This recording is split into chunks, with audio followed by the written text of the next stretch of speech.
What is up, guys? We are live. Zach Ginn here, and in today's video, we are going to go over the ultimate acquisitions training, guys. I'm going to bring all of the role plays and acquisitions, guys.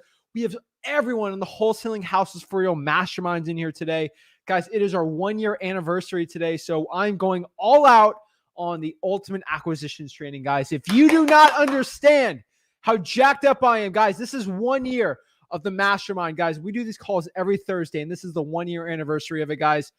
It's just the beginning. We have this Mastermind. We have changed the game. We have provided so much value for free, and I'm ready to pump it up, guys. So everything acquisitions today, we are going to break it down. I am pumped up. We're going to help everyone learn how to close their sellers, close everything, guys. If you have a lead, send me a lead. I'm getting them closed, guys. I'm getting everything done today because I'm here to help the people out. So, guys, let's get it going. I'm jacked up, guys. I will go. This will be a 10-hour live if you need me to. Forget that many people. Forget every single person on here from the Mastermind that wants an hour each. I'll go 10 hours. I don't care. I'm ready to go, guys. So, guys, do me a favor. Smash that like button and subscribe. Let's get it going, guys. Woo! It's not every day you get 1-year anniversary of the Mastermind that's changed everyone's life. Let's get it going, guys. But, hey, I'm jacked up. But are you jacked up? Questions? No. Let's get it going. DJ, hit it.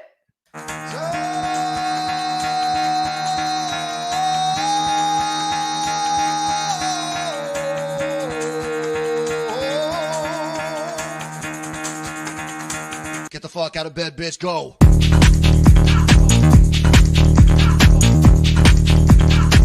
Get up, and get the guy go.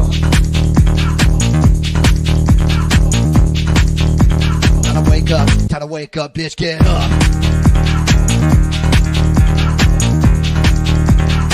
Get up, get up.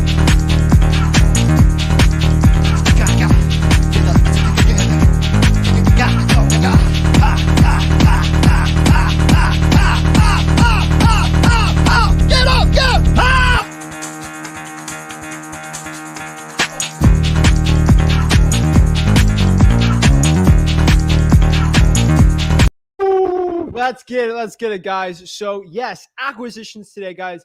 That is what we're going to break down today. That's what I'm going to help the people out today, guys. If you are not here to learn how to close your sellers right now, get out of here.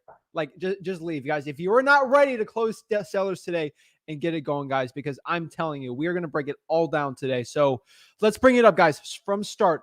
What is acquisitions? And I think it's a very important one that we have to ask ourselves sometimes. It's like, what is acquisitions, and why am I so just this week really into acquisitions? And number one, I mean, there's a lot of gurus out here pushing acquisitions courses and stuff to sell and acquisitions events, and it's crazy. I mean, as of today, there's guru masterminds today out there that's why I get pumped up, because there's masterminds out there across the country right now that they'll pay $5,000 to go in a hotel room to learn how to sell coaching to people.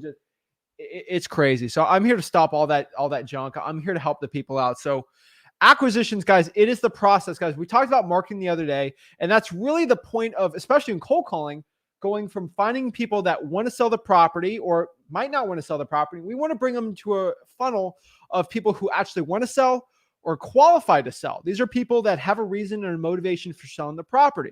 So we have to remember that acquisitions is the process of someone who wants to sell the property.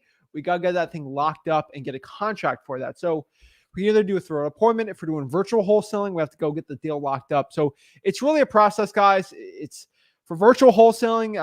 Technically, there's going to be virtual wholesaling today, I guess, if we're doing the acquisitions role play training today. But really what we want to do is learn how to build rapport, go through the 4 pillars of it. And honestly, the most important part, I would say, of the role play and probably the most value you can gain is learning actually how to build that little bit of rapport and connection with somebody, and with different personality types. And there's red personality types, there's blue, green, yellow. There's all there's a fiery personality type. There's really mellow, not going to call them depressed, but really like very soft spoken, and they'll talk very slow and a lot more calm demeanor. You really got to understand what type of personality you're talking about when it goes to closing deals, guys. This is Sales 101 today, and we'll get it going. So, guys, do me a favor, smash that like button. You're watching this, smash that like button and subscribe. Guys, I'll put in the link here if you guys want to hop on and learn how to close deals.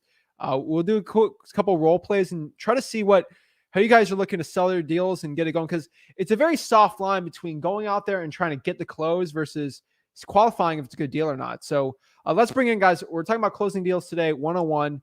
Let's get it going. So let's hop some people on today and see what we can do to help learn how to close deals, go through questions, guys, you have, and see what we got. So first off, we got Randy.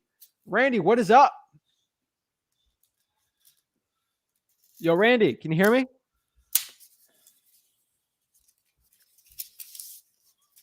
All right, I'm going to give you 2 seconds, Randy. All right, have a good one. Boom, out. All right, we got Christy. What is up? What is up? I'm blessed. How are you? I am blessed and highly favored. Awesome, awesome. So let's talk about it. So are you here to learn acquisitions? What are you trying to get out of the call today? So today, I guess acquisition most of all. I think that's probably the part that I haven't really had much training or experience in, because I still haven't got my first deal, and I really just kind of got started all through you and your course, by the way. Thank you so much. I appreciate it. So what market are you in? Jacksonville, Florida. Oh, wow. Okay. Duval's great. Oh, there we go. All right. So you're looking to get started in Jacksonville. So acquisitions training. So what do you know about marketing? So what kind of marketing are you doing? Because that kind of affects into what kind of acquisitions we're doing.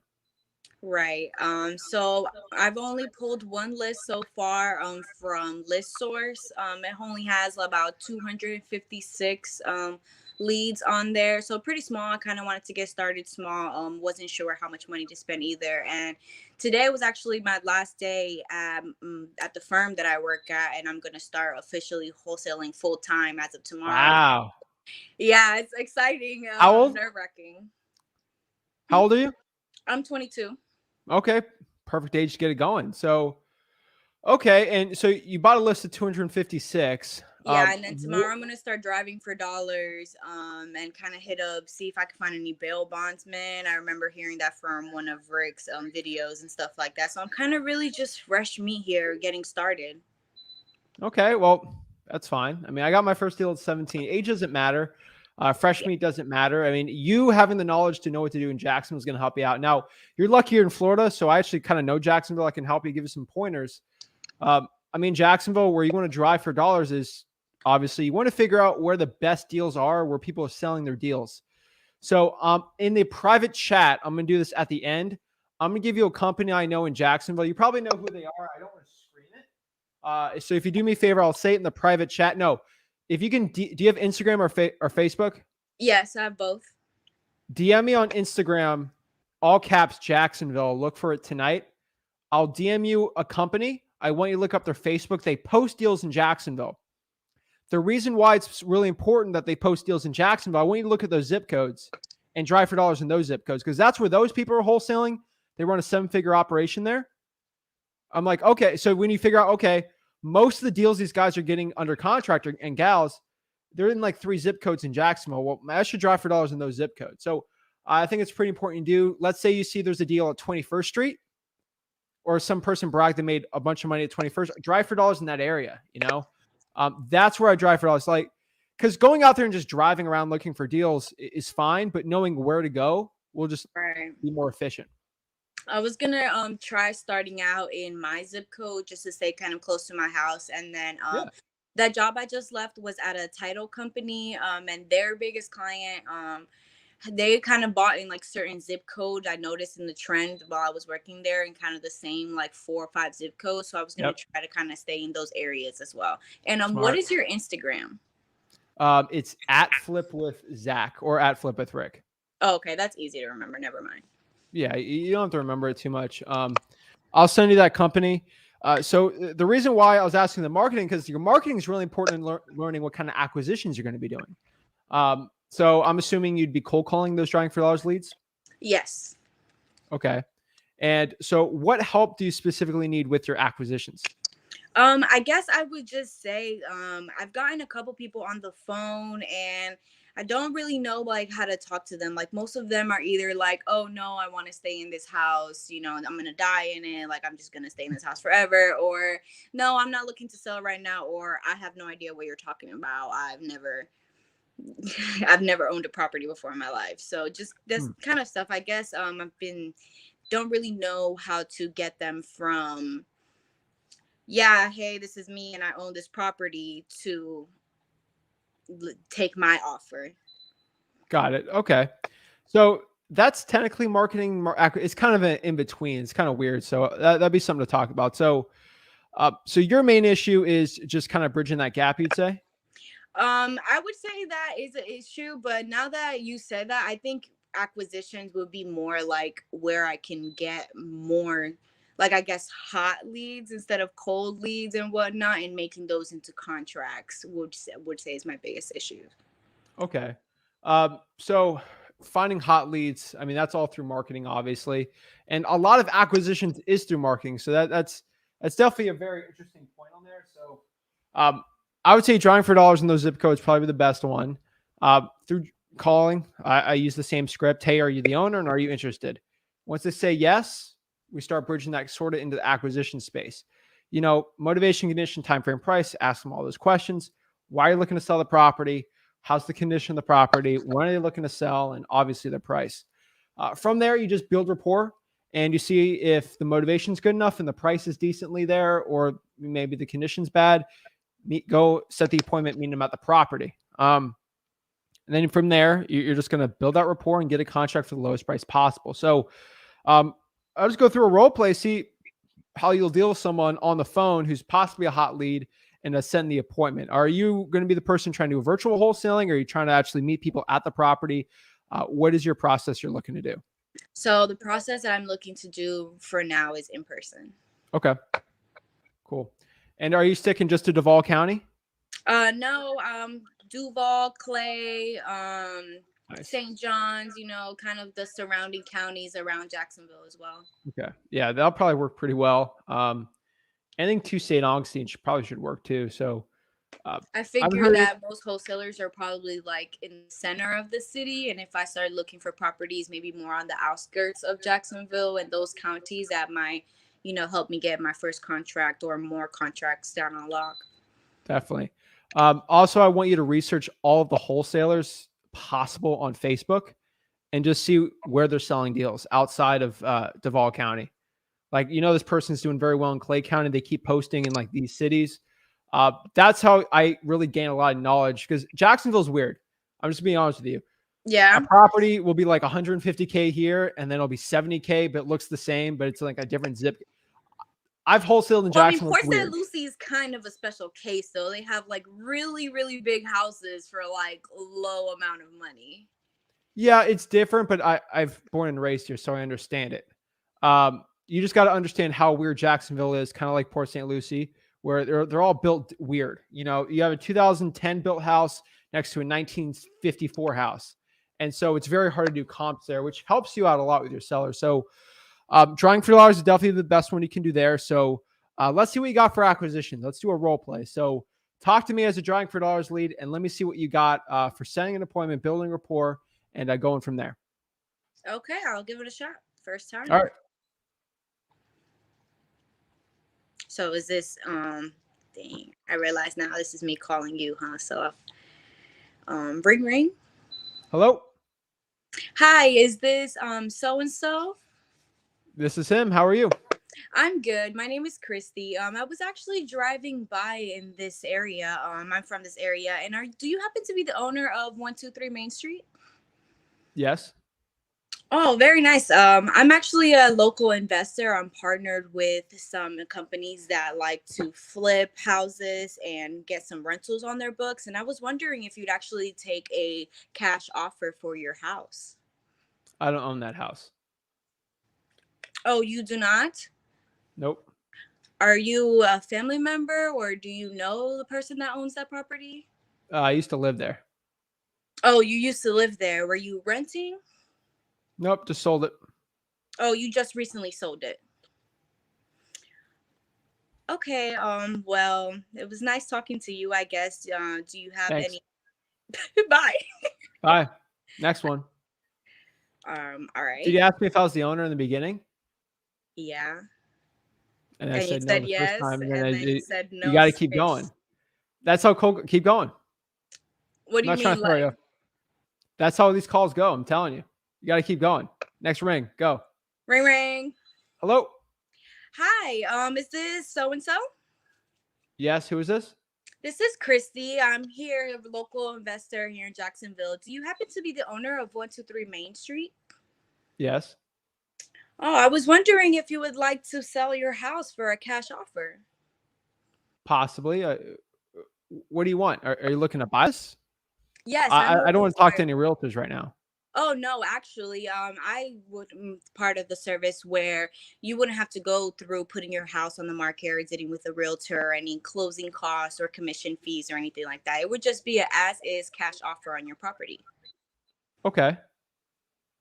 So what's your process like? So first, I would like to get an appointment with you to at the property, so that way I can get a better look on the property and we can talk more about it, and I could see, kind of what's going on, so that way I can get an offer to you. Okay. Does that sound well? Yeah, it sounds good. How does tomorrow work at noon?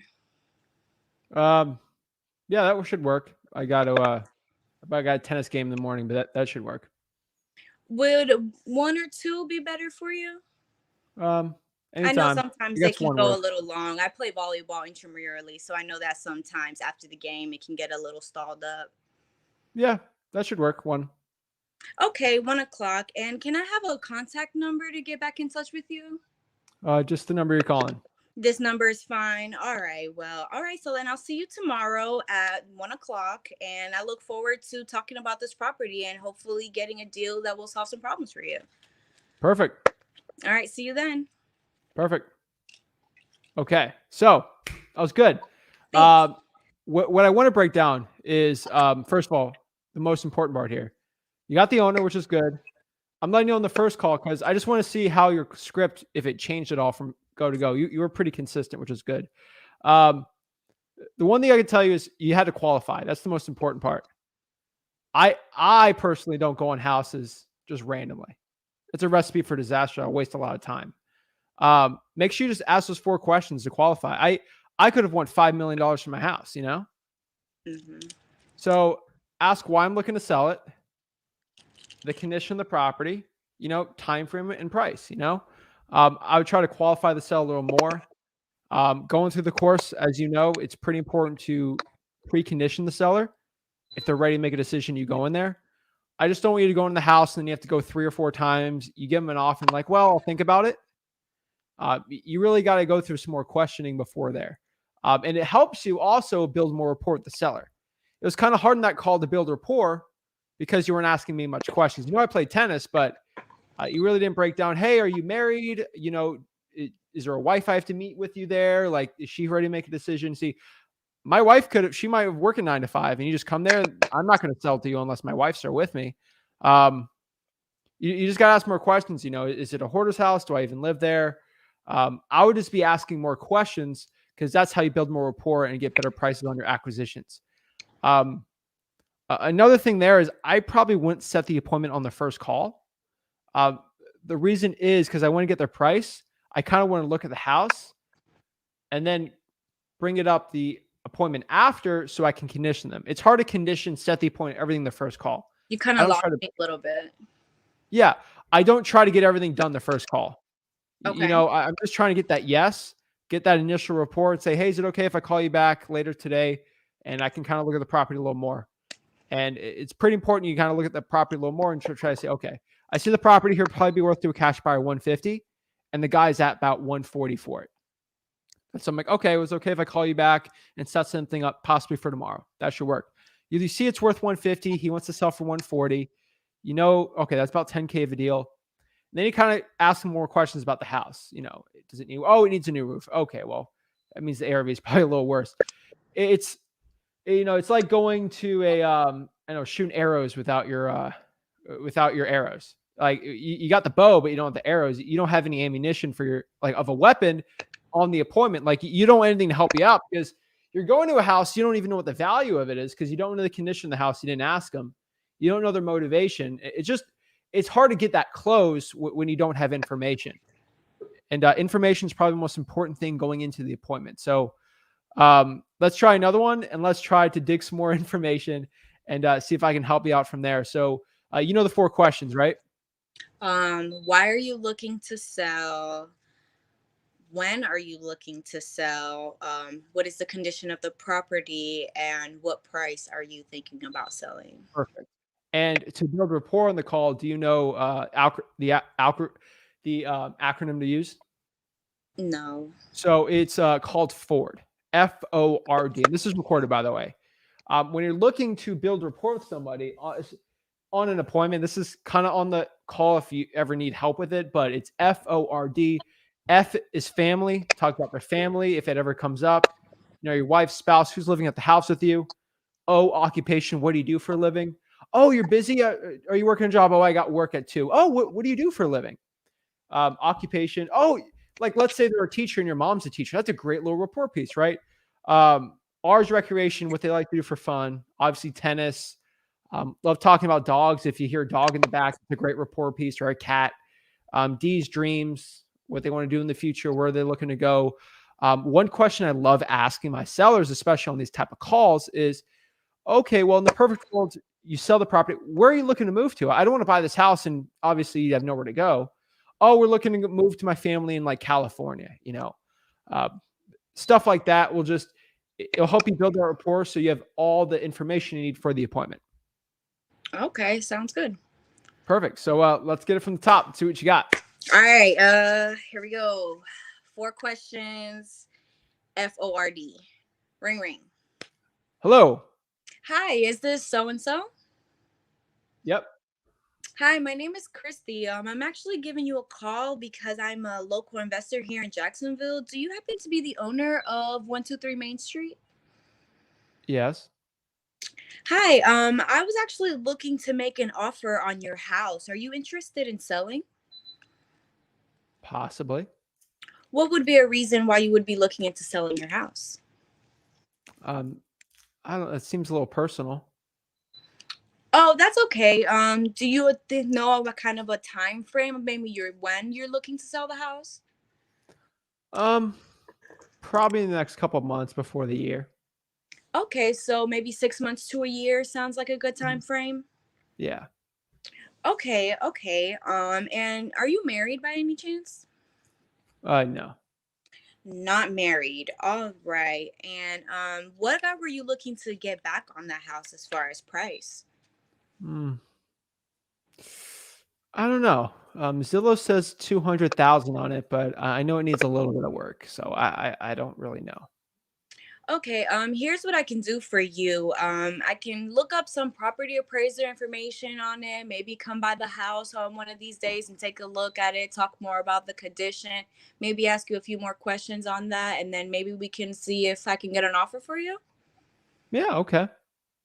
Okay, do you know of anything that could be wrong with the house now or anything about the condition that you would like to tell me beforehand?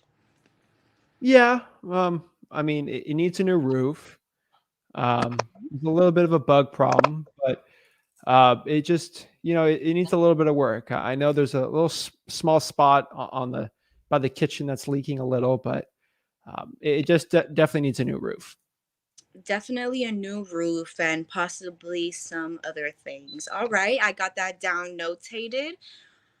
Um, well, I'm gonna do some research on this and see a little bit more on what I can find out on the property. Is it okay if I give you a call back maybe in about an hour or so after I do some research so we can talk more about the property?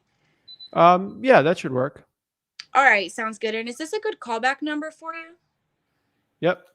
All right, well, I'll give you a call in an hour and then maybe we can set up an appointment for me to come by the house to take a look and talk further. Perfect. All right, thank you. I'll be giving you a call in a bit here. Have a good one. All right. Sounds good. Click. That was better. That was a lot better, Yeah. Yes, it's more qualified. Obviously, that's a little better lead. With time, the questions were good. It's just the way you transition them. you just get better with time doing it. If you ever hear me talk about it, I'm just a lot more smoother because I've just done it so many times. With condition, it's kind of, I ask it, but I don't ask if it makes sense. One thing I would say is, oh, the roof needs work. Oh, how old is the roof? And then you get more questions like that. Like, okay, well, how's the AC kitchen? I'm looking to buy it. So usually in Jacksonville, these are the problems with the houses. Is it stucco, wood frame? Is it concrete block? Okay. And outside the price, why were you looking to sell the property? And because a lot of people just say price and they say, oh, it seems personal. If you go straight off the bat with that, that might be rougher. So something I like to go is like, okay, well, where are you looking to move to? Or why would I was thinking of when to throw that question in there. Yeah. So some people, like, obviously the way you say it, that could have been a deal, like if it's a different type of seller. Now with a rougher type of seller, which is probably more average in Florida, you're going to have to be more creative. Just saying why are you looking to sell it is a little too direct. I would probably say something on the lines like, why would you even be possibly looking to even sell this place? That's a less threatening. I don't know how to describe that way. Time frame is like, hey, More like in the flattering. Yes. Time frames like, hey, in the perfect world, when would you be looking to move to Ohio? Because got to ask them, hey, where would you be looking to move to? Ohio. Okay, so when would you be looking to move to Ohio? And do you have a ballpark range on how much you need to get out of the house? And you just go from there. You kind of break it down a little more. That's good. What's your schedule? Are you a morning, evening person? And go from there. But that was pretty good. It just, obviously the more you do it, the better it is. And you're just getting started with it, which is great. I think it's pretty cool. We had Phil on here. I think he was there last week. I don't know if you've seen the journey, because I've been doing this, the YouTube calls for a while. Phil started out way worse than you, a million times worse than you. Okay. A million times worse. And eventually he just kept doing it. Guy's smooth as butter on the call.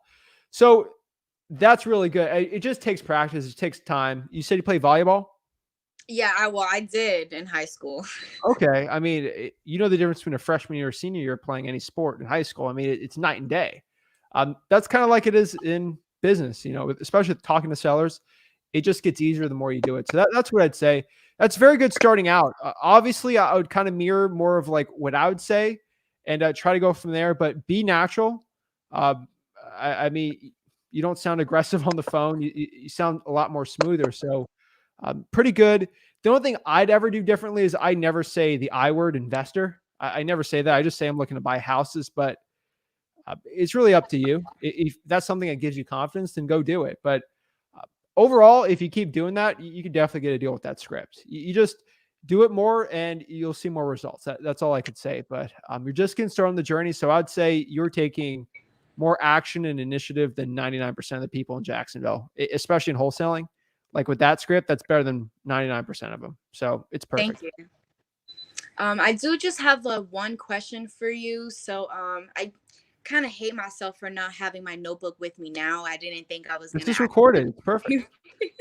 Right. But I was talking more about the role playing. So I know that like when I do the cold calls, I will definitely have my notebook in front of me. And that way I'll be able to have like my notes and like questions and things like that. So that there's like no like pauses or less, ums in the middle of calls. So aside from just having my notebook with me when I'm cold calling for notes, what other suggestions would you give me to, have a more smooth transition when I'm talking to a seller? Yeah. So okay. So when I cold call, especially in the day, I was scrolling through Instagram or just like looking at memes or something when I'm cold calling. Cause I literally in my head, I know my script. It's basically 6 things. Again, that's how I cold call. Are you the owner? And are you interested? Why would you be possibly looking to sell? Can you tell me about the roof, AC, flooring, kitchen? And then you apologize if you keep asking. I'm not asking these questions because between me, I don't care how old the roof is. I can look it up online. I just want to get more information out of it because I keep asking about the AC. Oh, me and Sue, She wanted a vanity, cabinets, and we'd put that in there, and then you just get more into it, and the more you talk to someone, the more information you're going to get out of it. And always do it with a smile on your face, and you really just you go to the next question. So one thing I tell you is, like, you say, oh, okay, that's noted, and that's one thing you could say, or you could do something like a comment on there. So one thing I would say is, like, if I was talking to that seller and they said they had a bug problem, what kind of bug problem do you have? Oh my gosh, termites. Is this a wood frame house? I can tell you, I've dealt with termites before. They are nasty. I mean, what's the situation with that? Is this something, was the property vacant for a little bit, or you got inherited, or what's going on with that? And then you go, now if I transition that to the price, they would say, oh, I have termite problem. Okay, well, termites that's a little rougher. I mean, that's going to cost some money, but nothing we can't really handle. I've dealt with that before. So if, Mr. Seller, if you're thinking of a ballpark, with all this work that needs to be done, I mean, how much do you really need to get out of it? See, I didn't even think about it. I just kind of went into it. Right. Mr. Seller, in the perfect world, there's no slick. I'm not the slickest sales acquisitions person. I'm genuinely me. I can't beat not me. I've tried it. I hate it. And it's given me a lot of great results. So I think a lot of people, if they do your own personality, it's going to go well. And most people can build rapport pretty well. And you just go to the house, it'll be a lot easier. The one pet peeve of mine is just automatically going to a house without qualifying it. You'll do it about 5 times, and then you're going to say, I'm never doing this again. That's how you learn how to do it. Because you'll work, you get all pumped up, you're in the car, you listen to your music, you're like, yeah, let's get it. And they're like, well, I don't know, I'll think about it. And you're like, I just drove 45 minutes out here. And and if you qualified or conditioned the seller, hey, Mr. Seller, before I go to the house, I need you to do me a favor. Are you able to make a decision today? And go from there. Of course, you can get more leads, and it's probably more of a priority for you. But what I tell you right now, that's great. I can tell you right now, these role players are great, but you going out there and actually talking to sellers would be the best teacher of them all.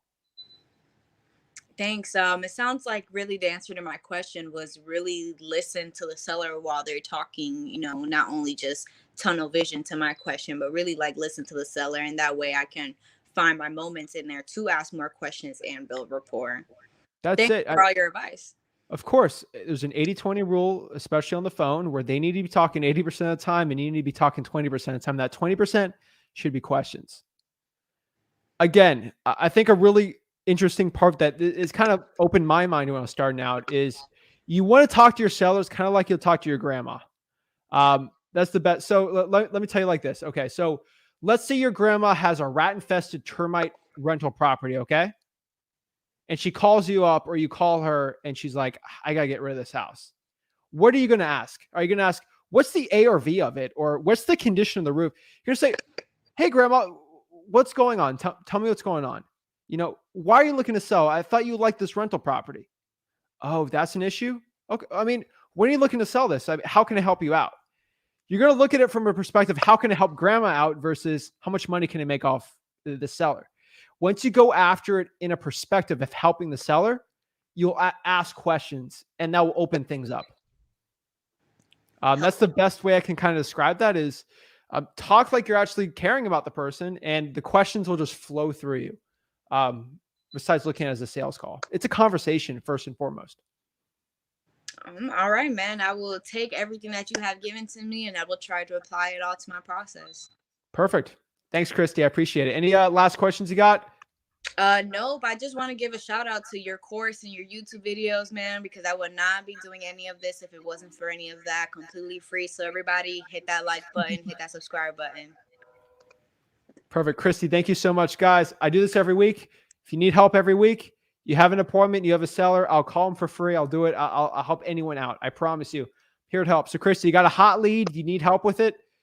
I'll go on the phone with you. I'll be your partner or whatever, and I'll help you out with it. Ask the right questions. Whatever you guys need, I'll do it for free. So appreciate it, Christy. Thank you so much. Look out for my Instagram DM. Thanks. All right. Keep it up. Thank you. Woo. All right. We got the first one done. Helping the people out. I love it. Let's see. More of this, please. All right. People like us helping the people out. I love it, guys. Awesome. Khalil says open-ended questions. Khalil knows what's up. I think Khalil's in the backstage. Oh snap! Maybe we let's see what we got. First of all, hold on.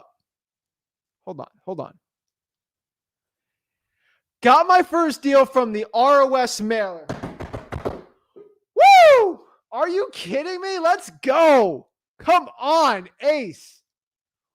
Woo! DM me, man. I don't know about that deal. Guys, I felt like I'm the only person out here making money off that mailer. Guys, I'm telling you, that mailer's hot. It's on fire. Guys, mailingmastery.com. We teach it all for free how to use mailers, mailing. I'm telling you, we're helping the people out. Woo! All right, guys. Dude, it works. I'm not lying. Ace, hit me up.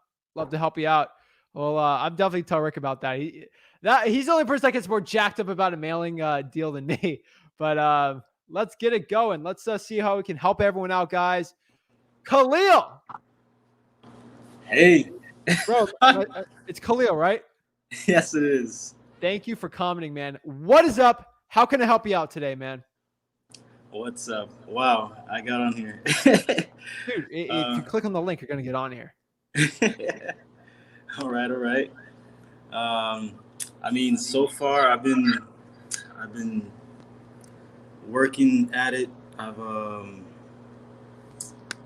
set up a pretty decent list. I've got my first list skip traced already from PropStream, and I've actually been calling that. I'm probably about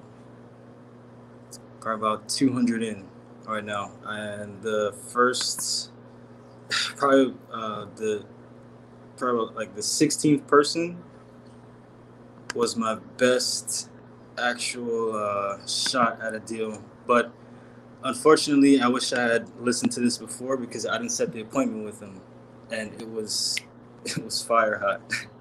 But I didn't close. But other than that, yeah, acquisitions, that has been my thing as well. So exactly this is not been able to close him. Okay. So that's my biggest thing. But other than that, I'm working on it. I'm doing as much as I can to push for a deal right now. No deal. Okay. But Okay. Well, let's get some info, man. So what market are you in? I'm in Fort Lauderdale. Fort Lauderdale? Broward County. I love it, man. Okay. Broward's works. It's always a little tougher, but oh, looks like he's out. His phone probably popped off or something, so we'll wait. But Fort Lauderdale's interesting market. I can tell you right now. Oh my gosh. But all right, so he'll pop back on. So let's answer some questions while we got him back here. But let's get it. Hi from Plymouth, Massachusetts. What's up, everybody? What's popping? Oh. All right, you're back on. Okay, all right. I was like, uh-oh. Oh my gosh. All right, man. Dude, I love Fort Lauderdale, man. Yeah. So a lot of good deals there still. It's sometimes a little tougher, but it's pretty good. So are you looking to do all of Broward? Like, what kind of market are you looking for yourself for marketing? More so, actually Miami. Miami. Yeah, actually drive around there. That's where I do most of my movement. I live in Fort Lauderdale. I work from home right now with the Xfinity. Okay. So do that full time. So I pretty much got to I get off at like 4 or 5 o'clock, and I try to do my thing from there. I went out earlier today actually, and I passed by a couple of things. I have this app called Deal Machine. Yep. And I ended up saving 2 houses. So been doing some driving down there. So Miami would be the. Are we talking like North Miami or? Yeah, NMB. Okay. That works. I mean, North Miami's good. Miami Beach, Miramar's decent. I mean, there's some good deals. Like, I mean, last deal I've done Broward was in Deerfield Beach. So I mean, I'm just telling you, it's all over Broward. There's deals. I kind of skip Pompano. I just don't have a lot of deals on Pompano, but throughout Florida, I mean, Broward, South Palm Beach is good too. So I would do a little more Broward, I'll tell you. Some of the lower price points, but Miami Beach still works. So Drying for Dollars is probably the best one there, obviously. If you want deals from Drying for Dollars in Broward, you're going to have to pump the numbers up a lot more. I mean, you're going to have to be adding like hundreds of properties. That is the one issue. Fire damage properties, they're shutting off water there, water shutoffs. Code violations still a little tougher. I would go after probates or pre-probates. But Drying for Dollars is probably your best bet in Broward. It's a very saturated market. So not bad. There's plenty of deals there. You just got to know which ones to go after. So, okay. That's the biggest thing is that, I mean, as anybody can see, this is probably the most saturated point that anybody can be at is Broward County in Florida. I would say Miami's worse. Miami? Yeah. I'd say Miami's worse, yeah. I do deals in Broward. I don't do deals in Miami, though. Like the person that you'd have probably thought you'd have been the first one to, 6 more people have probably already texted them. Yeah. Yeah. That's why speed's the most important part here. Yeah. And so your goal is to just beat 3 other people, not 6 or 7, 8. Because if I do high equity, I got to beat 10 people out. All I got to do is beat 3, and that's pretty easy for me. So that's like personally, I got to compete with 7, 8 people because I do direct mail. So if you got to compete with 4, it's pretty easy. So with acquisitions, that's the easiest part. Not the easiest part; it's one of the easiest. Marketing is going to be the hardest for you right now. Right. Acquisitions, I mean, you seem like a nice guy. Xfinity, you got to work with talking to people, so it's not. I think it's pretty much of a cakewalk for you. You just got to know how to qualify your sellers, man. That's it. It's like, do you like peanut butter? Yeah. You like peanut butter and jelly sandwiches? Yes, I do. I do. I love peanut butter and jelly sandwiches. Here's my problem, though. I try to sell a peanut butter and jelly sandwich to a person who's definitely allergic to peanut butter. They're not going to buy it. I can be the best salesperson in the world. They're not going to buy it. Kind of like wholesaling. You can't force a wholesaling deal. Okay? I'm not going to sell peanut butter to a guy who's going to die if he eats peanut butter. So you got to learn your clientele. So that's the one thing when talking to leads with acquisitions is talking to the right people. I can close the person that is okay with selling the property for cash if they're going to give up equity. If they understand that, it's an easy deal for me. Me trying to force a deal down someone's throat that's not going to work, and people say acquisition sucks because they're not talking to the right person. That's what I've seen. So in your acquisitions, it's all about qualifying, asking the right questions, and just building the rapport. To beat out other wholesalers, you just need to have more empathy, speed, and rapport. That's all you really need. You don't need to be taller. You don't have to be more muscular. You don't have to be better looking. All you have to do is just know how to talk to people the right way and build a connection. That's it. There's nothing special about it. I mean, you go against like me at an appointment. If I had no acquisition skills, you're going to beat me. I might have more money, but you're not going to beat me. You're going to beat me because you would have better skills talking to the person, you know? So that's the one thing I can tell you right now is you can focus on acquisitions. I think your acquisition skills are already probably decent enough. It's probably the marketing which needs the most work. But obviously, this is an acquisitions video, so I want to go over that. But if you're drawing for dollars with 2 leads, you probably got to pump it up. Bro, if I go west of Las Olas, right before you hit Plantation, I could probably hit 50 in like 2 hours, okay? So there's plenty of leads out there, man, especially those duplexes out there that are kind of by Fort Lauderdale. Yeah. I'm looking on the dips. A lot of those. I'm actually in 33311.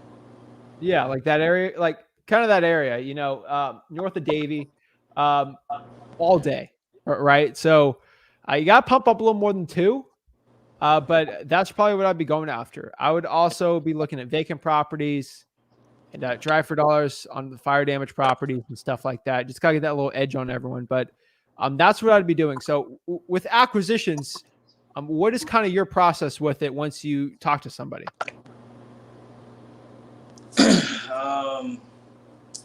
Well, more so just so with Xfinity, I kind of take some of that stuff that I learned there because I get calls coming in, and I already have a structure and a verbal game that I run to get my deals, and they're calling me for it. So this is just kind of the opposite where I'm going after them.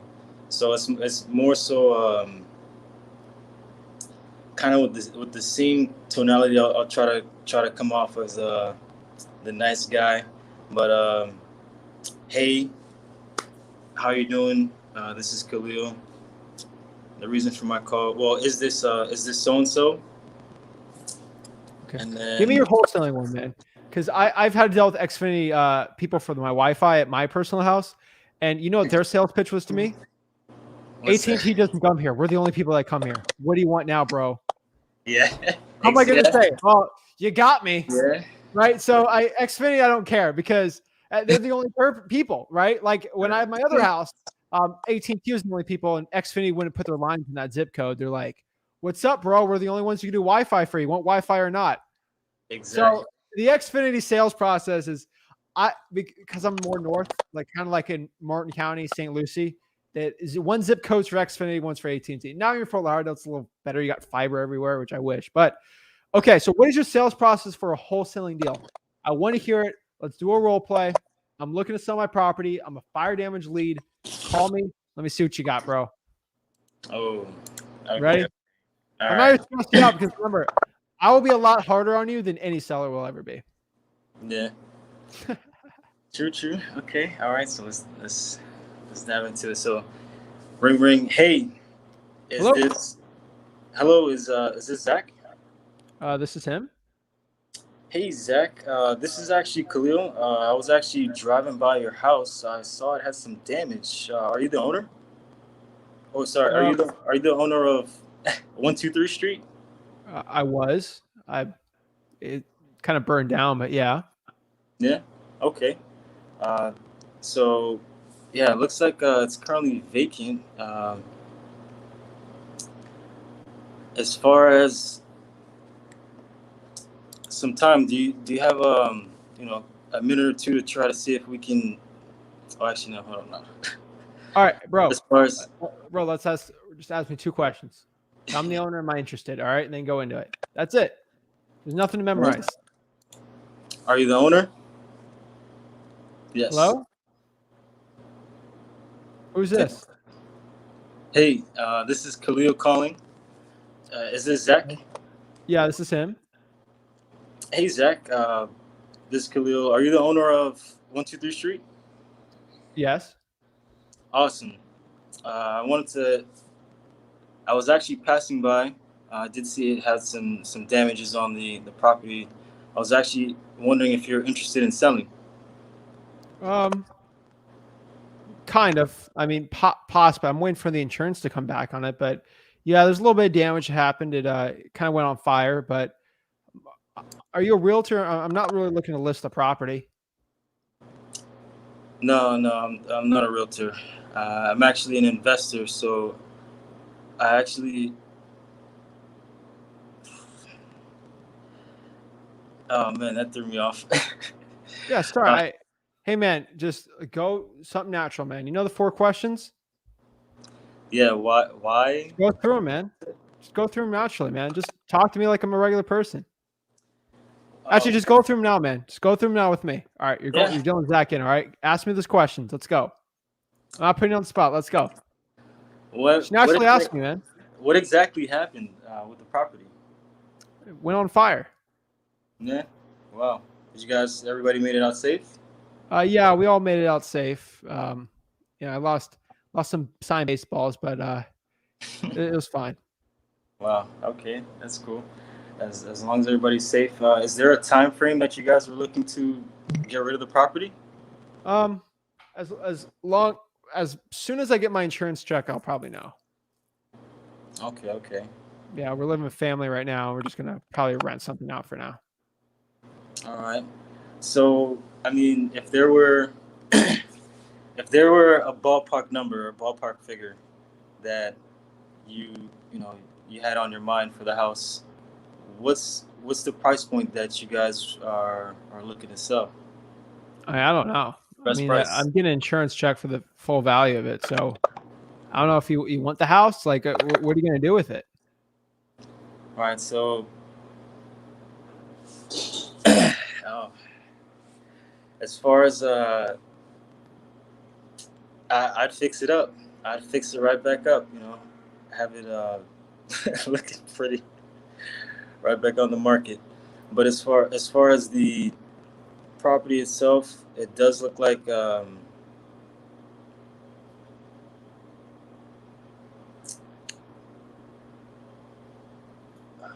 Are you reading a script?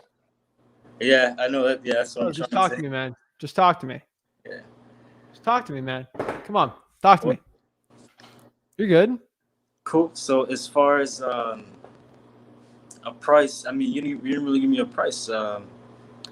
Yeah, I really don't know whether the value of it. I mean, probably the land value, I'd guess. That'd be my guess. I mean, it's appraised for 25,000 on the property appraiser, so I guess that.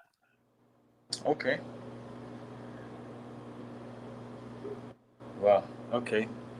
So if I were to, what I could do is I could actually take a look, um, see what I have going on. Is there a better time? Is there another time that I can reach you at? Is there? Yeah, call me back anytime you want. I'll probably be able to answer it. I usually work at night, so I'll probably be sleeping in the morning. Okay. Okay. All right. Perfect. So I'll give you a call soon, and thank you. Perfect. Yeah, I can after after you kind of got away from the script, yeah, it started to make a little bit more sense. Yeah. So here's the thing. I don't go through scripts on acquisitions for a reason because it sounds fake, man. It sounds absolutely fake. Yeah. So let me break down one important thing with acquisitions, especially when we're talking to sellers, kind of what we're talking about today. So when you go to someone and they ask you what you're going to do with the house, so you got a couple options. Are you actually going to buy the house and put it on the market? No. No. No. Am I going to? Probably not. What I like to say, I'm just giving you a pointer, not to be mean or anything, but No. Yeah. usually me or my partner, we kind of have to assess and see what we're going to do. If the property is charged to a crisp, we're probably going to build it up and possibly make it around. We possibly could try to flip it. I don't know. I kind of have to talk to my partner and see what we're going to do with the house. Your partner's a cash buyer. So you're not lying there. That's how you answer a question like that, because inevitably that question is going to be asked, right? Wait. So hold on. Say it again. Say it again. Take your time. Take your time, man. Guys, dude, this is Oh, recorded. perfect. Don't worry. This is so ask me, hey, what are you gonna do with the house? Hey, right now I don't know. I have to go to the house and look at it. Me or my partner, we could possibly keep it as a rental. We could fix it up. If this is charred to a crisp on a fire damage, maybe we're going to build it straight from scratch. I don't know yet. I have to go look at the house, and me and my partner really have to decide what we're going to do with the house. What's the best use of our money? Nice. That's it. You know, I don't know, man. Sometimes I I'll don't buy a house, renovate it. Sometimes I won't. You know, that's how I answer that. You know. Right. I don't know. That's good. So, I'm just trying to give you pointers, talking to sellers, because they're going to ask you that, and that's going to throw you off. I'd rather ask you that now, throw you off now, than Throw actually me throwing off you off. now. Throw me you off know? now. It's better, man. You know, and now because you're going to get that call again, and you'll be like, you know what? I remember Zach saying this. Yeah. Boom! I'm going to say this line. That's why I like the role plays, is because like you could go through all the videos you want, and then someone asks you that, and you're like, I've never seen a video talking about that. That's why the role plays are great. Yeah. A lot of people are getting value from watching that. So that's one thing I could tell you. Always be smoother, but obviously the more you do it, the better you're going to get. You know, you asked it pretty well. I mean, just more questions is good. Set the appointment from there and go from there. Fire damage properties are tough. You know, that's the one thing I can tell you. So you dove into it pretty well. The motivation was pretty clear. You know, is fire damage. And from there, it was pretty good. I liked it. Thank you, man. What I would say is, yeah, it's something that I've never done before. I feel so comfortable in my other environment, and I've never done this. But I think with some work, I'd definitely be able to transition and pick it up and just take some time. That's it. So you got to be uncomfortable first, man. I used to be able to never do a layup ever. I used to be suck at layups. I used to never be able to shoot a layup with my left hand. I just got better at it. It's like doing that. Hey, it's like it's kind of like doing live streams or just calling. I sucked at cold calling starting out. I just kept doing it. And you just get better, man. It's anything in life. The more you do it, the better you're gonna get at it. Yeah. That's it. All right. Thank you, man. I appreciate it. I really do. Of course, man. And then obviously when you go into it and you eventually try to get the appointment, you're going to condition the seller, obviously, qualify it. I mean, you've already dealt with some sellers trying to get that first deal. So you sort of know the process of it.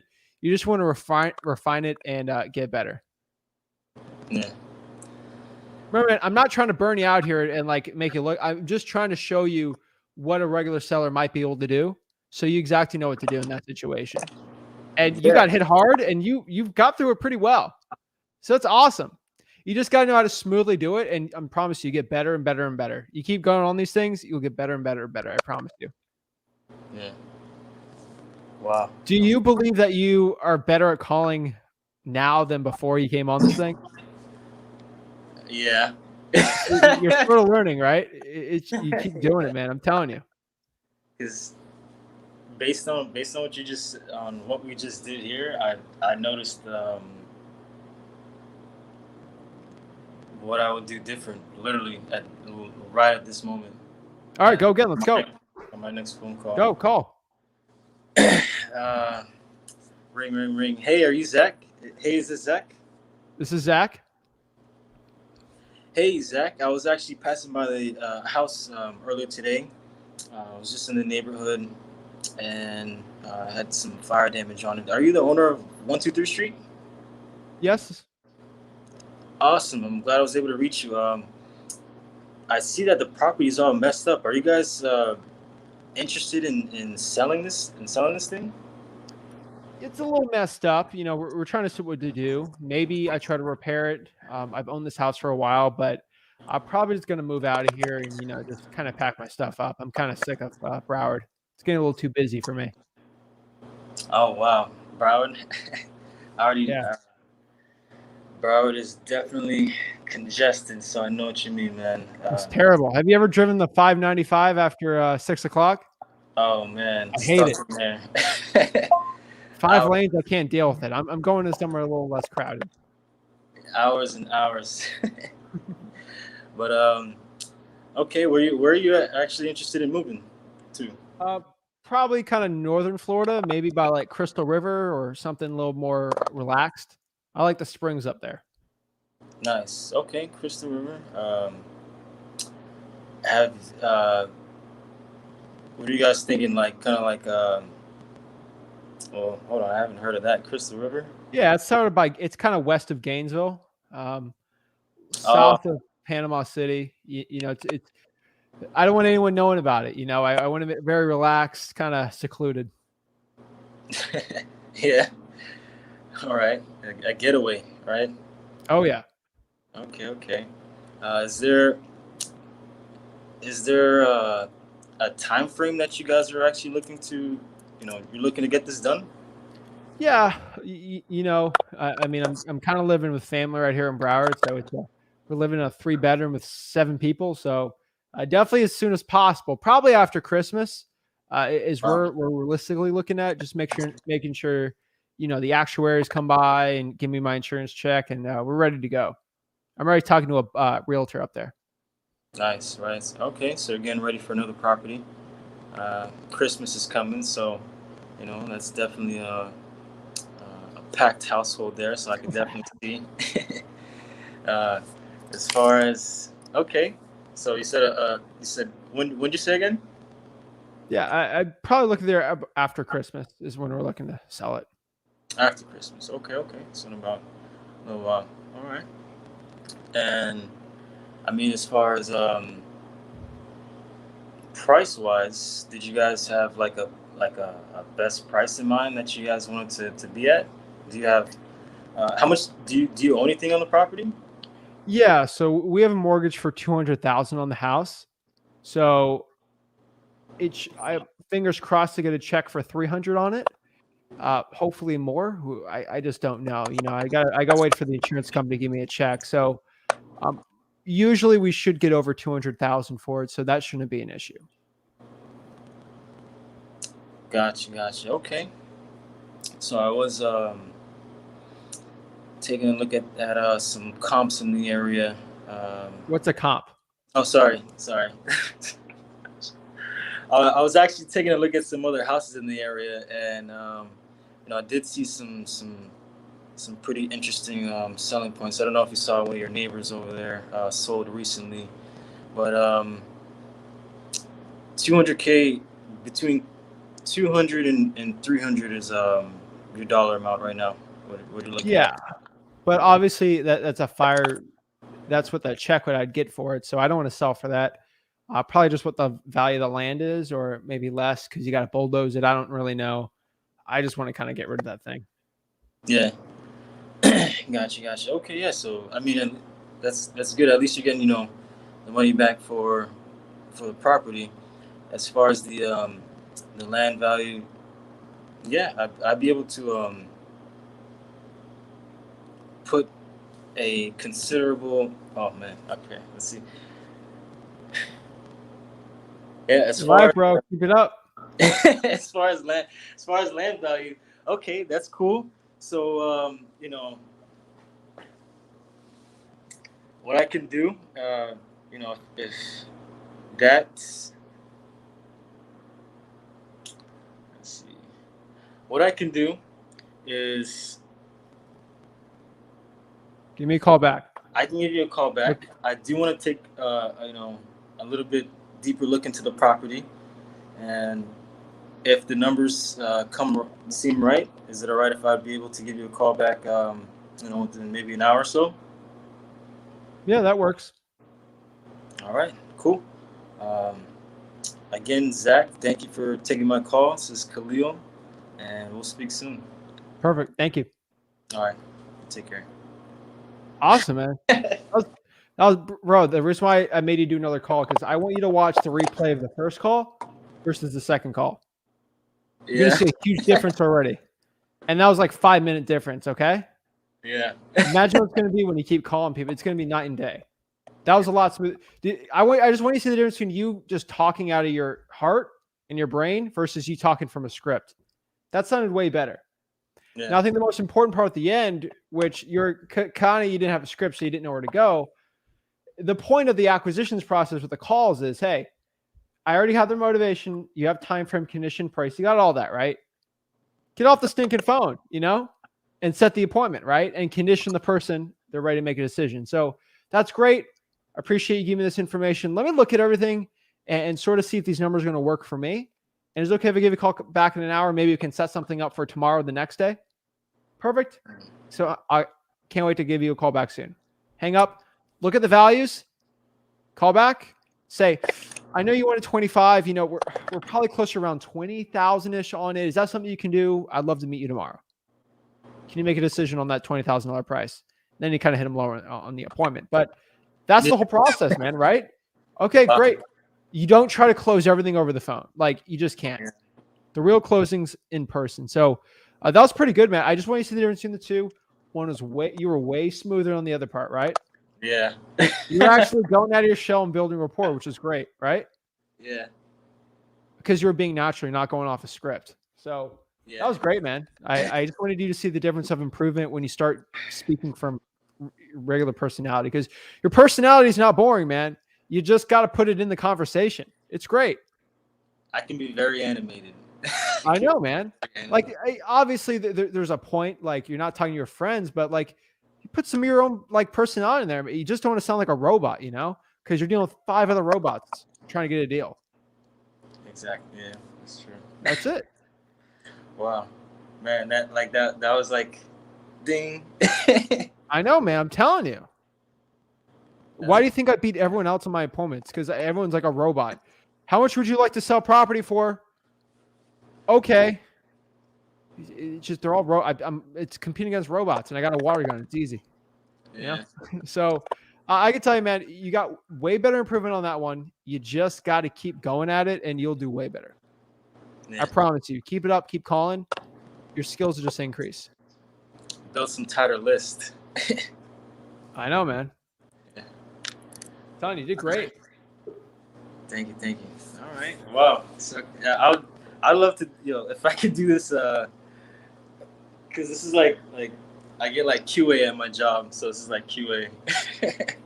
Yeah. I just have to deal with that. Oh, what did you do here? Except I'm not going to go like punish you for something. Your reward is you got better today. Right. Exactly. So yeah. I'd rather you practice this with me than with your motivated sellers, right? Yes. Don't practice on your motivated sellers because you might not do well and you might lose the deal. You practice on me, you mess up. Hey, what am I going to say? Okay, well, this is probably how I do it. Mm-hmm. Like, what am I going to say? Hey, you suck. Like, I'm not mean, like I'm trying to help you out and you're getting way better, man. Like you're great, dude. You're whooping the average person right now that was way better because you're actually talking from your heart and you're actually building rapport. It's better than 99% of the people out there. So you're whooping people's butts out there doing it, and you just literally did too. So that was good, man. Obviously, I wouldn't, use the word comp, but I mean, this is little stuff. You already know that. Probably nerves or something. So you're fine, man. It's a lot easier talking from a phone than like looking at somebody. So it's good, man. So I would keep it up, dude. I think a lot of potential there, and you keep it up every single week, you'll do better. Yeah. Let me see. I think I had one question. It was any question you got, let me know. Let's see.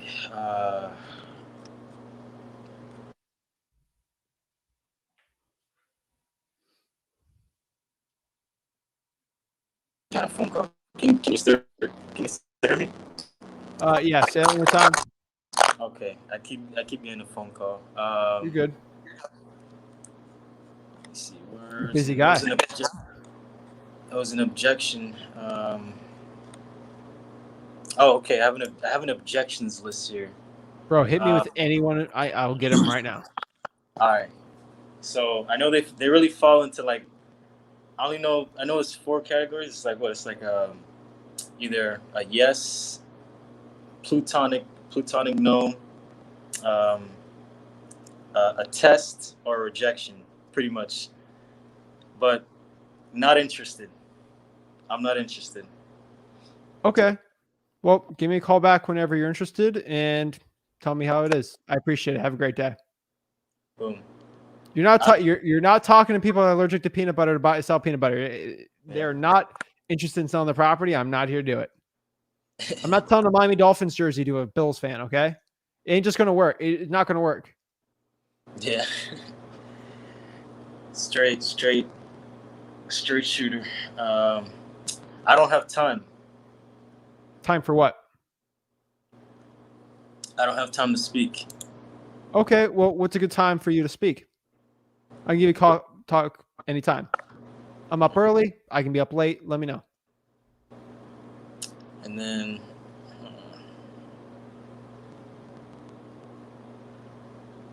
where is it? What, you make me an offer first. Okay, well, I would love to give you an offer first, but let me ask you one question before I give that offer. Okay, Khalil. Khalil, have you ever bought in a car? Yeah. Do you test drive the car before you bought it? Yeah.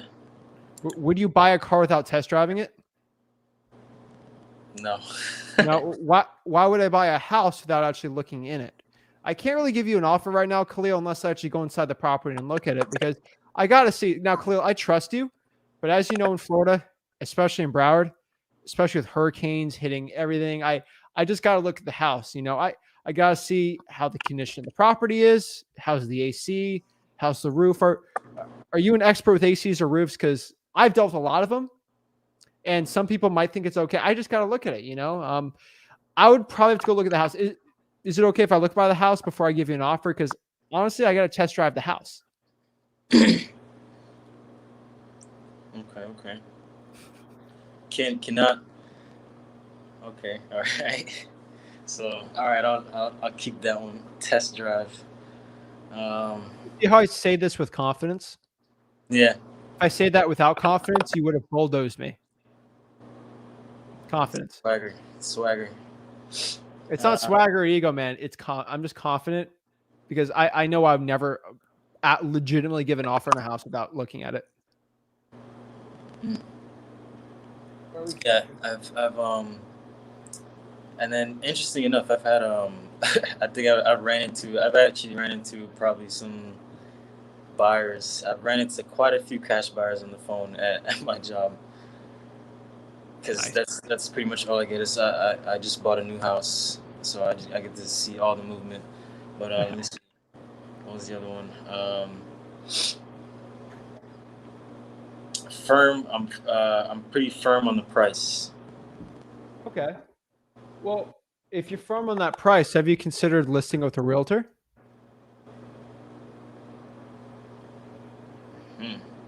Also, you should ask them too. Okay, so if you're firm on that $100,000 price, so let me get my phone out. Yeah, I'm pretend like I'm talking to someone in person. So you're firm on that $100,000 price, Mr. Seller, right? So Khalil, if you're firm at $100,000, would you say if you listed on the market and someone offered you $100,000, you would take that? Usually they say yes. I said this yesterday on my call. Like, okay, so if you list on the market, you'd pay 6%, probably $3,000 in closing. That means you would net $91,000. So you're willing to take at least 91 if it was cash then. Well, yeah. That's how I get them down in price from there. Boom. Okay. 250. What number do you have? Well, any number. 250. Then they have what? Then they have closing costs. So 250 minus 94% of that, or 6%. Of course, realtor's commission. Yeah. Okay. Yeah, and then that's what they would actually net. Yep. And then they'd be like, well, that's true. I'd probably take that then. Okay, so you're not 100% firm on 100. Okay. Okay, I see. That there was to shift them off of being firm of their response. Okay. Oh yeah. Oh, this sounds like a scam. Okay, what's a part of a scam? I'm looking to buy your property. All right. I have the funds to purchase it. Would you like? I can give you my driver's license if you want. Yeah. Yeah, I mean, my name's Zach. I went to John. I went to whatever. I went to what Plantation High School. Like I'll give you my information. Like I went to Fort Lauderdale High School. Go L's. Like I do the whole thing. How it's not. I'm born and raised here. Talk about the whole thing, man. Okay. Let's see. And if this is a scam, I can always meet you in person. We can meet at a Starbucks, so you can call me at a different number. Let me know. Okay. Okay. Like, I don't know how I would go about that one. Which one? This is a scam. Well, this is a scam. You don't have to talk. I'm just looking to buy the house. Like, that's it. Yeah, no, I ran into funny enough, I ran into two of those. Is this a scam? Well, I've been asked that too. I just say, hey, look up Zach Ginn on the public records, and you can see I have 10 deeds signed last month. And then they look it up, and I signed 10 deeds last month in St. Lucie County. So, like, I'm not going to say that to you because I don't think it's a good one for you to use because you probably haven't signed deeds, but that's what I use. Nobody cares. Like, honestly, they just say that just throw you off. Test. So it doesn't matter half the time. Okay, I think those are my biggest. That's like my biggest objection lists. Let's see. Oh, how did you get my number? Well, our marketing department usually gets it, so I can ask them. They just help me out finding properties. Yeah. Good cop, bad cop. Marketing department, they're evil, not me. Good cop. Here's some good ones. What is it? I never advertise my property. How did you know that I'm selling? Well, I don't know you're selling. That's why I'm asking you. What's special about my property? I don't know. Can you tell me about your house? I can go all day with it, you know? Like, you ask me anything, I can confidently tell you it. Like, I'm just here to buy a house. Right. So, Having those counters, that's the I think that's what that's the biggest thing I think for everybody is just to have those counters in your pocket when somebody says some real something and you have something set to come back at it with. yeah. That's I think I think that's what actually builds the confidence. Being able to go over that and figure those things out. That those are my Yeah. Khalil, how do you get my number? oh, my marketing department ended up getting it for me. Okay. Okay. Another. How do you know I'm looking to sell my house? How'd you? I don't know. I'm actually just giving you a call. Are you looking to sell it? Yes. That's why I was asking if you knew. Are you a realtor? Yeah. Oh no. Okay. No, not at all. We actually I do some investing here and there, and we pay cash for house. I actually I ended up paying cash for houses. Okay. Perfect. Yeah, man. You just got to confidently answer the question. Yeah. Let's see. Okay. Yeah, I think that's a big one. I think that a lot of people would like to try to have something for. I want. Well, let's see. Those are pretty much my solid ones there. Hold on, let's see. Is there anything else that I had here on acquisitions? Because I know this is about acquisitions today. Let me know. I mean, we're just going over that. Obviously, on the appointment, you're going to talk to somebody and try to get a contract, man. Get the closing lines in and go after it. Yeah. I had wrote down the four. It was are you the owner? Interested? Are you interested? What's the condition? What's the time frame? What's the price? And then is it you said Ford or Ford, right? Ford, FORD, family, occupation, recreation, dreams. All right. Okay. Yeah, I had heard of something like that before. I think it was form with motivations instead of, or same thing. So, okay. Kind of put that structure into everything. But that, let's see. Pretty solid there with the structure. So, I think I have a pretty strong verbal game now. I have a good understanding of what I want to do. I haven't signed any contracts yet. I have not sent a single contract. I don't have an LLC. All I have is PropStream and a skip tracer. Up your marketing, bro. That's it. Yeah. We can talk forever. You just got to up that marketing and get it going. Okay. So bigger list, more marketing. What else? Oh, I don't even have a buyer's list. I don't have a buyer's list. Go to Facebook, bro. Go to freewholesaling.com. Learn how to pull the Broward County Facebook REI group and get after it. Yeah. I was thinking of just skip tracing just my Broward County just the zip code here and just trying to skip trace the buyers and talk to them. This is a lot to do. I mean, I work full time, so I pretty much have between like honestly, because I'm on the phone, and I'm at home, So of course I could be on my phone, I could text and stuff like that.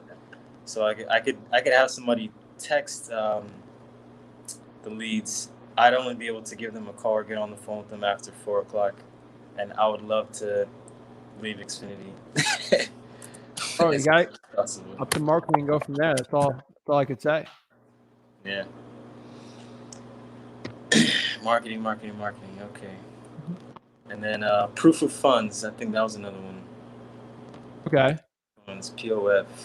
It's how confident you are in the conversation will determine if you need proof of funds or not. You need POF. You get asked proof of funds if you're not confident in your conversations. Okay. And earnest money deposit. $100. Go through freewholesaling.com, man. It's all in there. $100. Just go through it, man. It'll show you it all, and that's all I can say. I've been through it.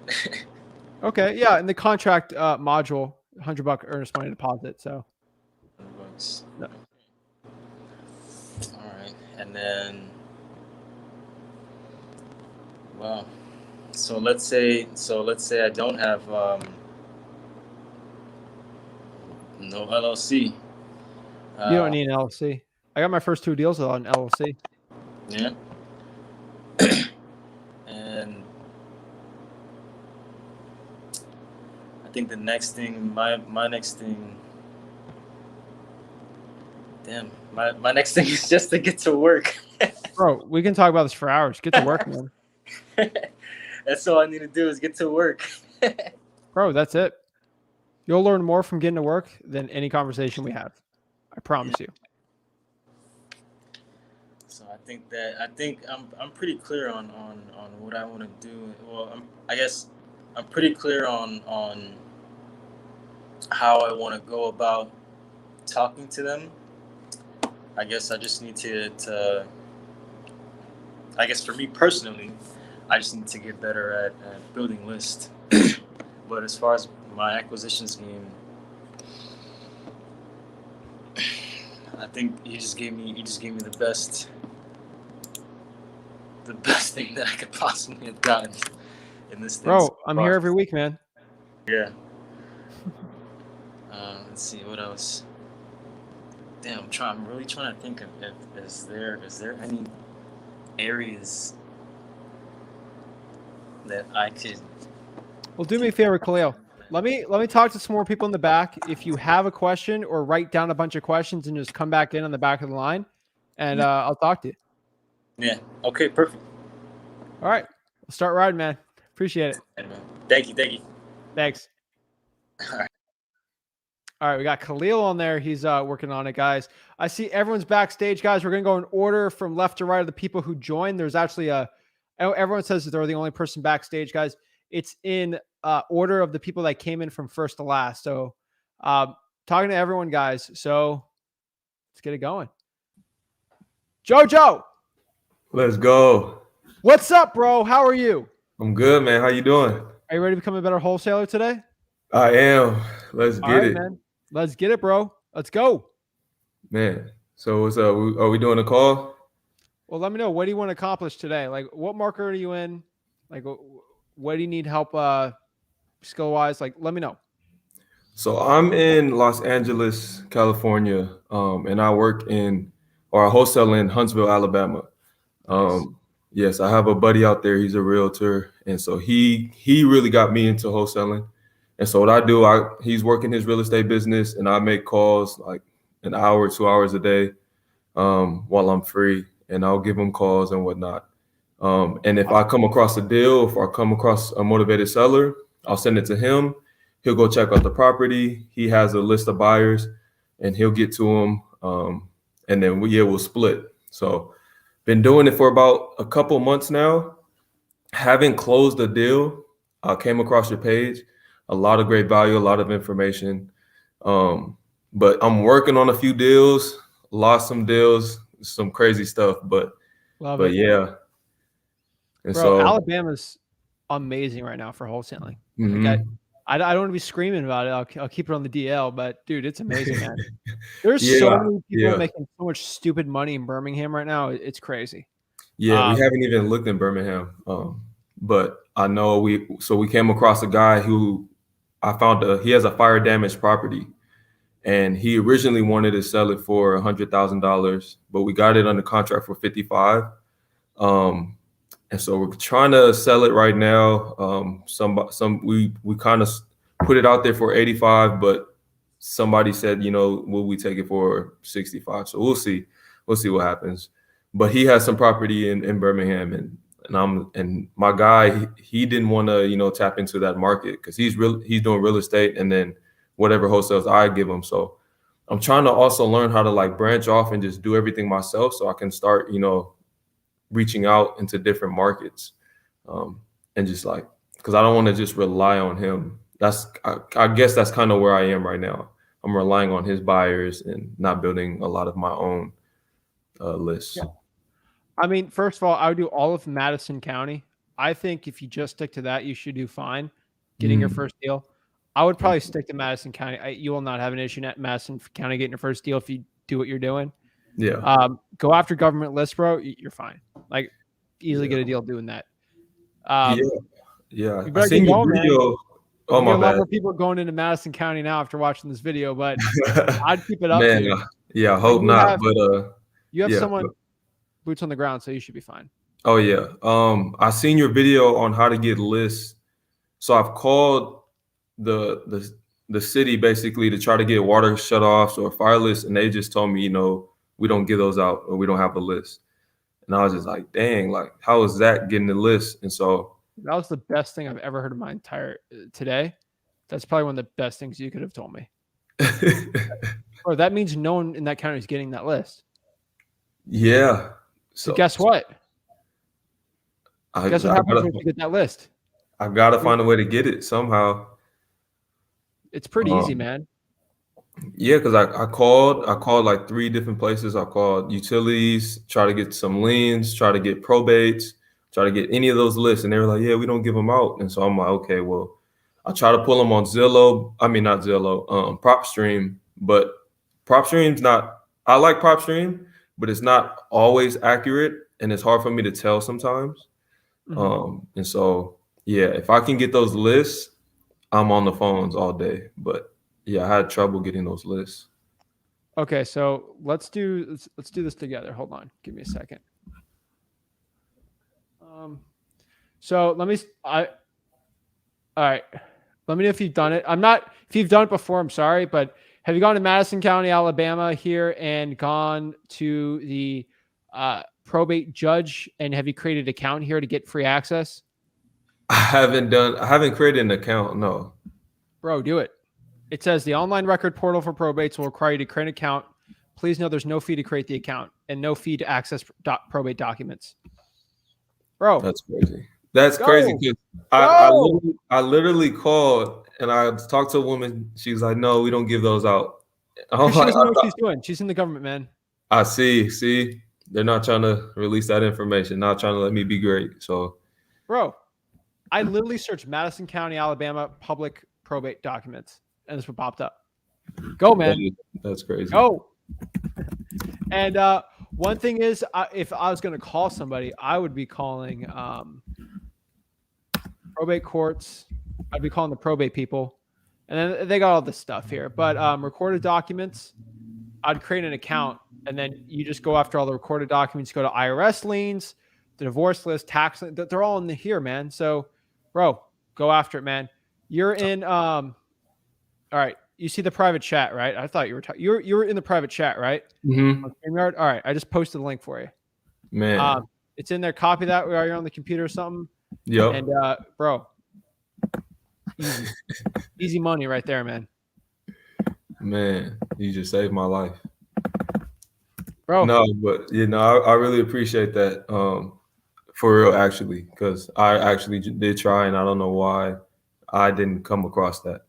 But also, the front door, I'm sneaking through the back. Man. But yeah, so I talked to a lot of people as well, and I want to learn how to like close faster. I came across a guy. We were trying to get this condo, and the condos are selling like 120,000. And so I called him like 2 months ago, told him we would take it for 80. He was excited, like, oh yeah, I'll sell it. Ended up not selling it. Followed up with him 2 weeks later. Told him 80 again. He forgot who I was, obviously, but he got very excited. I was like, yeah, well, 80,000, we'll buy it, and this is something we could sell for 120,000, for $40,000 profit. And so what happened was he was like, okay, I have to go speak with my wife, and I'm like, yeah, speak with your wife, and I'll call you tomorrow morning. I call him the next morning, and I call him and say, hey Johnny, are we gonna still go through with this deal? He goes, I sold it. Like that morning, like literally the next morning. And I said, okay, so how much did you sell it for? He said 82,000. And I was I was so hurt. I was like, so Johnny, like, did you think to like give me a call? I would have offered, like 87. I would have offered maybe 90,000. He's just like, oh yeah, I forgot. I didn't think about it. And so I was just like, well, my lesson there is how can I close like there when I talked to him that day, because obviously the people that called him the next morning closed him, got him to sign the contract right then and there, because he only signed for $2,000 more. So what was the time difference between your last call and him signing that contract? Literally the next morning. So because I woke up early that day, and because we're a 2-hour time difference, I'm in Los Angeles. So 2-hour time difference. I think I called him at 11 p.m. or 11 a.m. his time. And the last time I talked to him was probably 7 p.m. or 8 p.m. his time. Okay. Yeah. It's pretty easy, man. You want me to tell you what I'd do and how I'd beat the other guy? Yeah, how you do that? So how did you end that conversation specifically? So I said, okay. I said $80,000. He said, you got a deal, but let me speak with my wife. And I said, awesome. Let's speak with your wife, and I'll give you a call tomorrow morning, and we can lock this up. Oh, come on, man. All right. First of all, he lied to you when he said he remembered. He forgot you. He knew exactly who you were. He gave that 80,000. The next guy that called him said, this guy offered me 80. Can you do more? That's what happened. I know it hurts, Steve. Bro, this happened to me so many times. Oh yeah. This has happened to me so many times. I decided to do something about it. Okay. So you learned that one lesson. It took me 10 times to do that. I probably 500 grand with the deals, probably to learn this. So I spent 500 grand learning this lesson. Okay. Man. There's qualifying sellers. And this is the most important part about it too. Married guys and gals, they're going to do something with their spouse. Okay. You're not going to close a deal or present an offer without a married spouse. Mm-hmm. So you did 2 things wrong here, which is fine. You know, live and you learn, right? We can't go back in time. Look forward, man. I mean, a meteor could have hit you, and you could have been dead. So don't look in the past, man. You're grateful to be here right now. So one problem you did do is I would never give an offer unless someone's ready to sign that second. That's number one. So you already present the offer and he accepted, which is great. You just didn't do the right sentences to get it there. So what I would have done in virtual wholesaling is what we always do. We tell our acquisitions person is, okay, Mr. Seller, I'm ready to give an offer. Are you ready to hear the offer? Yes, I'm ready to hear the offer. Well, here's the one thing I do.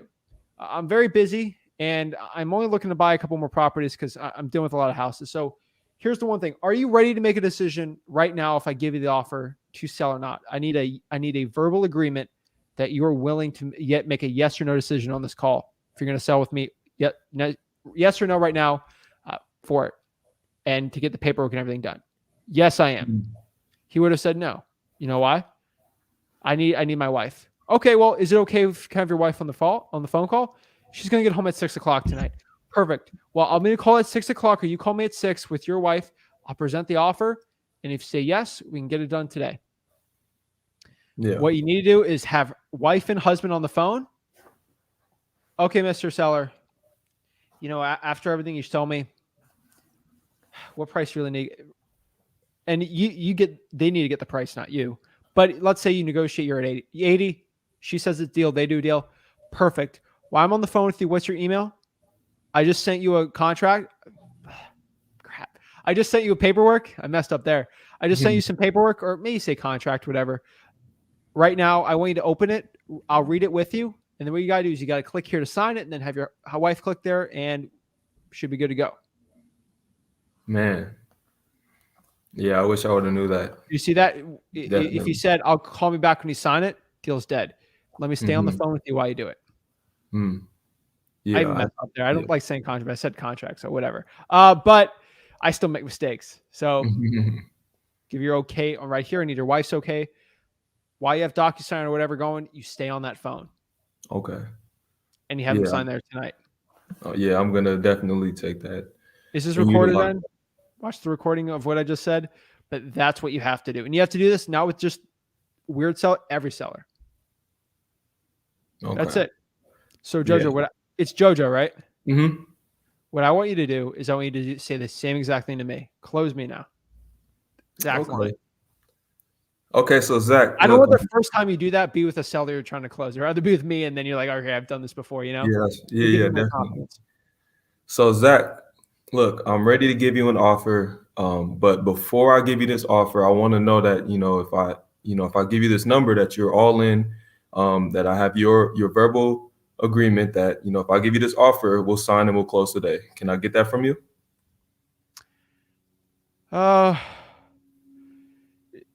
It's okay if I could talk to you tomorrow about it? Well, then I can't give you now. Yeah, then I can't give you an offer on it right now, Zach. So right now, well, because I don't have your verbal agreement, I can have another offer or another deal that, can go through. If I don't have you ready to go and lock in today, I'm gonna have to move on. So fine. Okay, let's do it. So what's your email? I'm gonna take it down and I'll send you an agreement right over, and we can get started. Okay, what's your offer? So my offer for 123 Apple Ave is $65K. I can't do that. That's way too low. That's way too low? I can't do that. Okay, so let's factor in the closing costs, the repairs that I'm gonna have to do. If I factor all of that in, what do you feel is a good number for this? I'm not taking anything less than 70,000. So I know it's worth at least 70. Okay, so how much are you looking to walk away with in your pocket today? 70. 70,000? Okay, Zach. Well, I can't do 70,000. Considering all the closing costs, all the repairs I'm gonna have to do, all the taxes I'm going to pay, would you consider, maybe going down to 65 for me?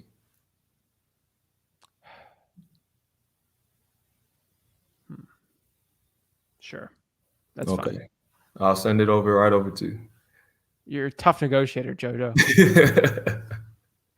Man. Yeah. I'm trying to get more comfortable at stuff like that. I feel like when I negotiate, I'm kind of scared that I'm going to push. Send me the document, man. You didn't get closed. I didn't sign it. Keep on the phone, bro. Close me, man. My bad. So yeah, what's your email? Send it. Text me your email. Or what's your email? Write it down. I'm gonna send you over these documents. I'm gonna walk you through this agreement, and then we'll sign it, and we'll close today. Okay, I'll call you when I sign it. No, let's walk through it together. If you have a couple of minutes, we can walk through it together. Okay. Yep. Okay, sounds good. Okay, what does this line say here? Earnest. What's an earnest money? So the earnest money is just me letting you know that I'm all in to this deal. So I'm going to give you some money beforehand, before we close, just to let you know that I'm serious about this deal. Okay. Fine. Yeah. Perfect. Mm-hmm. Okay, I signed it. Awesome. I just got it. Well, thank you, Zach. It's nice doing business with you. I'm gonna get this over the title. We're gonna close this, and we'll stay in touch and keep you updated on the process. Okay. Okay. Awesome. Thank you. Have a good day. Perfect, man. You're assertive there, man. I wanted to get off the phone. You didn't let me. See? Sometimes it's not nice being Mr. Assertive, but you have to sometimes, Yeah, sometimes you have to. That goes into my next question. And so I have some people that I want to get under contract. They've given me, and so I messed up before. I've messed up already not getting them to sign right then and there. So we already have the deal. We've already seen the house. And so they've already given us their word that they're going to give us the property or sell it to us. So I have a seller right now that I've been trying to get on the contract for weeks. And our contract is 1 page. And he's like, I'm super busy. Like, he'll barely answer. But when he does answer, he's like, I'm super busy. I'll get to the contract. And I'm like, Mike, it's 1 page. It's a DocuSign. It's really quick. I can go through it with you. He's like, I don't have time right now. Call me next week. So I'll call him like every week, call him 3 times a day, won't answer if I get through to him. So, like, what do I do from there now? Because I'm constantly calling. Call him from a different number. I call him from my Google Voice number, and then I call him from my personal number, and I might call from a Mojo number. He still doesn't answer. And so I believe, I know he's busy, like, actually, but I just don't like that he's prolonging like the time to sign. And he's like, I'm not shopping it around. I'm not going to sell it to anybody else. I'm going to sell it to you. It's just, I'm super busy. Give him an ultimatum. Okay. That offer is only good for the next week. I need an answer by Monday. Can you give me an answer by Monday? I'm going to buy another house instead. And when I put the pressure on him like that, and when I do that, because we really want the condo, he's like, okay, well, I understand you have other like property to like look at. Like, that's fine. Just go ahead and do it. And then I'm just like, okay, like, it's hard to put the pressure on him because he really doesn't care. Like, he's motivated. He wants to sell the property, but he's not motivated enough to sell it soon. He's not motivated. If he's not motivated to sell right now, as you know. No. I know. Yeah, it's annoying. I know. That's all. They gotta be motivated enough for the time wise. Yeah. Oh. Yeah, so I have a couple guys like that, and so yeah, it's pretty annoying, but hopefully they get on. They keep saying they'll sell it to us, but yeah, but all right. But other than that, just I really appreciate that tip on how to close because I really need to learn how to close faster. Bro, that's what I just told you. It will work perfectly. I promise. Yeah. Other than that, that was about it. And then thank you for the list. Bro, keep it up, man. I'm telling you, these are the secret lists that most people are where you're at. Oh, I'm just gonna give up. I can't go past that point. I promise you. Good results. Man, I appreciate it, Zach. Keep doing what you're doing, man. Thanks, man. Any last questions? No, that's it. Appreciate you. Thank you. All right. Appreciate you, JoJo. Thanks. We're going. Yep. Woo! Helping the people out. I love it, guys. Guys, we got 2 options here. I can just end this thing right now, or if you guys want, I can keep the party going. We're celebrating a year of wholesaling houses for real. If you guys want a special surprise too, guys, do me a favor. Okay? I'll keep it up. If you guys give me a special surprise. 1 year of wholesaling houses for real. Do me a favor. One part. Everyone watching this on YouTube needs to like that like button right now if you want the special surprise. I see the likes. Guys, the likes we have on YouTube, I need this doubled. Please. Double it right now. Guys, see that like button. Special surprise. I promise you. I promise. All right. Everyone's saying no, don't end it in the chat here. Everyone's saying don't end it. You guys want more, guys? Hit that like button, and I need everyone to comment also what market they're in. If I see at least 15 people comment it, we'll keep it up, and I'll have the special surprise, okay? Let's get the likes up on it. Let me answer some questions, guys. I see people in the backstage. If we double the likes, I'll keep it up. I just need the likes to be doubled, okay? If you guys do that, I'll keep the party going, but I'm legitimately serious right now. I'll cut off right now, okay? Guys, I need everyone to smash that like button, guys, for me to keep going. We got to up the likes. If we do that, let's pump it up, guys. Let's see if I get 15. All right, we got 15. Fine. All right, you know what? We got 15. Likes are almost doubled. Oh, shoot. They just doubled. Okay, fine. Fine. You guys get your surprise. Hope you're happy. Hope you're happy, okay? Hope you're all happy with the surprise. So let's get it pumped up, guys. Cue the DJ. After the DJ, I promise you, surprise going. Let's get it.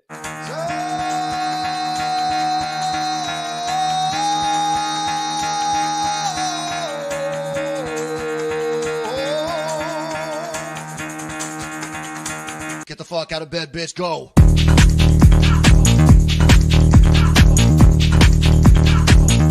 Get up, and then they got go.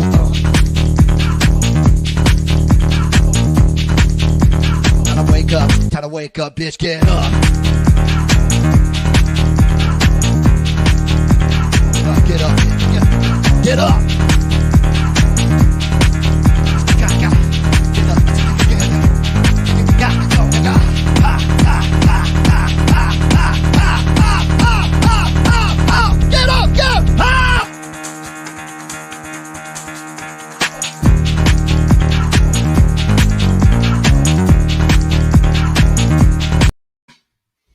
All right, guys, it's Zach Ginn here, and dude, I got some people on deck, so let's see what you got here. Let's bring it on here. I got Alberto. You there?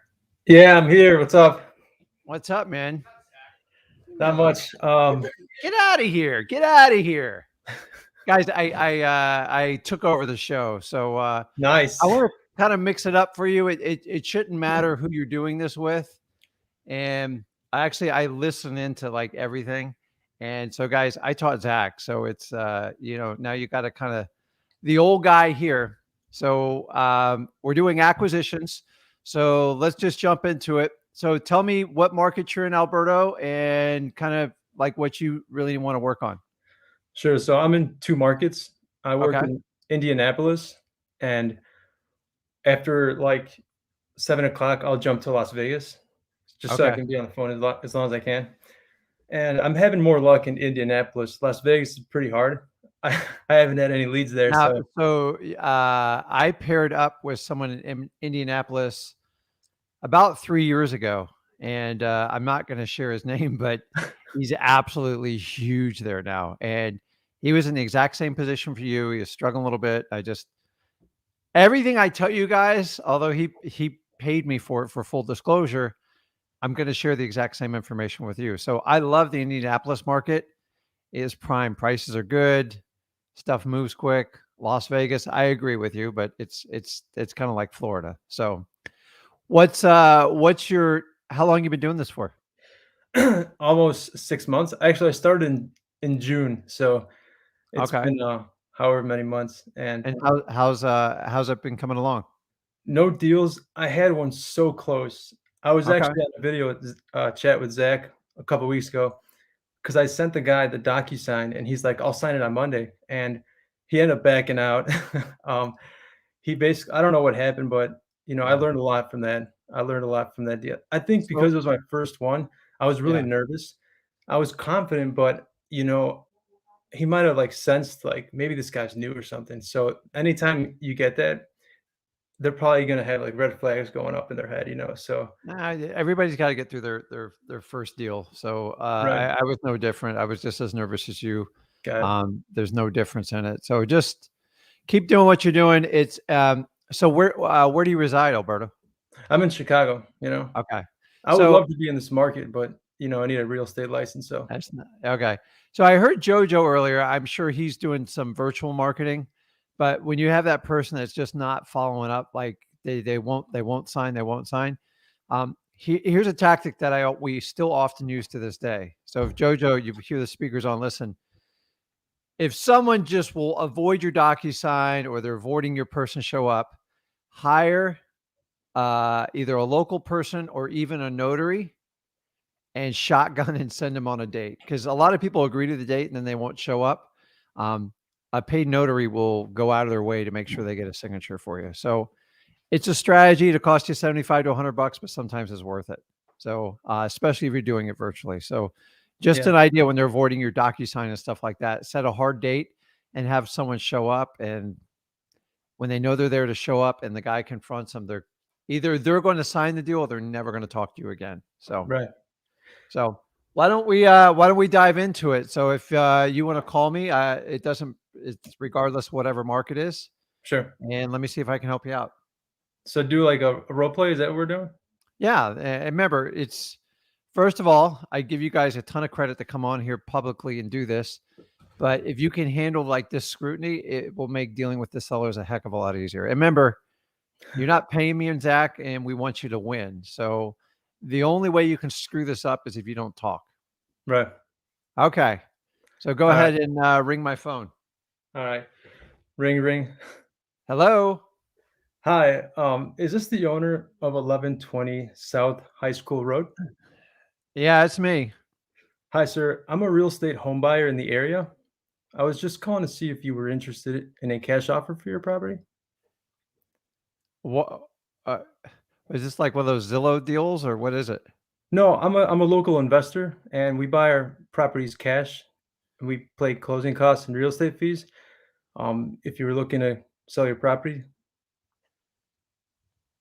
I mean, it'd be nice to sell it. I mean, I've talked it a couple times to my wife, but honestly, the house it's got a few issues to be honest with you. So I don't know if it's something you'd be interested in. what kind of issues does it have? It just, you know, dude, to be honest, I don't want to go in like all my personal details, but Sure. I'm not working and I ain't got a lot of money, and I'm gonna have to figure some sort of, we've talked about like downgrading it just to a smaller house to minimize some of our bills. So the roof's older and I got a few leaks and the kitchen's got a few issues. And I don't know how much time you got, but I could go on forever about this stuff. No, I mean, I understand your situation, and I'm sorry to hear about um, what's going on right now. And I'm on the phone all day. I hear all kinds of stuff, so don't be discouraged. Um, I'd love to help you out. I'd love to take this property off your hands and help you out financially. So, um, you know, can you tell me a little bit more about the condition? You mentioned the roof is older. Do you have any? It's rough. I mean, dude, it's rough. Like, I don't even bring my friends around here Oh, anymore. geez.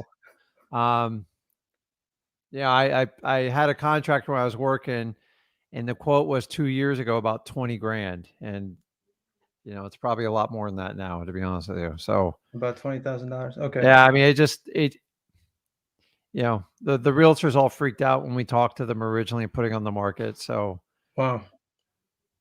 it is what it is. Most people don't want to buy houses like this. Well, we do.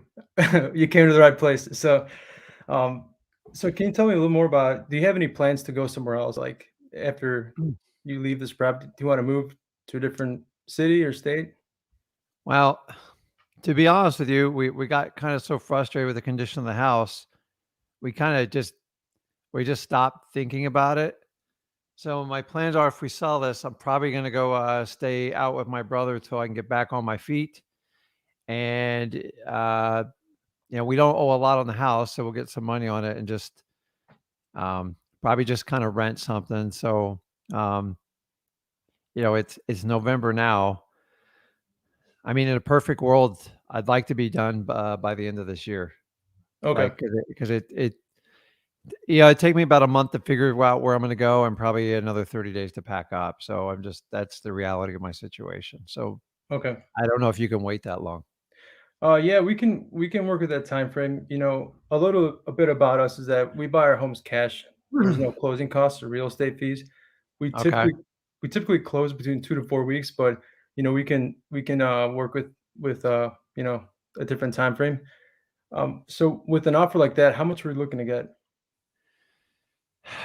You know, I honestly, I don't know.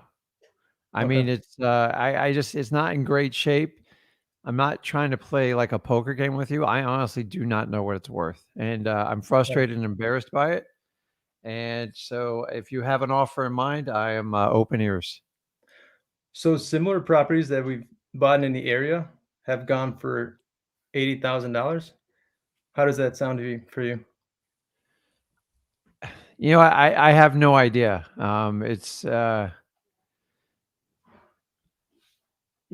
Honestly, it would, I guess in a perfect, in a perfect world, I was thinking back, a few years ago, if I could get 100K, because 100 sounds nice and round. But I hear you're 80. I'd probably have to think about it a little bit, to be honest with you, to figure out if that's the right number or not. Okay. Well, since we're gonna have to put money in this property, right? Repair it, remodel it. That's where we get the price from. And if you want to work with $80,000, I'd be glad to move forward with you. Maybe if you want to talk to your wife or somebody else, think about it and get back to me. Yeah. Can you give me a day or two? Sure. Can I call you back tomorrow at a certain time?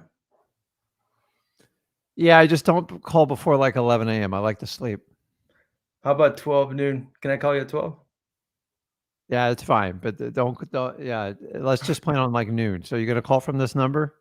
I'll call from this number. Again, my name is Alberto. So, Okay. Okay. all And right, what was sir. your name again? Alberto. Okay, Alberto. Any Okay. more questions? Nah, I got to sit down and like talk to my wife. I don't want to like shock and awe her, but I've been scratching my head for this for a while. So we need to kind of, um, go through this process. So let me talk to her. And then when you call tomorrow, I'll probably have a bunch of questions for you. Sure. Yeah, I know it's a big decision, and we want to make this as easy as possible for you. So, by all means, if you have any questions or you want to call me at any time, let me know. Okay. Okay. I appreciate it. Thank you. All right. Thank you. Bye. Okay. So, so what do you think, Alberto? What do you think your strong point and your weak points are? Well, what I've experienced is like sometimes like sharing the price or like, it has been that hard for me. I don't know how it comes off, but it's like trying to explain why I have that price, because at the end of the day, it's like I'm trying to make money, and it's like I'm not going to hide that, but I don't want to make it seem like, well, I need to make money out of this deal. Like I want to make it seem like it's a fair price. So I'm not really good at estimating the repair cost over the phone, since I'm doing it virtually. I think I No, get better the more I do yeah, it. you're going to be guessing. So let me give you a couple pointers from what I see. And this is about constructive criticism to make you better. Absolutely. Number one, you gotta find a way to connect with them a little bit quicker because Yeah. it's an awkward, guys. That first 30 seconds on the phone, it's brutally awkward, and it's your job to take that awkwardness away. Now, I don't want you to be someone you're not. If you're not like a naturally funny guy, don't try to crack a joke because it'll probably blow up on you. So a couple little things is you didn't use, now it's me, but like whoever, you guys got to use the seller's name till you're sick of saying it. You know Okay. why? Because when I say Alberto, you pay attention. No matter where you are, it brings you back center focus.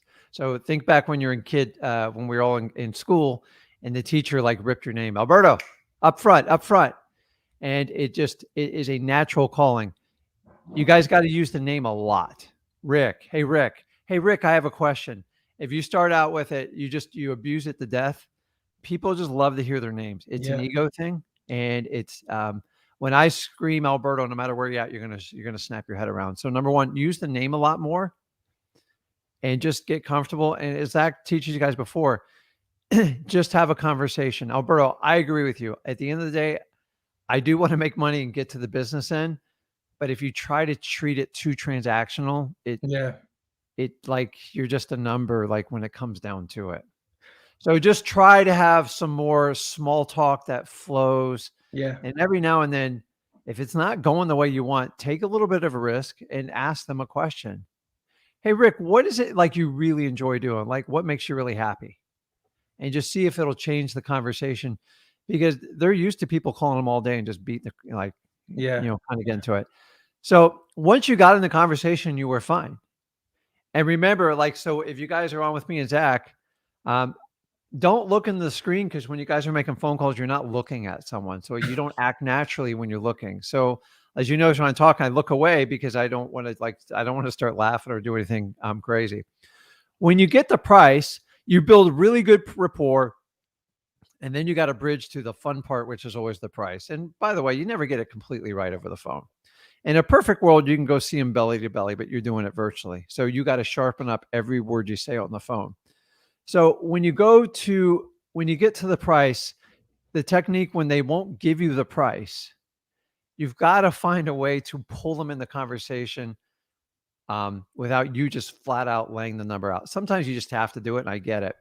But a lot of times when I go, hey, Rick, hey, what are you looking to get out of this? Like, what do you need? I've never asked them what they're selling it for, what the ask price is. Those are like trigger words. And when they say, I don't know, you tell me, it's just a nice way of saying, you show your cards, I'm not showing mine. Just volley it to them. And it's a really, really simple technique, because people can't stand this. And just say, listen, Rick, I know you don't know what it's worth, but if you knew what it's worth, give me a ballpark. And it sounds really strange, The words don't even make sense, but all you did was serve the ball back over the court. It's like a tennis match. And they go, nah, I really don't know. Now, if you do it the second time, you're politely putting pressure on them and they'll answer you. Nah, I really don't know, Alberto. Well, I tell you what, Rick, just give me a ballpark. Just give me your wildest guess and just entertain me here. Just get it going somewhere, because if I spit out like 75 and you were thinking 70, like this is going to be easy. What If I spit out 150 and you're thinking 50, you know you got a little bit of a wild ride coming. what if they say you called me? What's that? What if they say like you're trying to volley it and they're like, well, you called me? No, I'm just trying to help you out. So whenever you have a question, the simplest thing is, and you guys are listening, if you're just trying to like buy time and trying to figure out what you're going to say, talk a little slower. Remember, it's a conversation. It's not a script. Scripts are like, you just got to memorize 4 basic things. And then, so when I was new, I didn't know what I was saying. I go, Alberto, that's a great question. And I am glad you brought it to my attention because I want to address it right away. That at least gives me 10 seconds to kind of reel in my head, like, okay, how am I going to come back on this? So you're just like every other person, just like I was when I first did an offer. When you go to put the price on, you start to drag it out and you make it slow and you make it tense. You got to find a way just to take the edge off of that. So just so I go, hey, we all agree if the other person gives you a price, it kind of gives you a bookmark which way this thing's going to go. Now, I'll tell you what, when you say, hey, Rick, what's your house worth? I say it's 250 and you're thinking like 50. You're like, oh God, like I'm not going to kill myself. I'm just going to see if there's any opening or rooms. Keep in mind, you're still a stranger to them. They're trying to tell you like their worst financial crisis and you're trying to figure it out. So just try the volley technique. I'm telling you, it works. Listen, Rick, I know you don't know, but just give me a wild guess. You just give me a ballpark. Like, what do you think? And I'm sure you have a computer and you've pulled it up somewhere, right? And then if the number is absolutely crazy, hey, Rick, how'd you come up with that number? And just shut up and see what they say, because you've got to get inside their head. But listen, you got to take the time to build a rapport to make sure it's connection. Alberto, I'm sure you got a lot of friends. Would you prefer to do business with friends or an absolute stranger? With friends. So become their friend. I don't care how much time it takes you. Listen, if she's asking 300 or 400 and the property's worth like 75, then like don't spend a lot of time and decide if you want to put them in your follow-up. But so use the name more often and connect with them, and it gets with the price. Just find a way to get to it faster without that major stall, because it's like you make me like I get tense hearing you do that. I'm like, are you going to spit the price out? Like, what's the number? Like, is it that bad of an offer? So I'm thinking the offer is going to be so bad you're embarrassed to say it.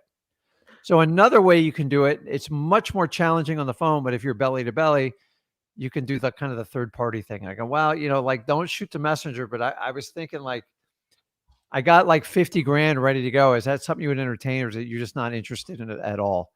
You take the awkwardness and you put it on you, but they can't see you. So you have to have that really awkward. So you got a good enough pause, you could probably get away with it. Now, if they go, F you, you're absolutely nuts, and go, yeah, that's what I thought. But realistically, what do you think you need to get to make this deal work? Knowing the house needs repairs, you can't put it on the market, and we can give you an all cash offer and close on the date of your choice. What do you think would work? So I think you're there. You just work on the beginning, use their name a lot. That'll help you. And then if it's going very robotic, do something random to change them up. So there's a reason me and Zach kind of play that crazy videos with you guys, because it's like you're falling asleep. It just kind of like, what the heck is that? Like, I didn't see that coming. It just have fun, man. Like, I'm sure you tell jokes and stuff with your friends and family just to break things up here and there. Sometimes you just got to break it up. You got to show them you're human, and then find any similarities with you while you're on the phone, especially you guys, virtual guys, because you're not getting the chance to do that belly. So you're going to have to find like extra ways. So, and then guys, once you do start connecting with them, you think you're getting close, start using, like a lot of the older people don't use social media, but if they are on social media and stuff, I mean, it's like a cheat sheet on what they like to do. and then you can get instant report, either talking about art, cooking, or like whatever. So, Okay. but that's it. Just bridge the beginning and then just get to that price and find a way to get it to a little bit quicker. And I think you're on the right track. So you got any questions before I wrap up with you here, Alberta? Yeah, Sorry. I don't know if it's something you'd be able to. It might, it might take a long time, but I was just a question about competent property. This particular property, the guy's selling, so he's got like 2 houses on the property and then like a mobile home. Okay. I found comps for one of the properties, right? Yeah. And it's like, so basically he has a property listed, it's on the market, but he's thinking about selling it to me. It's listed for 275, which is a lot for this. I don't know if it is. So one of the houses, the comps is at 180. So obviously, and I offered him 190. So that wouldn't work, but there's also included another house and a mobile home. So what do you do to like figure out, like, what are some advice to figure out comps when it's like a deal like that, where it's like it includes another house that probably is a tear down house and then a mobile home. It's a big plot of land too. It's like an acre land. Yeah. So you just got to look at how you can create the value for your buyer. And so I'll give you a cheat sheet. When I get a property every now and then, I bought one not long ago. It looked like a military bunker. There was just flat roof. Everything was 90 degrees. It just looked like crap. So the guy built the houses on his own in Port St. Lucie, and it just like everyone just shook their head at it. It sat on the market 6 months. I told the realtor, I'll just buy it. Like, this is stupid. And she didn't understand like how wholesalers work. I mean, she wasted everyone's time. The bottom line is, all I had to do to figure out a sale price on it is sell it super cheap, which I don't want to do that, or find out what the dang thing will produce in cash flow. So cash flow, just a fancy word for saying rent. So that property rented out for $1,200, and everybody said I'm only going to get 70 or 80 for it. And I wound up getting 110,000. It still needed a major rehab. So it's slightly discounted below the rent. So usually in my market, if a house is worth 120,000, you probably should get at least a minimum of 1,200 in rent. Or if it rents for 1,200, you should be able to sell it for 120. So this is an old rule that was back in the 80s, which I didn't learn until early 2000, the 1% rule. So what you can do is you can take the 3 properties. So if one's a tear down, sometimes people like open fields or something like that. Some people have an agricultural spin, but like mobile homes, which I never put a lot of value on them, like our mobile homes, they were selling for $5,000 or $10,000. Now they rent for $1,000 to $1,300 a month in Florida. And I would get mobile homes all the time, and I would just haul them off the property. Now we don't do that anymore. So look at the cash flow, and that'll tell you, because if each property could generate like $1,000 and you got $3,000 a month, potentially it could be worth $300,000. But if you struggle with the comps, sometimes you can go back to the cash flow and see if the numbers work, because typically another investor is going to buy it, and usually it's going to be a buy and hold guy or at least a fix and flip. Okay. Sometimes, and don't try to make the numbers work. They just don't work. They don't work. There's some things on a property that just don't work.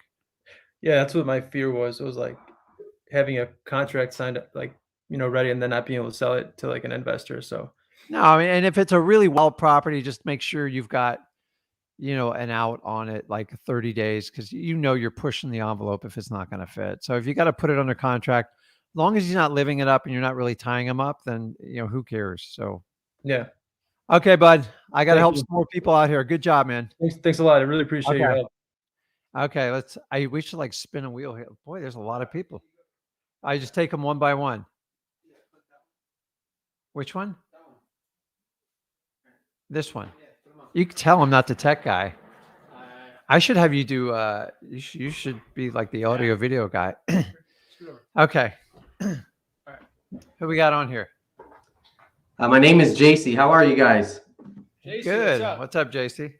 Nice to meet you guys. Why am I always this guy? Because you're probably... Okay, I got it.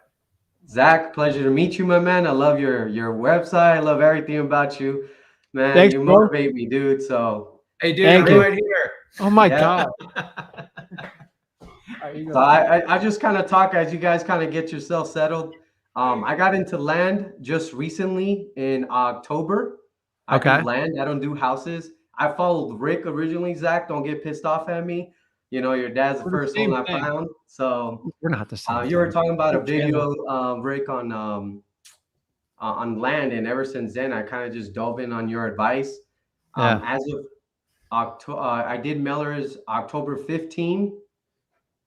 Today's 11/4. I got my first purchase signed agreement. Awesome. Woo! I like land. It doesn't talk back to you too much after you buy it either. Right there. Oh yeah. That's awesome, man. Hey, I'm on this live call, but What market you in? I'm really on this live call because it wasn't through cold calling, it wasn't SMS, it was a mailer, and as you guys are aware, it's a little different. But I've never done any type of wholesaling ever in my entire life. So my question is very easy, and I'm sure it'll be answered. It's in Texas, but it's a non-disclosure state apparently. I just found, I'm learning as I go. Okay. And I just don't know how to comp, land in this case or this scenario. I just don't really seem to understand how, this process kind of works next. I do know this is the process where if I don't do it right, it can lead me to either paying too much or like not having to do at all, right? So Okay. I kind of want to ask you guys that specific question. If I'm looking here, it's because I have two monitors, so I do apologize. It's okay. You're good.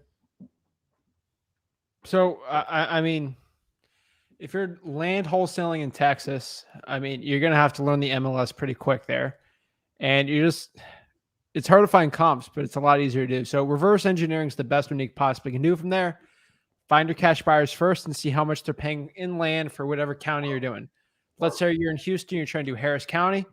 How much for a quarter acre without mineral rights wherever? Oh, I'll pay $50K an acre, or like $12K for a quarter acre. You just reverse engineer it. It's the best and easiest way to do it. Okay. It gives you a lot of leverage with motivated sellers to get better prices, and you already know what it is, so it's perfect. Okay. Cool. And you can go off your try your property appraiser sites. Most of the counties break up land and then the actual property, and it kind of gives you a base on how they tax them, and you can start. So the best thing is to find out what someone will pay for it. But after a while, like I could give you a percentage number. So most of our land in our area under normal market circumstances is about 70 to 75% of the value is how the county values just raw land. But every county is very different. I've had them, some are over, some are under, but it'll be very consistent within your county, but it'll change with like each market you do. So some people go, okay, well, I'm never if I can pay what the county assessed value for just the raw land is, that's a really good deal. Like whatever, just find some things that are a baseline that'll help you out. And once you identify it, it'll kind of keep you on a track record. Remember, you might go a little bit to the right, you might go a little bit to the left, but it won't steer you wrong. If you see the county has it at like 30 grand and you just paid like 90 grand, that could go, okay, I might have to really check my homework here quick. So any other tips? Reverse engineer. That'd be the best one. How much was that first deal? How much I purchased it for? Yeah. Or like the agreement that, he contracted me is 12 grand. 12 grand. What do you think you're going to sell it for? That's the portion I'm trying to figure out. And what I saw on Zillow for a 5.5 acre was going for, according to kind of like PropStream, I was able to look at the comparable comps there and choose MLS and both or whatever it says there because I'm still learning. The county put for that 5.5 for that land, that raw land was $300K. That was recorded in the county. Wow. So I'm just trying to kind of like not get excited, just trying to be very smart, trying to understand how the processes work in this. I remember the advantage of land is you can send everybody and their mother to that land. Bro, I would go to PropStream and I literally would cold call every vacant land cash sale possible in that city and just call them. It's all right now. That's all I would do tomorrow. That's all I do. Just see what they pay for 5 acres plus, 5.5 acres. Everything over an acre, I would do. Do you know how to do that? I don't. I just literally got PropStream 2 days ago, and I was All right. just doing All some right. videos on it. Let's so. do this real quick. All right. Okay, thank you. Don't. All right. Drink while you do that. All right. Get some water. Bye, Rick. I'll be right back. All right. Okay. So, all right. Let me go into PropStream right here and pop it up. I'm just gonna do Harris County because I don't want to scream about where you're doing land deals at. So let's go do Harris County. Let's just whatever.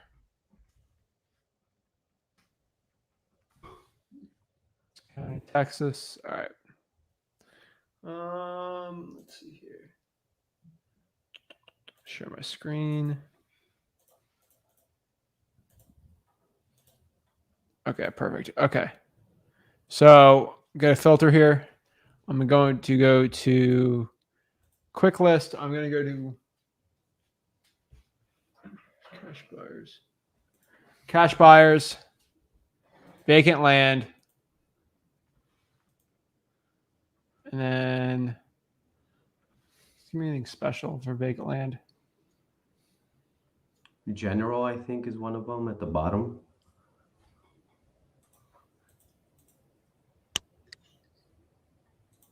Residential, special purpose, unusable, and general. All right.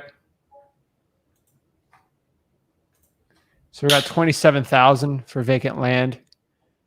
That's what like right here. Mm-hmm. This guy that just bought this piece of land right here. Mm-hmm. Who bought this? Let's see. Walhan Ordonez. Mm-hmm. Call him. Okay. Okay. Next, right? We're going to go after this one. This piece of land right here in Houston. Okay. Domar Quarter. Next. 8202 Shady. It's a big piece of land right there, right? Yeah. Let's talk to Norma. Right? Gotcha. Okay. That's it. It's a much easier conversation when you're selling it, by the way. Yeah. You just get to the point and you're not trying to like butter them up. You just want to see if they're eager and grab as much intel on how they came up with that price. And then you can start dotting it out. You could also reach out to realtors in the area that specialize in sand. I mean, land. Sand. Okay. Same thing. Sand is good, right? I know. All land's got sand. So, and in terms of the buyer side, when you're, I hear every day in land, like they said to have a website. What's your guys' take on that? You're selling a product. You don't need a website. You're selling land. Yeah. Nobody cares about, they care about the land you're selling, not the website. Nobody cares, dude. It's just going to take time. So I guess if you're trying to sell 100 lots at once, but yeah, I got to tell you, man, people, the whole website thing, it's convenient for information, but the reality is you want to sell a property quickly. There's just too many issues that happen with like websites and doing like posting stuff on there, especially on single family homes, because I mean, the reality is we need to be selling the contracts, like not the property. So when you put it out on a website, the question is, okay, what's your intention? What are you trying to do? And then everybody and their mother gets to see it. So you don't have a lot of control once you throw anything out on the internet, but whatever helps you out. Some people like it. Some people don't. I find most people that are promoting websites are usually trying to sell you something like, hey, use my service. It's all done for you. It's $75 a month. It's not going to help you sell it. Like they still have to find it. The only way they're going to find it is with you. So the quickest way is reach out to many people on that list and then try to network with some like realtors that specialize in land in that area. That shouldn't be hard to find. So get someone to pull like an MLS list for you, or if you have a friend or someone you network with it, and get that list as well too. It might coincide with the PropStream one, but either way, you just got to get out there and make a crap load of phone calls because because you're trying to figure out if it's worth 20 grand or like 300, right? Yes. You got to figure out if it's a 6-digit flip or just like a regular, just kind of, you're still going to make money either way, but you got to get to that decision. Don't sit here for weeks trying to figure it out. The thing is, we can talk about this. You just got to call those cash. That's the next step. Call those cash buyers, sell that piece of land. That's it. Gotcha. It doesn't matter what you let you guys know. Bro, it doesn't matter what you got under contract for the buyer. Yeah. All the buyer needs to know, you put under contract for 70. Who cares? Are you looking to buy it for X amount of price? Go from there, right? And guess what they're going to ask you? Well, how much do you want to sell it for? You got to tell me. I don't really know the land values too well. Can you give me an offer? I promise you, someone's going to offer you something stupid high, and it's going to be amazing. So go from there. Explain you're going to sign it, and then go from there, bro. And then have them go. Make sure they verbally agree to a price, or they're interested in it, and they got the funds. Go. Have them go by the property, look at it. Boom. Go. I remember, the higher the number, the more creative you can be. So as long as you get back your 12 grand and plus, I would take at least 10 or 15. If someone says, can you write a note for $50,000 on it? Let's not get the notes or anything right now. Just get an assignment. I just keep jacking the price Bro, up. you don't know. Maybe you sell this thing for 150. Hey, if they're doing that, then you're gonna have a conversation with me next week, and I'm gonna help you double close. I'll do it for free because you're double closing that. I was just gonna ask you guys, can you guys explain double closing, or I think they call it transactional funding? We're doing double closing next week. Oh, that's a good one. I don't want to bring up the number. I don't want camera. I don't want to break it down, but double closing, real simple, is just two closings. That's it. Okay. It's when you buy the property, and then the reality is you go to the room next door and then sell it to your new buyer, and that's all it is. But there's supposed to be two separate transactions that have nothing to do with each other. That's the correct way a double closing works. Transactional funding can be used to bridge the gap on a double closing. So maybe you buy it from this seller, you're making $100,000 and you need to float the money for a day or two. A transactional person will lend you that money. You're typically going to pay $3,000 or $5,000 as their minimum cost. And that's the cost to float the money with you having no money in the deal. But they underwrite it based on your buyer putting money in escrow. They have very, very, very little risk. And if that buyer deal doesn't fund, so a really good double closing happens reverse. Your buyer puts their money in escrow and executes the document. And then your transactional funder goes, okay, well, now I'll put the money up because now I'm 100% covered, and go from there. Now, you can use private money. You can use friends and family. You're only trying to cover 12 grand, dude, not a ton of money.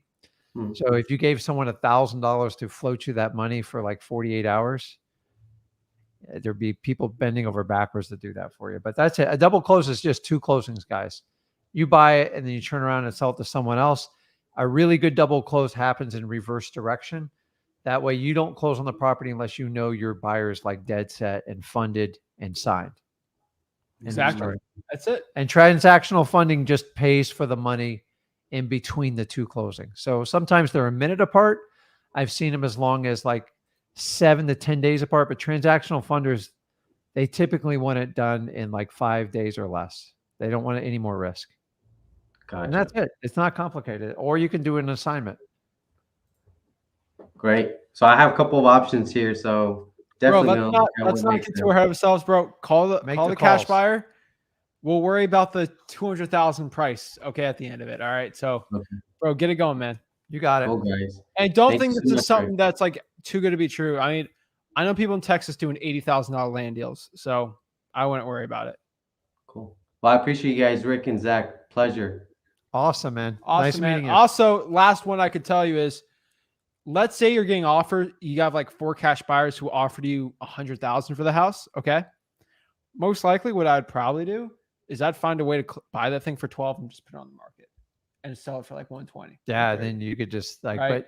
but you need more than one offer. You need like 4 or 5. Yeah, like, okay, just make the calls and get as much intel as you can. Yeah. And then you could have a really exciting weekend. You go, man, I'm going to make like $100 grand for the actions I took. I don't know. It might just be 20 either way. You can make 5 on this. Who call cares? the cash buyers and see. That's all I can It's tell the you. only way you're going to find out. And the more cash buyers you call, the better chances of getting the best deal. So if I were you, man, Friday, Saturday, Sunday, 7 hours a day I'd be calling. Yeah. And once you have that number, then you can kind of come up with your strategy, what to do. It's like, because you can probably get higher on what they're offering you, but you'll have to get somebody to fund the deal and just throw it out on the market.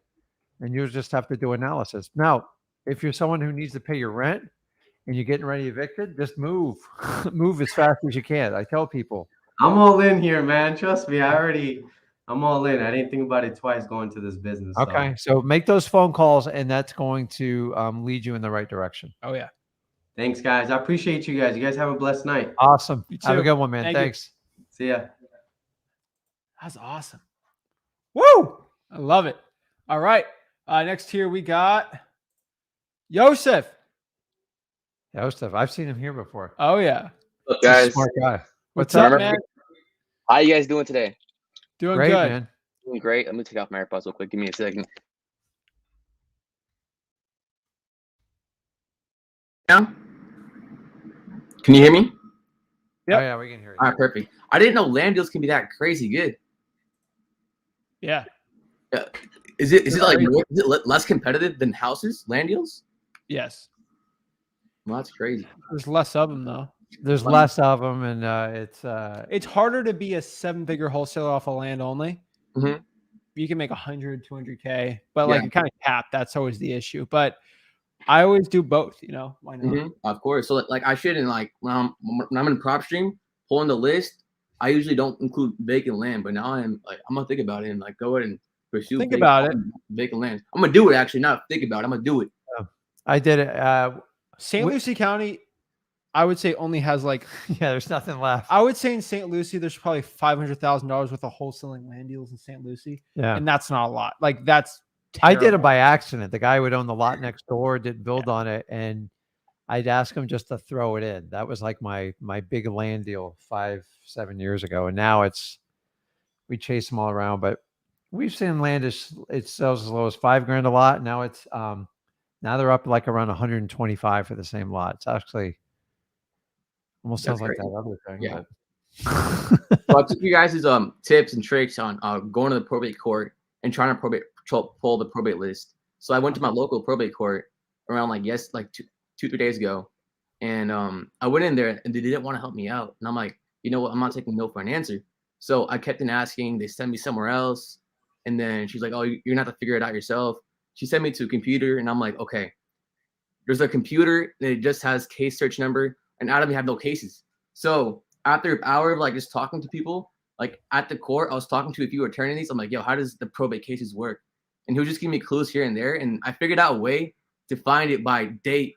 Like I'd have to search each case number, and that's like 199 and then 198 in order to get the case numbers. I'm like, oh wow. They make it so hard, which I find is good news. Like as of Zach said, the harder it is to get, the less people are trying to get it.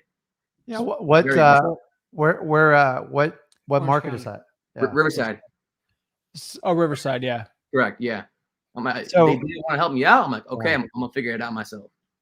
Yeah, So- you got to pull all the tricks out. So like when I went to first learn probates, I treated it like a school project. Yeah. Mhm. Everything everyone's telling me, I'm just going to ignore. I'm just going to walk in like I know nothing about probates, and if it's going to take me 3 weeks, I'm going to get the information. And that's, how I figured out probates. I went to the probate department and I just buttered up the girl there. Like I just, and you can't just sit there and demand people and threaten them. And it is public record, but you got to understand, you got to look at their side too. They constantly have people coming in trying to get this information for free and then sell it to people like us. Yeah. A They lot of get it companies 30, 40 times a day. So they're going to try to shoo everybody away. don't. Mhm. We even have some of our code violation departments. They make you meet with a lawyer and like you have to check off a list. It's like, Yeah. so most people run when they hear a lawyer. I'm like, well, that's fine. Well, you'll have to come back next Tuesday at 10 a.m. to meet with our legal department. Just don't go away. That's the key. And just, you have to be nice even when they're being like not nasty. And after a while, when they figure out you're not going to go anywhere, they figure it's just easier to give you help, advice, or information, and kind of go on from there. So it's Right. So I was looking into SMS text blasting. I use you guys' affiliate link, try to get to using SMS text blasting. And I'm just wondering, is there any like tips or tricks? Like what makes a successful wholesaler market through SMS? Is there anything different that they do that other wholesalers don't do that make them special or unique in such way? Yeah. You got to send it the right way. So Mhm. I always ask very basic. I want to get a yes on the first text, and then I hit them with whatever I want in the next one. Yeah. It's all free holes. It's all in there. But Yeah. that's number one. The right list is important. And the number one issue I see people doing texting when they don't have success is right when there's any sign of motivation, stop texting, go on the phone and call that person. That's what I would say. Okay. And texting, add copy like crazy. Yeah. So try to respond as soon as possible once you get the text. Oh yeah. Okay. And then as soon as I see a sign of motivation, I go ahead and go on the call, correct? Yep. Okay. The whole goal of SMS is you have to convert them eventually over to the phone. So the idea is reach out to them. I've done one deal SMS in my entire career. I remember I've been around before there was SMS. So it's very hard for people. You will build zero rapport with a text. So just if you can get them to the phone. Although I will tell you, I find that most people, when you do the texting, is they like to sit on, like, some people like they like the feeling of texting because it's not very personable. Yeah, I get on the phone. Yeah, you'll never win. I see people all the time on social media with 20 pages of texting. I'm like, dude, don't, like, by page 2, you need to be on the phone. Yeah, because you need to hear what they're saying and their tonality and their urgency and their motivation. So I know your guys' market is like different from every other market, but for your market, what is it like the top 3 deal sources you guys use that generate the most qualified? Direct mail, cold calling, SMS. Direct mail, cold calling, SMS. Is that in order? Yeah, I would say so. Depends on what month, but it's direct mail is always number 1. Yeah, and remember, you gotta understand, I started out when we only had direct mail, so I got really good at it. And do you send out postcards? No, or the go to Mailing Mastery. That's exactly what we do. Okay. I give you all 19 years summed up into it. So it's the problem with I would not be doing direct mail if I were you, though. Yeah, I'm not looking out. Maybe in the future when I would not be doing it right now. Yeah, it always works. And cold calling. Yeah, but yeah, generate a few deals, and then when you get some time and money with it. By the way, driving for dollars is part of cold calling. Yeah, for sure. Okay. Yeah. But check out Mailing Mastery. It'll teach you it like long term, but yes, it gets more expensive. Yes, but like, dude, it still generates deals from us. So if I said, listen, give me $4,000, I'll give you a deal for 35,000. You pay me in a heartbeat. That's how I look at direct mail. So, dude, I can tell you stories about days when he was about this big. I'd send out like 300 mail pieces and I'd get like 100 leads. And I wouldn't call people back for weeks because I had too many leads, but nobody was telling me what to do. I was literally I was trying to figure stuff out, and I started doing wholesaling naturally by just asking people and talking to them. And that's how we rolled up into the business we are in today. But it's, find which one you're most confident with first. And it's going to give you your best return. Yeah. And then, try not to do like 9 million things at once because it will frustrate you. Of course. So. So I don't know if you mentioned this in free wholesaling, but how do you wholesale a lead that's currently in probate or just started their case in probate? That's an easy one. So when you say a lead, are you saying I have 2 qualified leads. No, it's not on the contract. I have 2 qualified leads I got from my probate list that I pulled like 60 people. And I'm like, I've never got as far as like asking for a price in a month. And then off that list, I got 2 qualified leads. They were in the price range I was looking for. They had motivation, of course, and the timeline was perfect.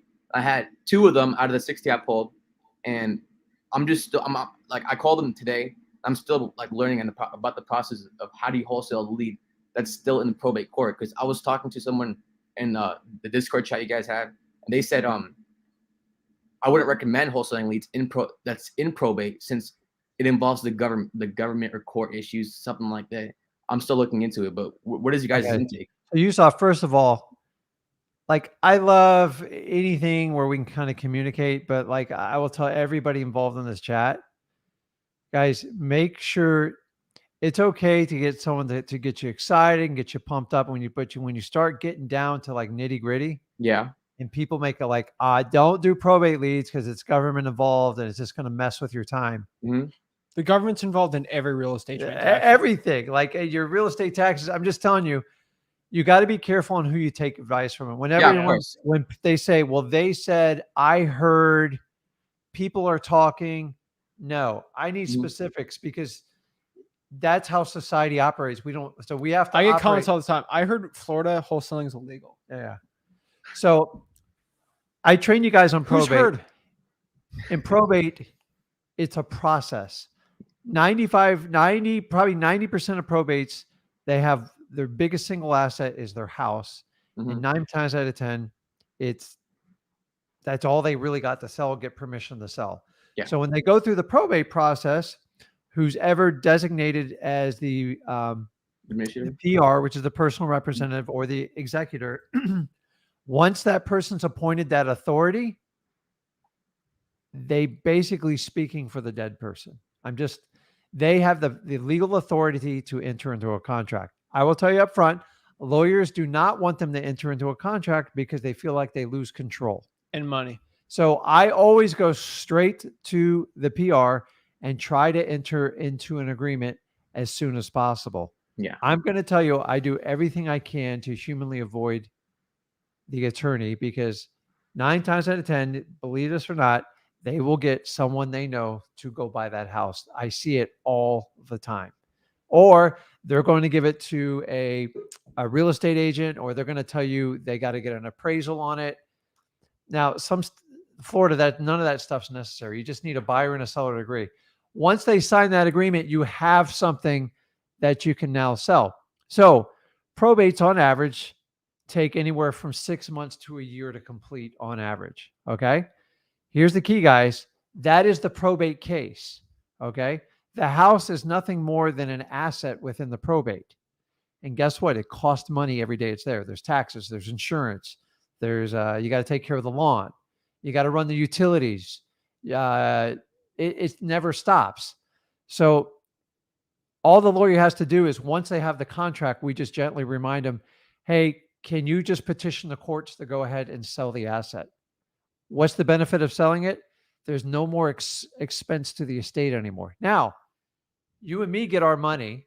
That money is put in a checking account for the estate of John Doe. And it might take them 6 months to get their proceeds, but they're okay with it because they know the house is settled and it's done. Every lawyer will never, ever share this little secret with you because they can manipulate billing hours. And I apologize if you're a lawyer on here. It's just my experience in Florida. So all they have to do is request to sell the asset. And the attorneys, they know they have to do it, but somebody has to instruct them. So guess what? If the petitioner never instructs them to do it, they never give permission to sell the property, and you have to wait till the end of probate. If you wait till the end of probate, here's what happens.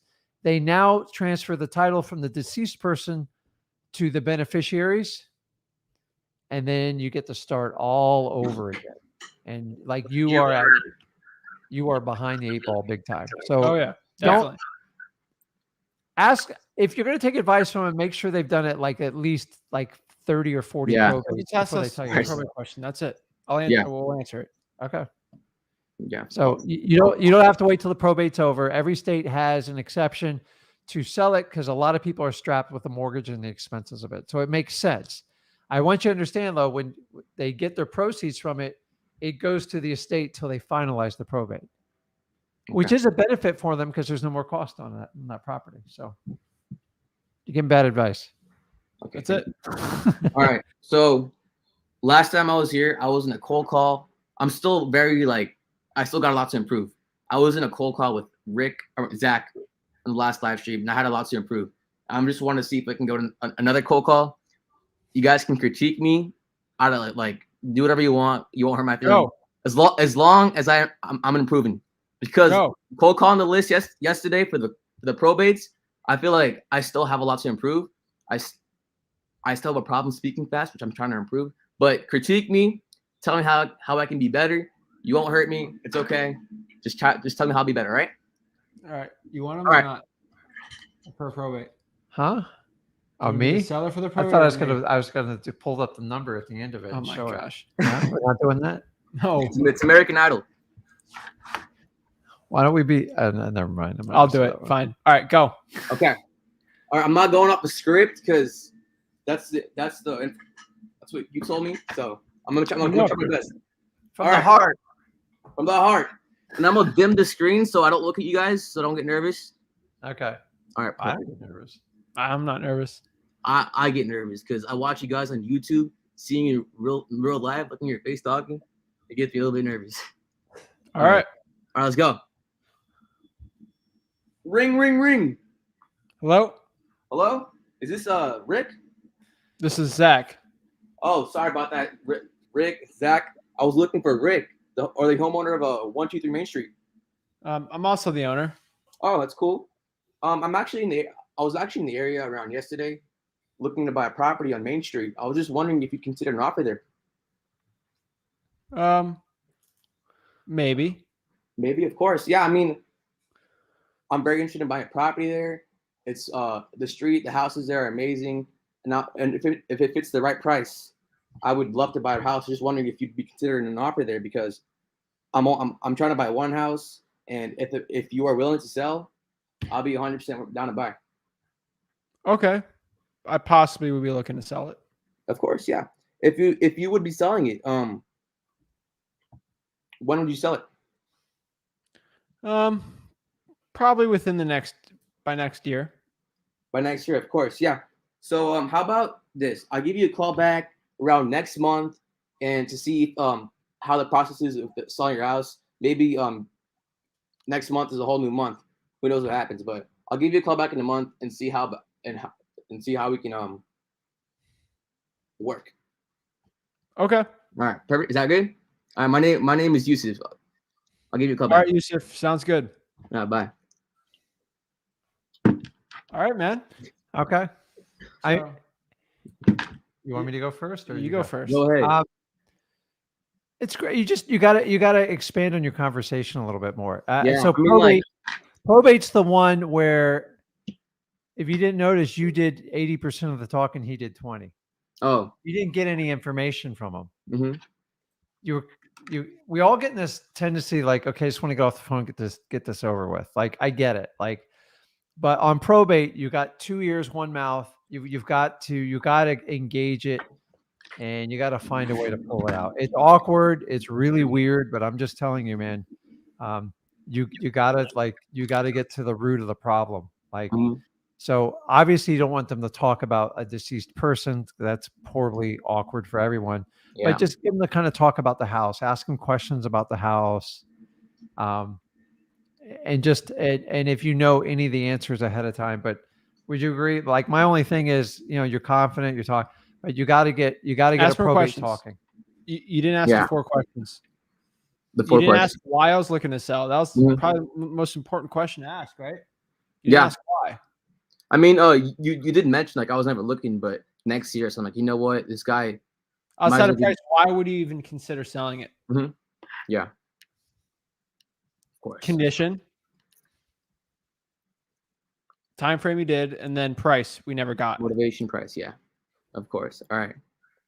So just with probate, guys, the tips I can give you out there is just slow down with people and have a genuine conversation and just touch on the 4 points and let it come like naturally and talk to them. Like, listen, not everyone's going to be super nice and give you all the information, but the ones that are, those are the ones that we do the most business with. And I will tell you, in probate, I've had people chew my butt out, and then they'll call you back in a week later and go, listen, I was just in a bad place. I apologize. You didn't deserve it. I do want to talk to you about selling the house because you were a gentleman about it. And that's it.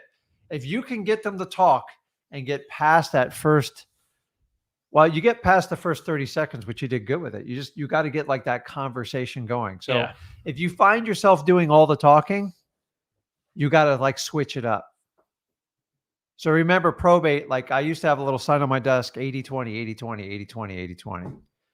On the other leads, you can get away with a lot more, but like on probates, you got to, like, if you can get them to throw up on you, and that's when you go, man, God. And when they go, listen, my grandma just died. I'm devastated. And that's when you got to be like, oh man. And it's true. Like, I don't want to hear like, it's like they want to see if you're going to be a human being when you do it, not like a sales call. So other than that, though, I mean, you got a good attitude doing everything. Just with probate, work on the flow with it.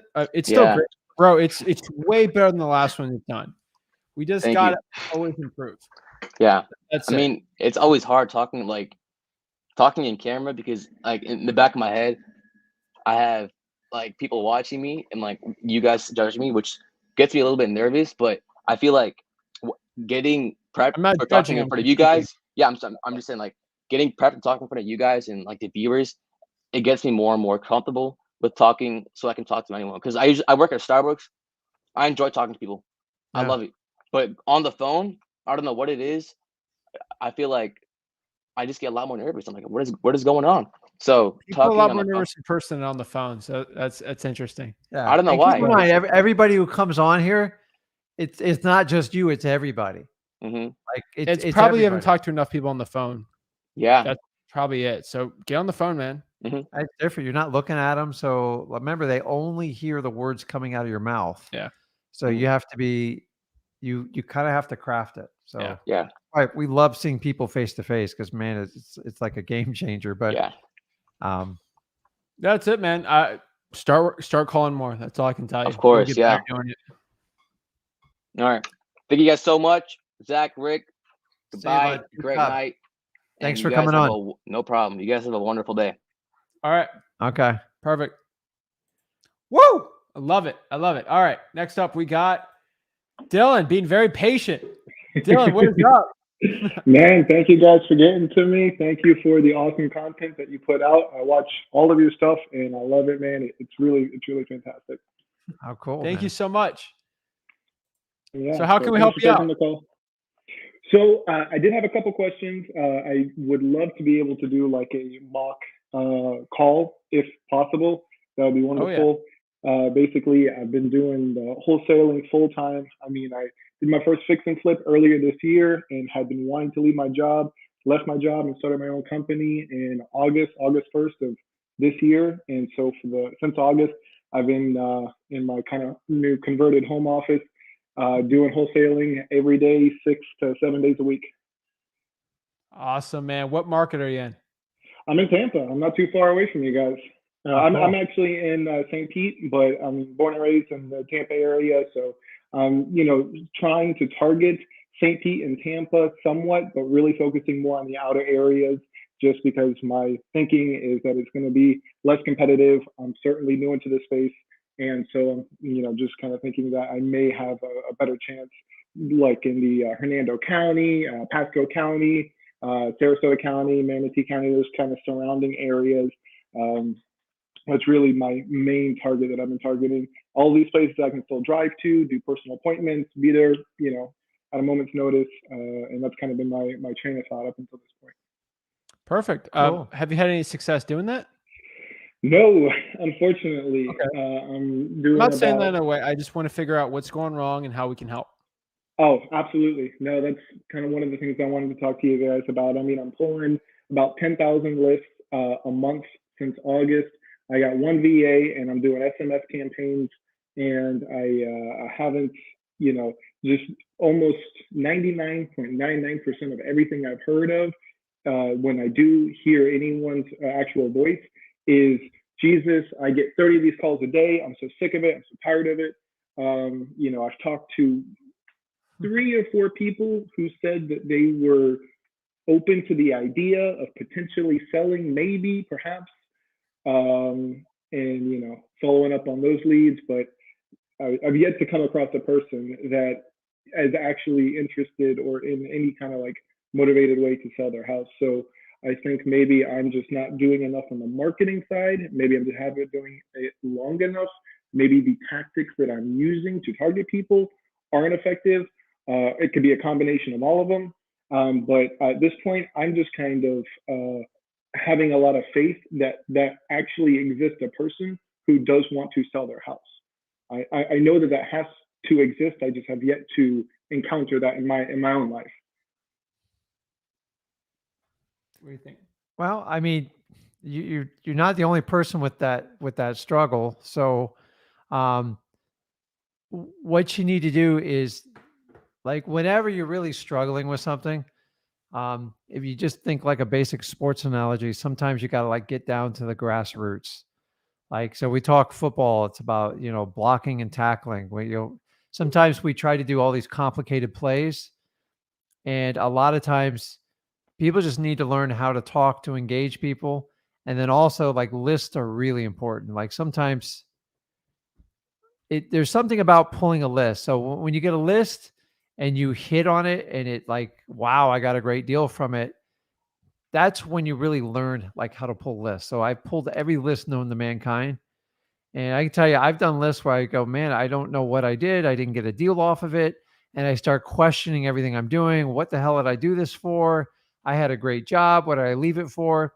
And you're going to have moments like that. So the problem is you're kind of starting out in the beginning. So I would first and foremost look at the list you're pulling. So let me ask you, do you do any type of driving for dollars in your marketing?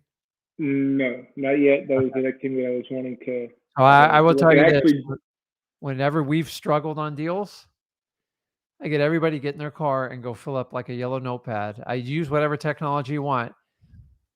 And you'd be surprised how many leads you can pull on it. Like I know Tampa well enough. I went to college over there. Go Bull. USF. I'm a Bulls alumni, man. Go Bulls. There you go. Oh yeah. And I will tell you what year I was there. But it was, I got to tell you, like if each person comes back with 200 or 300 leads on houses that look like crap, yeah, man, you can really like, and then you already, because there's a certain extra confidence you get with driving for dollars because you know you verified it and you know the house is bad. Mm-hmm. When we get lists, like we're guessing to a point, we have a certain faith in people, and for the most time they come through, but some of the lists are bad. So yeah. So I would look at your lists more carefully, and then you might want to just try to narrow it down so you can get a more specific crowd. But like driving for dollars, like you should be able to, if you like, for every 500 or 600 leads we pull, we can easily get a deal out of that. But it's work going out. 500 to 600 leads. Easily. Wow. And then I am certainly. Remember, when you're driving for dollars, you're looking at a physical house and you're verifying it's a piece of junk. Yeah. There's high weeds. That means you have real time. What's that? I'm sorry. Were you talking about 600 driving for dollars leads or list pulls from? No, driving for dollar leads, a whole different world. Okay. Gotcha. It's like summary, but because it's real time data, but you got to go out and get it. And it's going to cost you time and like some gas in your car. Now, when you're pulling leads, it just depends. If you're having trouble, try to go with, code violations list, tax delinquencies, like more specific lists. If you can do that. You can try to vacants. Like sometimes it's good, sometimes it's not so great. It just depends. Like I only pull the vacants. We do it 2 or 3 times a year because it's the same name popping up every time. So why use money towards doing those? So it's, I would just kind of look at your list. So if you're pulling a list and it's not working and you've given it time, make a change, like figure something out with it. And maybe that was some of the things that I'm pulling are just not good list to pull, or I don't even want to say that because I just haven't had success with it. But maybe there's other types of niche lists. I mean, what I've been pulling so far is vacant, tired landlord, pre-foreclosure, pre-probate, out-of-state owner, all with at least 30 to 40% equity, off the MLS, 5 years ownership minimum, under 300,000. They all kind of have those same parameters, and then tie in some pain points, pre-foreclosure vacant. A lot of the niche lists actually that I've seen Zach talk about, but again, I know that I am one of many people pulling these niche lists, and so this almost every person that I talk to is that does actually answer the phone or respond in any kind of way is just completely overwhelmed by the amount of people reaching out. Well, Dylan, do you pull the fire damage property list? What's that? Do you pull the fire damage property list in St. Pete? No. Why? The only lists that I've been pulling are from PropStream. Why? Why haven't you done the fire damage property list? That's an excellent question. I call every firehouse in St. Pete and call them. Is that a government list? You're just going down to a government building? Call the firehouses. Oh, call the firehouse. Go through free wholesaling. It's all in there, man. I'm telling you. Gotcha. When your market's too saturated, do that. That's one of the first questions I always ask. Yeah. Okay. That's wonderful. Yeah, we're in a highly saturated market too, but like it Yeah. never changes. It's been saturated since the day I started here. So Call that, Tampa's no different. try for dollars. Yeah. Go even more east, man. Like I tell people in Tampa that are struggling, go to Plant City. Pull this from there too. Like I'm it's a pulling little out Plant there, City but to Winter Haven. bro, pull those lists too, man. You just Yeah. you don't have to only do Tampa or St. Pete, but call the firehouses, call the Yeah. utilities. Like go do it. No, that's an excellent. Did you pull the I IRS knew. lien lists? What's that? Did you pull all the IRS lien lists? No. The only thing I've pulled so far is only from PropStream. You can get the IRS lien list on PropStream. Okay, so I've pulled liens, like general liens where it says all liens with a minimum of either 2 or 5. Yeah, other. So I got a list. I've been pulling other liens with a minimum of like $5,000 on the lien. No, you want at least you could be 1,000, dude. Yeah, you think that low, and that'll still be motivation? Could be a code violation. Yeah. Okay, and there'll still be enough motivation with $1,000 lien. Yeah, there's motivations of 0 liens too. So, bro, it's about doing what others won't. You know. Yeah. To get results that others don't, you have to do what others won't.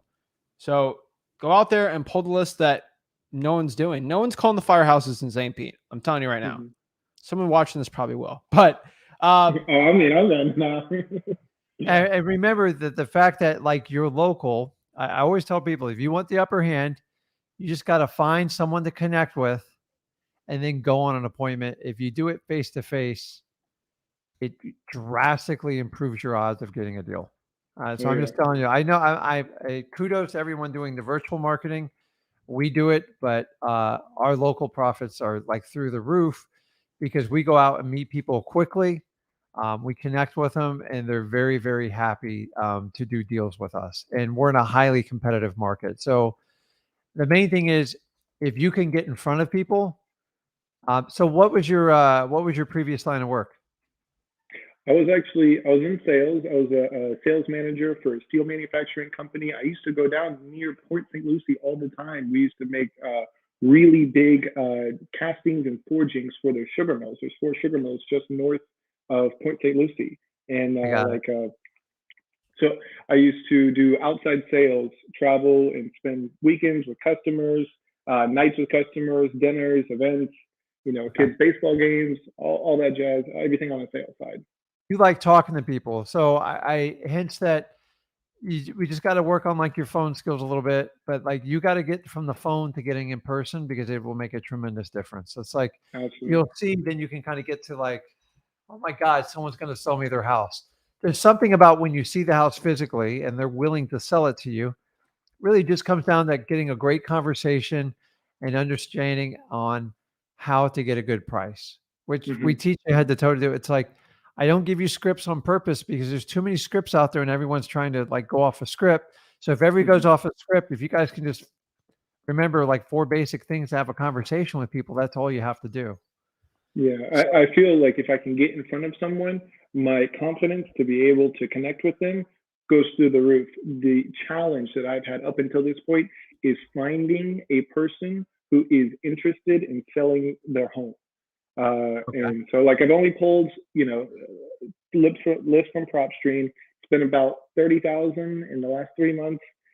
So again, I'm probably on a smaller pool than, many other people, big players, people that have been doing this for many, many years. So I just keep telling myself that like I'm on a micro scale. I just am trying to figure out how much larger I need to scale up to be able to find a person who is interested in selling a home. And then balance that with, how costly it's going to be, Bro, it's all about going more niche. If you're struggling, you got, it's not about scaling. It's just about getting the right list where other people aren't. Yeah. And it really comes down to dealing with 10 other wholesalers versus 2 other. And you'll beat the other person because you got the personality for it, right? You don't sound like a robot. You don't sound like, you know what you're doing. You're here to help people and you got the knowledge. So it's all about finding the list that others just won't do. So driving for dollars, obviously we've said. I think the water shutoff is a really good one in Hillsborough. You have it down pat, man. Like, hey, those counties north and east, you're good. So You just doing a high equity list in Tampa, you're gonna get killed. I'm sorry. Oh, Especially on That's for the big boys. especially on out of state owners. Like you have to play a But he's doing massive the number lean of stuff. games. He's doing the lean. no, Okay. no, I'm just doing all of my, I only am targeting niche lists, and then everything across the board, I'm doing a minimum of 40% equity, 5 years ownership minimum off the MLS. I'm trying to go, sometimes I'll put in there like less than 350,000. So I'm not targeting super high end homes. Yeah. Those are just, I apply those metrics to every niche list that I pull. Got So it, I'm not just pulling Hillsborough County, high equity, boom, take it, I would consider trying a virtual market too, but I would do all those niche lists first and then try that too. Yeah, and a virtual market can be just down the road. And if you get like a really good deal, you can hop in your car and like go do it. Like if you had to drive 100 miles to do it, it would be worth it. But listen, And I this don't mind. idea I mean, where I'd like be happy to do go, that. you don't want to go bigger, you actually want to go more niche. He is correct, because you just Mhm. frustrate yourself. And all these gurus that tell you like you got to do these big giant budgets and stuff, there's a reason they're typically coaching as opposed to actually doing the business, because we found that everybody who runs these these $50,000 plus budgets, they're making very little money. Like they have a business, but it's like it's a business not making a lot of money. They're working 60 hours a week. Like, dude, you didn't get into that to do this. So you're gonna have to find like your demographics, your lists that you want to put together. And I would go the opposite. Just try to find one more condensed, a little bit different. And then the beauty about doing a virtual market just outside your area is you can test it. So like if you're digging for gold, you're better off like drilling 8 or 10 holes than going all in on like a 10,000 piece list. I test a lot of times could be just 500 people. Like, let's see what I can do with 500 from this county. If I get nothing and there's no gold here, I'm moving on. But I tell you, we have little niches all over Florida. We try. And even Zach's like, dude, cut it off. The phone's ringing off the hook, man. We got to figure this market out. I'm like, okay, we got something. Wow. It's just funny. That's awesome to hear. Yeah. So you can break up like your 10,000 list and go just take 1,000 or 2 for some experimental markets, because it doesn't cost you a lot. The worst thing you can do is go all in a market you know nothing about, don't know prices. And that's when you kill. And always stay true to where you are in your area. I know deals aren't popping up right now, but when they do, you'll be able to strike faster and quicker than anybody else, because you'll be ready. Yeah. So could I ask you, I know that you guys have a lot of experience with batch dialer. That's the dialer I'm using as well. I'm finding though that I am churning through phone numbers. They are quickly being marked as spam. And so I'm looking at my answer rate in batch dialer, and every couple hours it just drops off. No more answered calls. And then every time I have to call my VA, I ask them to hop off the call, hop off the phone. I call my cell phone, and sure enough, it shows up as spam, marked as spam on my phone. And I'm buying new numbers. I'm buying, 4 numbers a day, every day, churning through numbers, and it's becoming quite cost prohibitive. Do you guys happen to have any advice on how to navigate that? Yeah. How many calls are you doing a day? Probably 1,000. Also, the answer rate is super low, so he's spending a vast majority of the time just churning through calls that he's making without anyone answering, and so it's pumping through lists. How many calls a day? About that, yeah, I'd say probably 500 dials a day. That's it. No, more than that. Yeah, I'm not here quizzing you. I'm just kind of curious to see. Yeah, I can look it up. I don't know the number offhand. Yeah, you're good, man. You're good. Next one I would think of here is okay. How many is it? Triple line dialing, 4 or 5? Yeah, how many? Yeah, triple line dialing with minimum 3 numbers every time he's dialing. I would test out Mojo, bro. Like I've never had that problem with batch, but with 1,000 a day, we do way more than that. So I wouldn't have an issue there. I would call who would be the point of batch? It wouldn't be Michelle anymore. I would call them and ask them, They'd probably help you out. I talked to them. They told me They'll to work buy with more you. numbers. Yeah. What happens when you buy new numbers And then? Because we they buy a also bunch said too, I but could use like a Twilio number. Like I use Twilio because I use REI Reply for my SMS campaigns. And so I just started today using like importing over my Twilio numbers. And that was like, afternoon today. And that hadn't been marked as spam since like, from 4 to 6 p.m. we import Twilio on your texting ones too, and just kind of Oh yeah, I'd roll them through. Okay. Would I be able to do a quick, mock call with you guys? And Bro, I'm here all day. Man, let's do it. Go. Awesome. I would definitely. I know driving for dollars is old school, but man, it works. And whenever we got in a jam on short on deals, everybody got in their car. They came back, and it was just like, and we were getting 2,000 or 3,000 leads just taking one day a week doing that. And we don't do it as much anymore because I got enough leads. But like, I got to tell you, like, you can never have enough leads in the beginning. So especially if you get one that'll cost you a little bit of time, go out and run some errands, drive different routes, and do it that way. I mean, just telling you, man, like it's one of the fastest ways to get it. It's not sexy, but it works. Oh, I mean, at this point, I'm chomping at the bit to get my first deal. More than anything, just to do like a proof of concept to show myself that this truly is possible. I mean, I believe it, but right now it's all faith and watching other people do it. I need to prove to myself that there is a person out there who actually wants to sell their home, and I can contact him. Oh, trust me, they're out there. So yeah. Let's do the call because I'm getting hungry, man. Gotcha. So real quick, just I want to know, who am I calling? You can call Rick. You can call Rick, and don't look into the camera because I'll get you giggling. I'm swiping you over so I don't even see. Okay, let's go. Okay, so ring. Hello. Hi, yes. So I was looking to get a hold of Rick. That's me. Hi there, Rick. My name's Dylan. I'm calling because I work with a local real estate solution company in the area, and I was actually calling about your property there at 123 Main Street, just seeing if you happen to have any interest in selling that property. I'm sorry, what company do you work for again?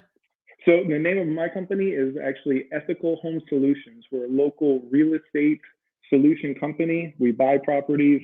A lot of times we fix them up, put a little bit of love into them and sell them. I like to keep a lot for rentals, but we're a local company here in the area, and that's what we do.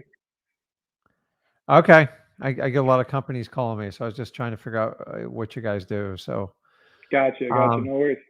Yeah, I own this home. Oh, well, perfect. Yeah, that's why I was calling. I was wanting to ask, do you happen to have any interest in selling that house? You know, it's funny you asked that. I mean, I do have an interest in selling it. I'm just I'm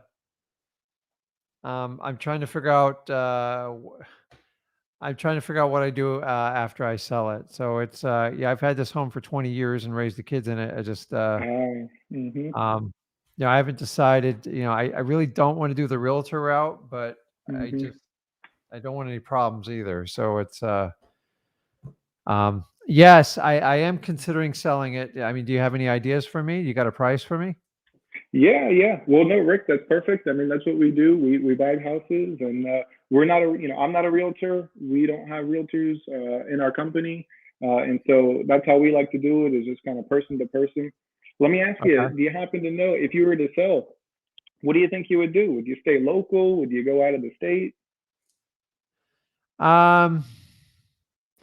You know what? It's Florida's not quite what it used to be.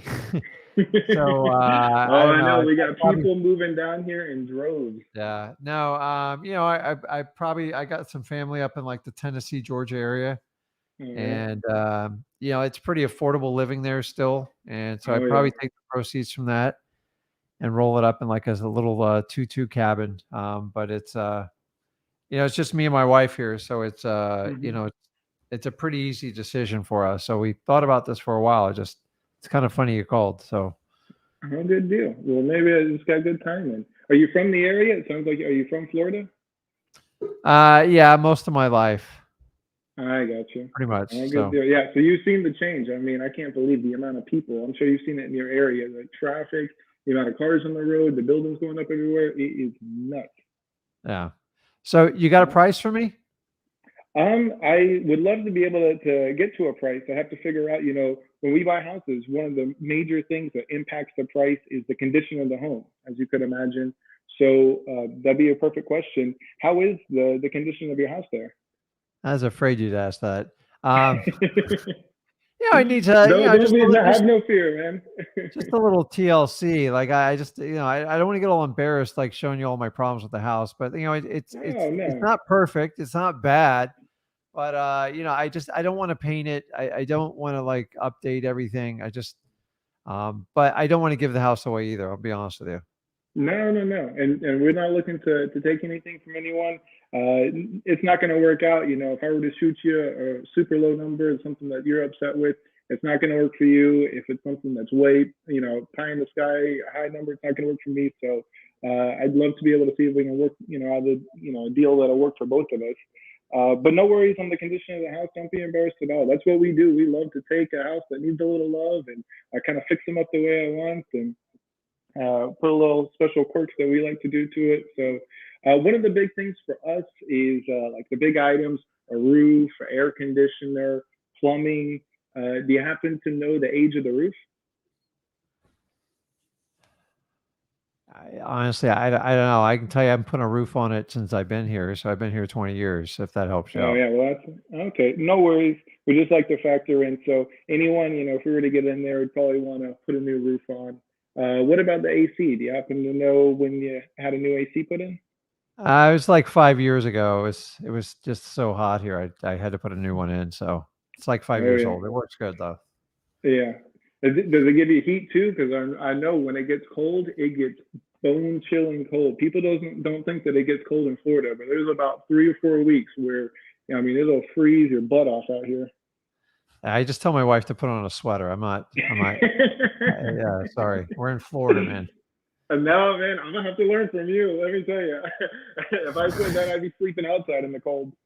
Yeah. No, I run the show in this family, as you can tell.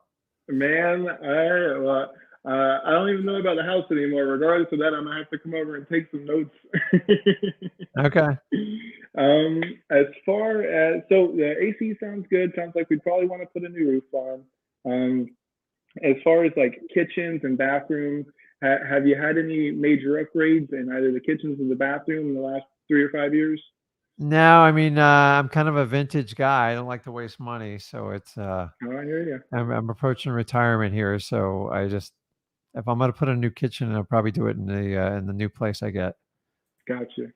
Sounds good. So probably has Formica countertops, no granite or anything on the counters, original. No. Don't embarrass me here, dude. It is what it is. So. Oh no, man! Don't be embarrassed at all. No worries. We just have to kind of know what we're dealing with so that we're able to give you an accurate price, a fair price. We'll probably have to go in there and account for splitting some money and to put a new cabinets, put a new countertops. But man, that's what we do. That's what we love doing. So no embarrassment at all. Well, let me ask you, Rick, if we were to be able to get together and come to a deal that'll work for you, what kind of timeline are you thinking of? When would you like to get your money in your pocket?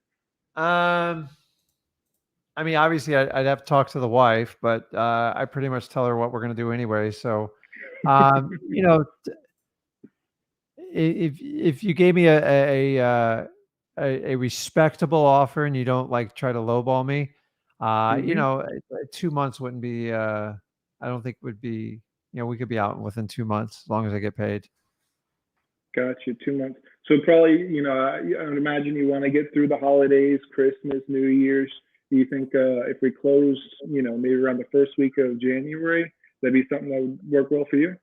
That's fine. I mean, as long as you're somewhat flexible, either before or even after, I don't care.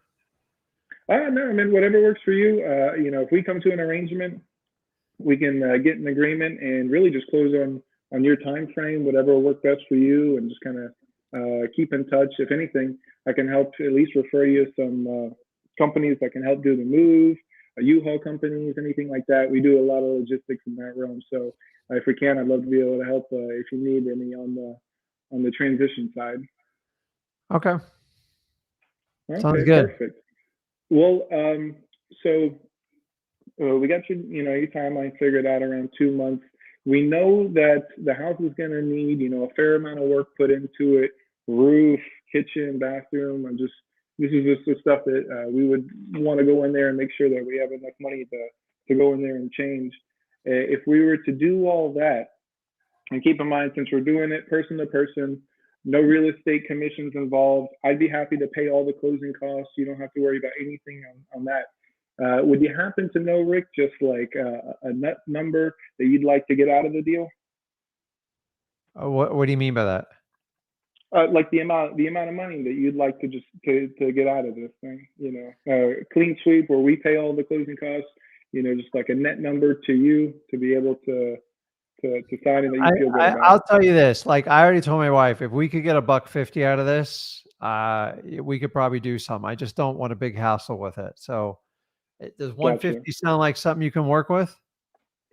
I mean, I can check and see. Let me see. That's definitely from the other. We've been looking at some other houses in that area around the same size, same bedroom, same bathroom, around the same square footage, and they've all been going for around 115 to 125, 130. And I know we'd have to put a good amount of money into the house, but I can get back to you and let you know. Would that be okay with you? Yeah, I mean, why don't you just come out and take a look at it? Let's just cut to the chase.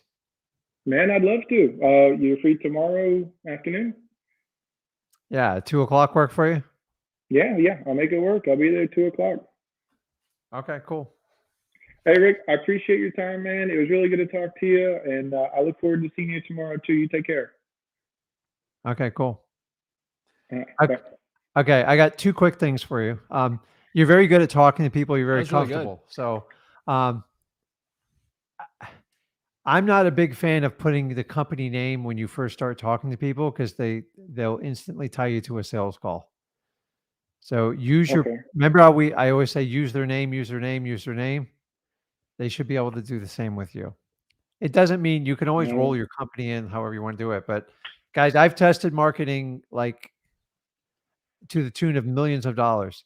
People connect with a personal individual over a company in real estate every time. You can do this however you want. I've tested it out. I send the exact same postcards, and it was like 2 to 1 for phone calls, the personal one versus the business. Yeah. So you have a corporate background. I get it. You keep in mind, I worked in the corporate world 12 years. Use yourself. Okay. So that's number one. No, I'm sorry. Let me interrupt. And then the other thought one process behind it was just that it may add legitimacy if someone didn't feel like I was legitimate. That was my thought process behind it. It puts you in like a sales, like, oh God, they're going to sell me something here. It's a company.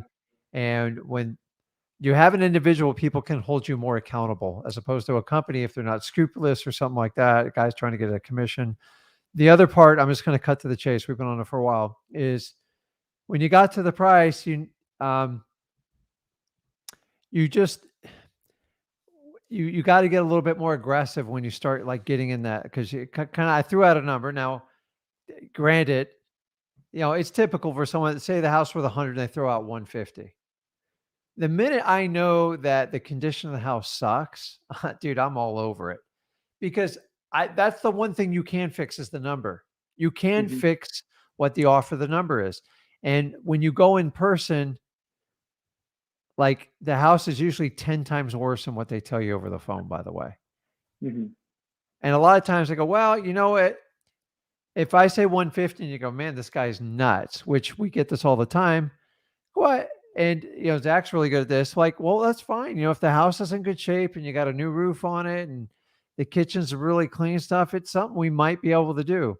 If you already know the house is bad and you already know the answer, go see the damn house. I would love to take every deal down on the phone. It's not the reality of this world. That's the reason why I make such big profits. The minute your seller is motivated financially, however it is, and then the house is motivated, meaning it's poor condition, it's a go time. You can fix the price when you get there. Like, don't worry about it. So the minute they told you like the house is rough, I'm thinking like 150. Remember, that's the first price is always the wish list price too. So if you're thinking I got to buy that thing at 80, 90, how am I going to climb that hill? Get rid of that price out of your head. It's their initial defense number. That's all it is.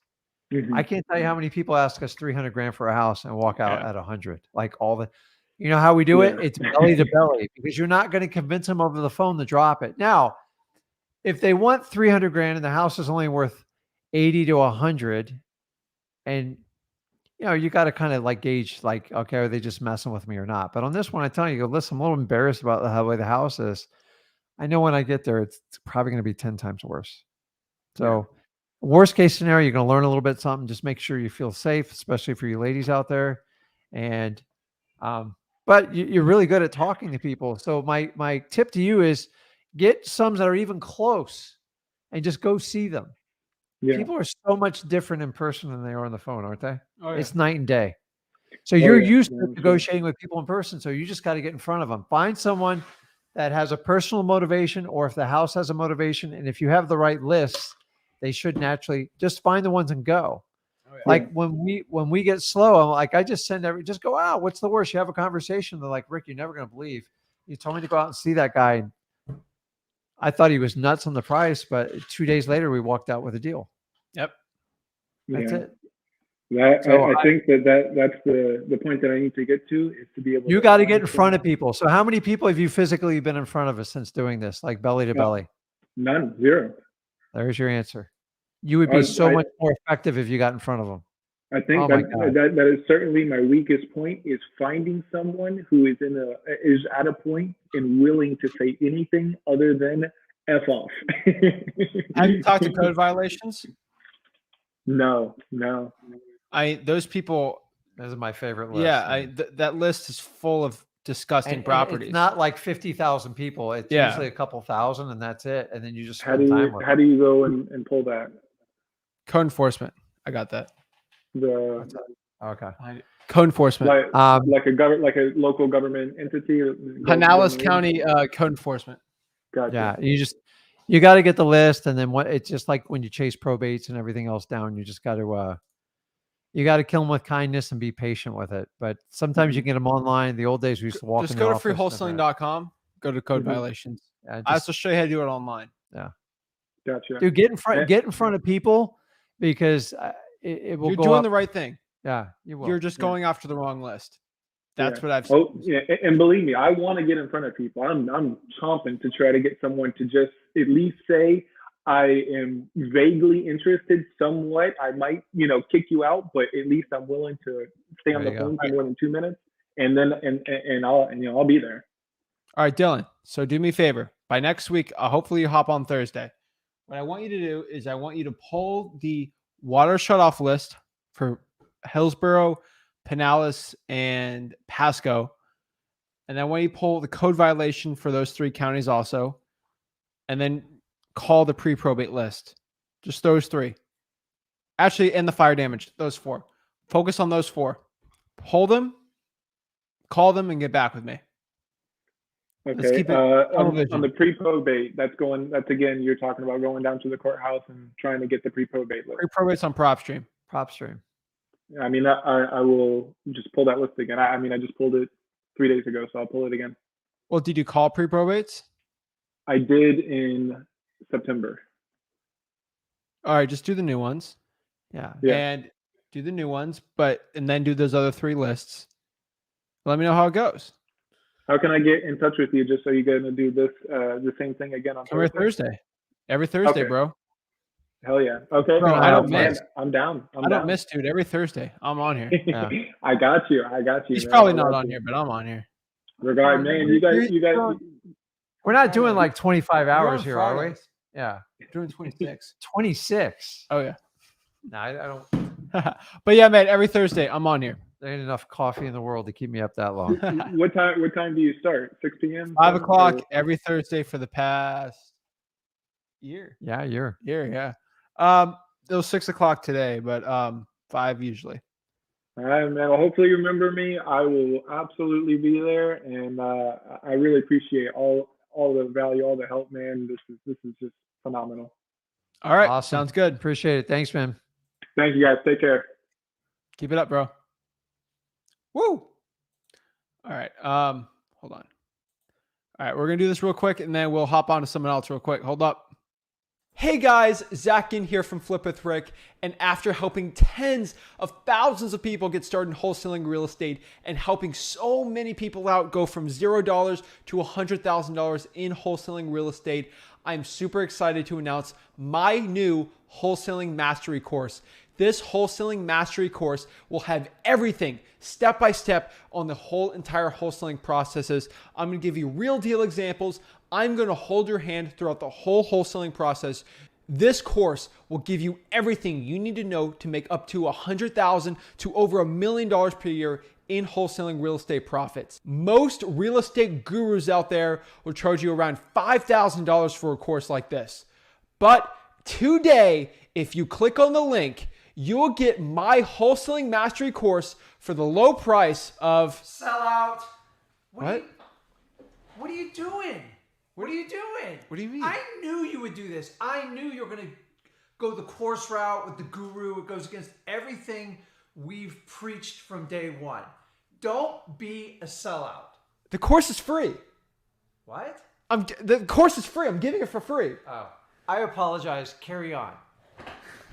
Jeez. Okay. Sorry about that, guys. Yeah, duh. Do you think I'm going to go sell out as like a regular guru selling you a course? I'm not trying to make money off of you guys. Guys, over here, all you got to do is click there to just sign up. No gimmicks, nothing. Absolutely for free. It's a free wholesaling course. Literally. Oh, snap. We're back, guys. Freewholesaling.com. And let's get it. Woo! Last two people we got here is Arslan. How to say your name? Arslan Raja. Arslan? Raja is fine, Zach. How you doing? Cool. Good, man. How are you? Yeah. Good evening. Huh? I said good evening. Good evening, man. That's You're patient, good. bro. Appreciate it. Love it, man. Yes. What's up, man? How can I help you out? Hey, so I just hopped on to this, live, which is very beneficial. I took some notes and I'm still learning. And I found you guys, I think, it was in Burr group or somebody mentioned you in a comment in a Burr group, Burr Invest, and I've been learning since like last week, and I think it's gonna be a continuous process. But I'm just trying to gain some confidence so I can make some cold calls in my area and see where it leads. But I Awesome. haven't done any cold calls yet. Okay, what market are you in? I am in Maryland. Maryland. All right, like Yes. Prince George's County. What area? Yes, PG County. Yes. Yeah. Good guess. Yeah. Statistically, that's where a lot of people are. All right. Yes. Okay. And so you're just starting out. Yes. And I have personally invested in real estate almost like 2 years ago, and like everybody else, I see good gains in it. So that got me, motivated that I need to get, repeat the process. And if I can make 150 or 100,000 in equity, I can repeat that process and do the same thing in a wholesale. So, Okay. and I think real estate is freedom if you do it right. Definitely. If you learn it and if you do it right, and if you give value to the people, that's the most important thing, that you're helping people. And it's the dream. House is a dream in America. And yes, sometimes there are scenarios that people want to get out and they want to move on, and that's where I think I can help them to solve that issue, or whatever the scenario is. Oh yeah. Yes, I agree. So- So, what is your goal? Is your goal to buy the properties for investments, for wholesaling? What is your goal here? It just helps me out. Yes, for myself also, I want to burr, but and also I want to do wholesale. But I think the first most important thing is I need to learn the process, how to get the direct deals, off the market deals. And that's what I think you guys have been, you and your father has been helpful in teaching that process, and I'm still learning. Yeah, man. So Yeah. I was letting you know. So wholesaling real estate, the way that I look at it, the way I talk about it from a business perspective. Yes. Not from because obviously Burr buying rental properties. That's another part of my business, subject twos. That's Mhm. completely different than wholesaling. That's Yeah. just lifetime net worth cash flow.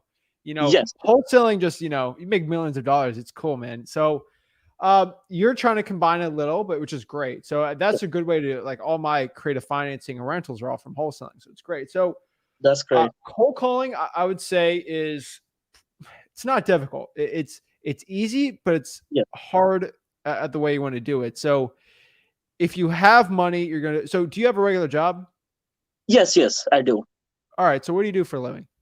So actually, I work for city of Alexandria in Virginia, and I work as a control system specialist. We do controls, instruments, electrical devices. So Nice. you can say, in like easy word, I have a journeyman license. I am a journeyman electrician also. Wow. Yeah. Impressive, man. Alexandria is a very, It's a booming city. very fancy. I've been Yeah, there it's a lot. Yeah, it's a booming city. They're also building a Amazon warehouse over there, and Yeah. Virginia Tech. And if you if you recently, you can see it probably on a Google Maps. Like, they are building insanely over there. Like, they're building high risers and rentals like crazy, and they're preparing for Amazon to come in that area, in that Alexandria, Fairfax, like whole this area, Virginia area is a good market, but it's expensive. The value Oh, of yeah. Virginia market is higher than Maryland right now. Oh, hands down. Like, Yes. a lot of people in up there are going to Richmond, or they're going north up to you. So where you're at right now is really good. The suburb outside the expensive parts. So Yes. cold calling, I would say in that market, I'd be going after more niche lists. Like, drawing for dollars is great, but you work a 9-to-5 job. So Yes. you have a really good job. So props Yes. to you. So I'm not Thank the you. type of person. Rick, if he was here, he'd be like, quit your job, going to hold. I'm like, whoa, okay, Yes. let's not do that, man. Like, Yes.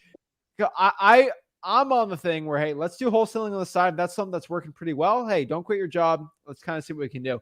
Obviously, I'm terrible. You see what I did. I just quit my job wholesaling, but I was a lot younger, So Yeah. what I can tell you right now is cold calling is going to work very well. Drawing for dollars will work very well. Niche lists will do very well. Sure. I believe going after the code violations, fire damage lists, probates would probably work pretty well there. Then it gets a little more saturated from there on the other lists. So I'd be focusing on that really, and just start calling. It's the hardest part of calling is just getting it done. And you've gone through free wholesaling. You've seen the thing I've talked about there. I talk about two things, and that's it. Are you interested in selling the property? And are you the owner? That's all you ask. And then you go from there. Yes. You've seen the live today. Yes, sir. Yeah, I have been in live from the start. So, and I have got some golden nuggets on the paper. So it's been great. And I think, it's just the confidence I have, like, I need to, speak. If I can speak on the camera, I think I can speak, without a camera. So it's just perfect right now. No issue. Yeah. So, but I'm just trying to, like, learn. And also I am trying to train, I have like some like maybe 2 or 3 friends that are, probably gonna help me find the leads, when it comes to, over the internet, because my time is limited. So I want to, manage that properly and like do the things that I can do, and get the things done that are on a lower scale, and consume more time, basically. I get it. Yeah. Okay. And are they in the United States? Are they overseas? Where are your friends? Actually, they are overseas. They are overseas, and they like they are. I think they have better accent than I have in English, because they probably went to school or college, and but they like I think they can learn. They can learn. They like they can read. If they can read, they can learn. What do you say? A better accent or worse accent? No, they have better accent than I have. Nobody cares about an accent. Like, yeah, but I'm just saying, like, as far as like, to outsource something, you want somebody who's better than you, right? You want something who can do things more efficient than you can. So that's why I'm trying to things that I can outsource, and try to get some help and see where it goes. Probably in a month or two, or maybe 6 months. It's I not get it. a get rich quick scheme or anything. It's a long shot, basically. I get it. Yeah. So if you want your friends to doing it, obviously I would recommend you pull the list, you focus on that, Yeah. and you have them start calling, just maybe just regular calling on Google Voice or with a dialer. I Yeah. think you kind of understand systems. Maybe you have to use a VPN. I don't know what country they're coming in from. You never know. I think So, they do voice over IP, VoIP. perfect. Yeah. All right. So they That's do, they do over the internet calling over there. But okay. I'm just trying to see if I can manage and make something that is going to be a good system to like take this forward. And most important thing is that I need to know what I'm doing first before I can teach it to somebody else. You know what I'm saying? Yeah, I agree. I would probably do some calling just to kind of see what flow you'd agree to do it on. I would Yeah. record yourself for like an hour calling and kind of show them, hey, that's how I'd probably want you to call. Yeah. And you call those lists that I always talk about. I mean, we can go over them for hours, but hey, are you the owner of Prince George Street? And are you Yeah. interested in selling it? Yes, you are. Well, let's get some more information, and I'll have my partner give you a call back. And then that's the process I would probably do it, where they call once they have someone who's interested in selling it. Mhm. That's great. My partner here, he is great. He's here to actually buy the house. He's actually pretty local over there. What time is it good for him to give you a call back? Yes. And that's it. Give him a call. Definitely. And Yeah. then you call, and then you meet them, you close it, right? Yes, definitely. Yeah. And the That's what I'm most thinking. important thing is they want to see, if we're legit. Like if they see like 999 number, then they're not gonna talk. So they want to see the area code at least where we're in. So I'm just trying to figure out where I can, find that kind of, service Google that, Voice. pertains. Oh, Google Voice. Yeah. Oh, so yeah, that will be the best option then. Yeah, that's Yeah. true. Yeah. Yeah. And if you ever have to sign it up and they're like, do your local area code, just do a VPN to, Uh-huh. Washington, D.C. No one's going Yes, to bat an definitely. eye if you have a Washington, D.C. Area code. It's 202, I think. Yeah. You're good. Yeah. Yeah. So, but I'm just trying to gain some confidence that and like go for it. And real estate, I have in my 2-3 years that I have 2 properties here. I have one rental in Baltimore also that I purchased, and it's been doing good. And I just want to repeat the same process again and expand it basically. Well, let me And ask you a couple questions for your confidence. Okay. yes, Do you currently own property in the state of Maryland? yes, I do. Do you currently own rental properties? Yes, I do. Are you looking to buy more rental properties for deep discounts? Yes, definitely. So when you call someone, you already understand your heart of heart. You can you want to buy more properties. You should Yeah. be confident that you're here to buy more properties, right? Yes, definitely. There's no lie. That you should have all the confidence in the world because you already own property in Maryland. Yeah. You should have more confidence than me calling in Maryland because I don't own any property in Maryland. Yeah, that's Good to true. go, man. Yeah. Someone says, "Oh, I don't know." Let's say somebody who's stupid. They say, Yeah. You have an accent. I don't think you're going to buy my house." Hey, Yes. I own 2 properties in Maryland. 123 Main Street and 4144. Look me Yes. up on the property appraiser. I own No. property looking to buy more houses. Yes, definitely. Shut them up real quick. Yeah. I'm not sure if I can, do that. I don't want to, No, like I'm just be saying, rude. though. Yeah, or be No, but if someone arrogant. But I don't think you're going to buy my house. yeah, Go list off the properties you own. Show Yeah, it, prove it, that's true. That's true. So, but I think it's like the deal for the first deal that I got that gave me a confidence to get into this. And even though I was in the business of flipping items, buying electronics and XYZ, and but I think the bigger the item, the bigger the reward. So if I was selling a $1 candy, I'll just make $1 on it. But if I'm selling 100,000 candy, I might make 10,000 on it. You know what I'm saying? So I think this is a market, and maybe as we go, we can probably improve and do more things with it in the market, basically. Oh yeah, bro. Yeah. You have all the confidence. You're good to go, man. That's good. Thank you. Get some action, That's bro. good. That's good. Thank you. Have you made a cold call yet? No, I have not. This is my Oh. only second week. This is my only Oh my second week. God. Yeah. This is Dude, my only. don't try to rush things. Go Yeah. at it slow if you want. Like, don't be stressed out about it. But your first cold call, you have everything you need. So let's go over it, man. I want you to cold call me, Sure. and I want to see what you're gonna do. Let's see what we got. Sure. So ring, ring, ring. Hey, is this Zach? Hello? Yeah, this is Zach. Hey, how's it going, man? Good. How are you? Good, thank you. I hope I'm not disturbing you at the wrong time. No, this is fine. I'm a Sure. night owl. So let me introduce myself. I'm Arslan, and I work with a group of investors in XYZ County, and we're looking to purchase more houses. So will you be interested in receiving an offer for cash on your house? Possibly. Yes. The property, are you the owner of XYZ property? Yes. Okay, sure. That's great. So, like, how long have you been living in that house for? Probably about 7 years. Oh, that's nice. That's nice. So, what are like does the house? What is the condition of the house? Does it have any major repairs or like anything that you have done recently? No, Like, I don't think there's many repairs needed on the house. oh, that's great. That's great. And let's what was the next question? Motivation.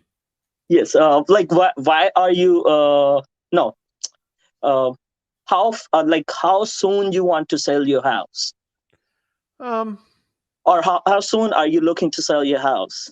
Probably within the next 4 months. Oh, that's great. That's great. And also, why? No, not why. Sorry, no, that's not a right word to ask. So when are you looking to sell your house, and do you have any like price ballpark in your mind that you are willing to sell that house for? Probably around $120,000. Awesome, awesome. So like like looking at the properties in that area, that sounds like around the right price. So let me like look into it and see if that's the price we can offer you guys as an offer, and I will give you guys a call back on that number, or like like with your price, like 120,000. Okay. Yes.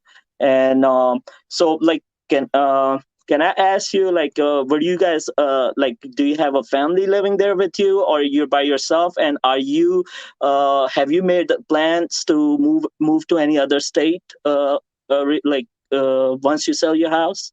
Yeah, we're probably looking to move to West Virginia. Me and the kids, just me and my 2 kids. Probably move to West Virginia. Oh, nice. Is there any, if you don't mind me asking, is there any specific reason why you're moving from Florida to West Virginia? That's much colder state, I think. Yeah, I have family in West Virginia.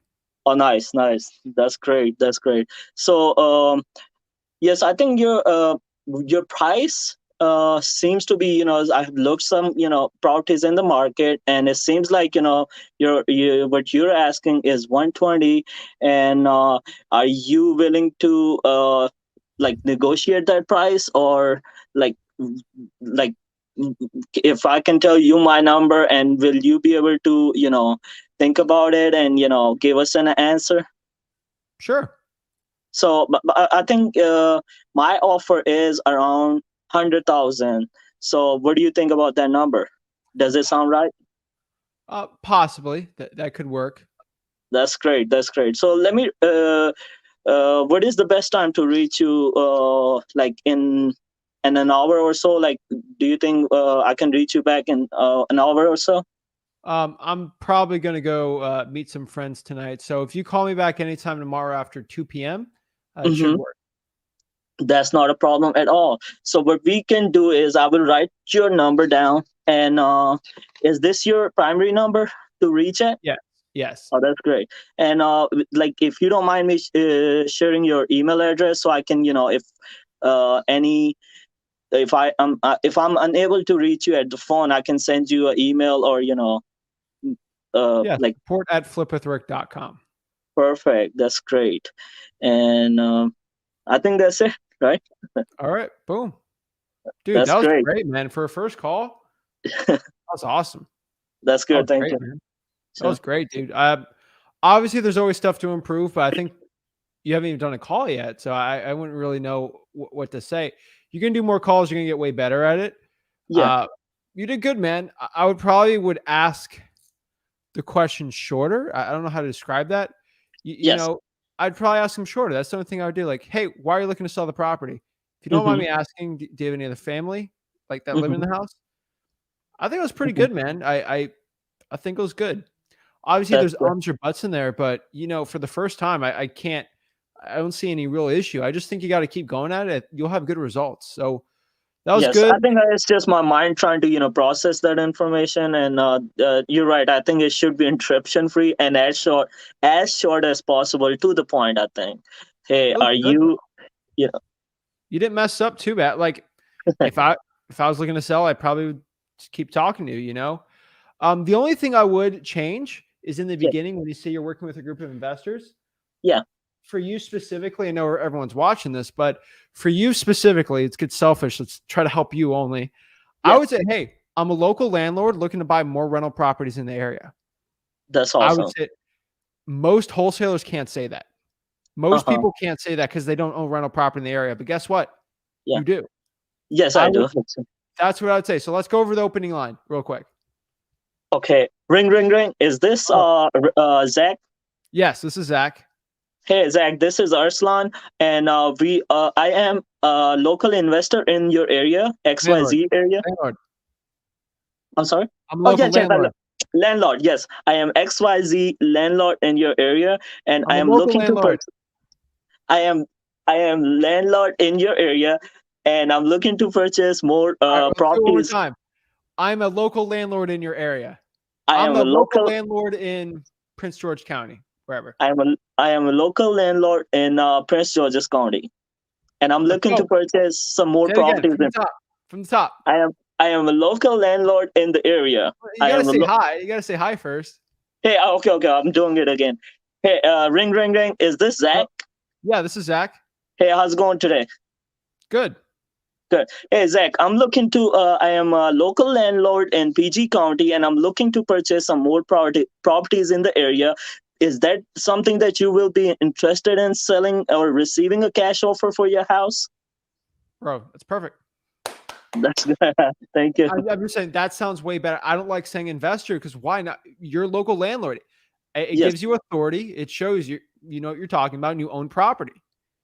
That's You true. have all That's the true. confidence in the world after that. That's perfect. You're good, man. That's good. Thank you.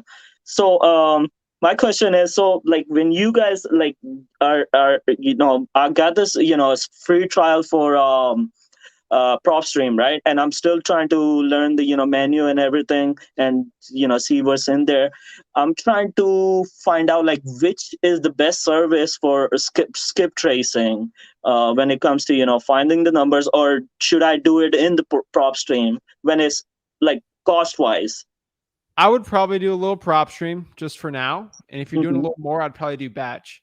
Batch is the best one, but the price difference is not worth it too much if you're not doing a big list. I'd probably keep it in PropStream for now, unless you start like scaling it up a little more. But if you're only doing cold calling starting out, I'd probably just do PropStream. Okay, sure. And another question, like, is there any specific time of the day you guys call these people? Like, I don't want to disturb somebody like in a 9 a.m. break or a lunchtime. Yeah. Because 2 to 7 p.m. 2 to 7 p.m. Okay, sure. Local time in DMV, PG County. That's great. 2 to 7 p.m. Awesome. Thank you. And what sorry, what will be so let's suppose we got all this information, right? What is the like let's suppose if we got the interested buyer, And what is the first information should we get? Like, should we just ask them, hey, is this your main number, or should we get the email? Like, to keep the communication, because so let's suppose if I take that person off the call, right, and next thing you know, they're not receiving my calls back because I'm happy on one side that I found a lead, but like I saw a comment or somebody said they weren't receiving the call. So what is the best way to? I don't want to. I don't want to like disturb them in any way, because that's like get it. it's hundreds of companies that are probably calling them in a month, right? But what is the best way and a comfortable way for a seller to reach a buyer, and they're not going to be disturbed or feel bad in any way? I personally would just ask them, hey, I saw you bought this property. Are you looking to buy any more at a deep discount? That's Can you good. send me some proof of funds? Mhm. Go from there. Sure. So when you say proof Oh, of yeah, you get funds, their email too. so when you say proof of funds, is it gonna be like they have to show you your bank statement, or Yeah. So let's say you're talking to a 30-year-old, yeah, they're 30 years old, and they say, oh, Arslan, I'm going to buy your house. yeah, I'll buy your house. And then they walk through the house, and it ends up there another wholesaler just trying to, wholesale your wholesale deal. And they mhm, never had the money at all. sure, How do you know? Hey, can I see your bank account and see you actually have the money to buy the house? yeah, before signing the contract or anything? Before signing the assignment of contract, yes. Okay, that's awesome. That's great. Thank you. So Trust me, you just don't want to deal with people that are not, because sometimes you get like a 24-year-old person, and you're like, there's no way this guy's going to buy the house, but he has the money, then fine. Your issue here with proof of funds is maybe they'll show you only do bank accounts, because sometimes they'll show, here's a hard money loan. Anyone can get that. mhm, Okay. My 10-year-old, my 12-year-old little cousin can go get a hard money loan. Okay. Like they give them out like candy. So bank account statements with money. yes, All right. definitely. That's Yeah, what I'd that's say. true. That's true. And one last question. I know it's late, Sure. and I appreciate your time and effort. I appreciate it really, I'm really much. celebrating 1 year of wholesaling houses for real, my Facebook group. We're going to That's celebrate it. good. Yes, I think I have joined it, but I will join it again if I haven't, Good, man. like after this call. And last question. What was the question?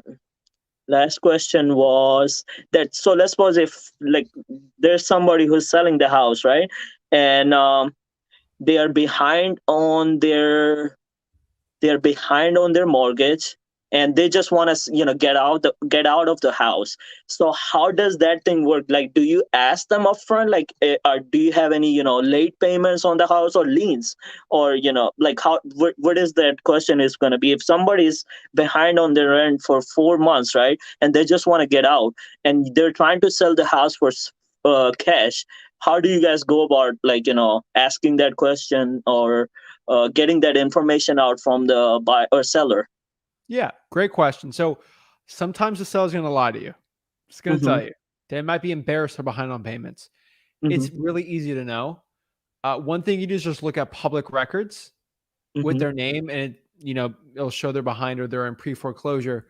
Sure. Another thing that you're going to figure out pretty quick is once the titles ran, Mm-hmm. it'll pop up, Mm-hmm. and it won't be a big deal. So let's say they owe $50,000 on the property, and they have $5,000 of like late fees and stuff, and you Mm-hmm. buy it for 100. Simple math, that means they'll get $45,000. So it's not really a big deal, right? Yeah. I don't think it's a big deal at all if Mm-hmm. if they're behind on payments, because if they have enough equity, it doesn't matter. That's true. Yeah, that can be covered. Yeah, and at least I wrote down that point that we're going for at least 30 to 40% minimum in Yeah. equity of the house. That's great. I appreciate you, Zach, and hopefully I'll join the next call with more confidence and probably a little bit more practice. Dude, I'm telling you, it's one step at a time. Don't think you have to get a deal in the next like 1 to 2 weeks, man. You Yeah, got it, man. I'm telling you. Like, I great appreciate first it. call. Keep it up, dude. I believe in you, and you got Yeah, this. thank you so much, man. Have a great Thanks, night. man. Thank you. Thank you. Woo! All right, guys. I'm telling you, we got one last person on here. This is the 4-hour Wholesaling Houses for Real 1 year anniversary celebration, guys. If you see the bottom here, Wholesaling Houses Mastermind, Facebook.com/groups/. wholesaling houses for real. Let me go really quick. We got Isaac behind here. We're going to talk to Isaac, help him out, guys. I do this group for free to help the people out, guys. I usually don't do a 4-hour live stream, but I'm telling you right now, I need to help the people out. We are celebrating this, guys. Let me pop it up, guys. Let me share my screen, guys. This is Wholesaling Houses for Real, my Facebook group. It's the largest wholesaling mastermind in the country, in the entire world. Wholesaling Houses for Real, guys. Join the group. Join the movement, guys. This is 1 year. We have 22,300 members. This is the largest wholesaling mastermind in the country, guys. We are getting around 800 to 1,000 people per week joining this now. It's insane. I was getting like 50 people a week. I just let a bunch of people in today. So I think we had like 200 people today. I let everyone in before. Now we got 139 more. It's crazy. So guys, go to Wholesaling Houses for Real. That's the Facebook group, largest mastermind in the country, largest Facebook group, not the largest Facebook group for wholesaling. There's a lot of older ones in there, but what I can tell you right now, it is the fastest growing Facebook group in the country for wholesaling. It's the largest mastermind. So let's get it. Let's see how I can help the people out, and let's end it with a bang. We got Isaac. What is up? Yeah, what's up, man? What's up? Bro, you are patient.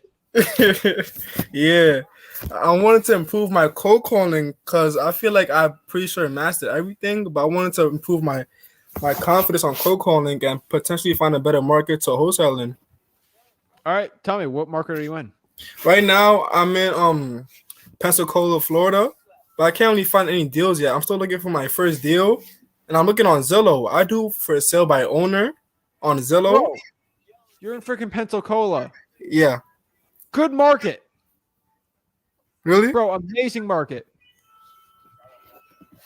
Really? Wow. Dude, yes. Escambia County, I don't know if I'm saying that right. Bro, great market. Plus, you got Alabama up north. You're good, man. Mm-hmm. You got Birmingham. How far is Birmingham from you? Oh, me, I'm in New York, so I'm virtually wholesaling. Oh. Yeah, but you know, I can't wholesale in New York because it's flooded over here. So I'm trying to do virtual wholesaling. All right, you're in New York City? Yeah, New York City. All right. I thought you lived there, but all right, no big deal. Yeah, Pensacola is good, man. So what specifically need help with? You said cold calling, confidence, what? Cold calling, confidence, and I'll find the right market. You said Pensacola is good, right? For wholesaling? Pensacola's a great market, man. Okay. Yeah, it's a great market. So I'd stick to that and try maybe others if you want. But what lists have you been cold calling? Yeah, so I've been doing for sale by owner on Zillow. Okay. And typing in specific words like TLC, investor, fixer upper, stuff like that. And then basically just calling off of the list. But before I call, I would usually comp on PropStream so I can get my action price. And yeah.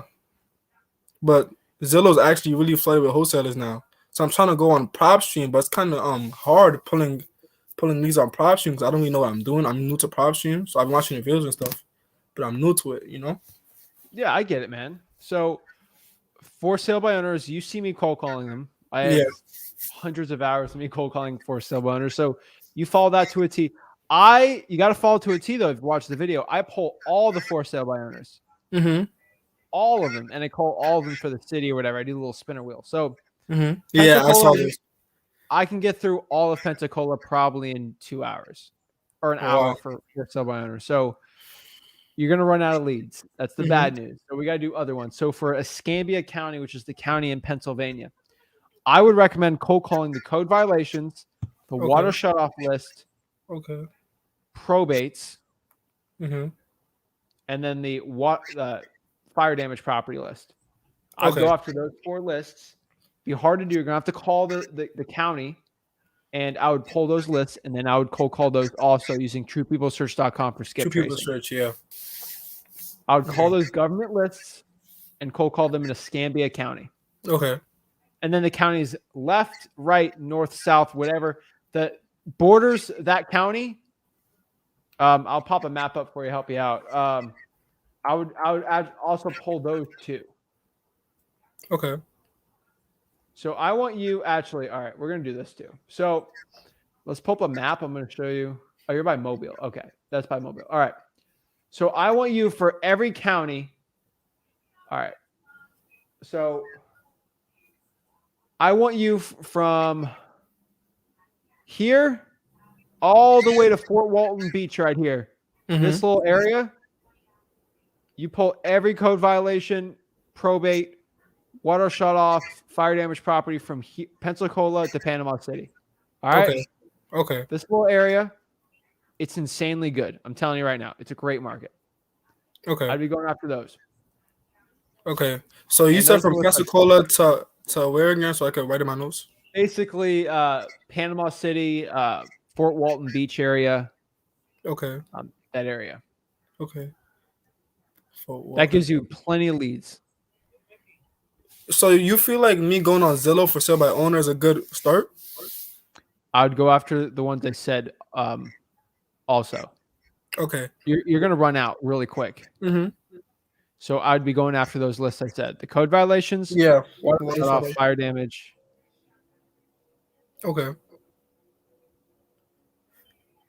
And the yeah, and the IRS lien list if you can too. IRS lien. Okay. Okay. IRS lien. Okay, yeah, thanks. So regarding cold calling, I've watching a lot of your videos and they've been really helpful.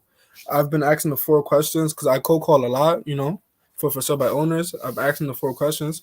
But my tendency that I have trouble with is getting the seller to agree with my asking price. Because I do the 70% rule, but that tends to go way below the asking price. And they don't like the 70% rule, bro. Wait, I shouldn't do the 70% rule? Dude, freewholesaling.com. I do not talk about the 70% rule. Oh, wow.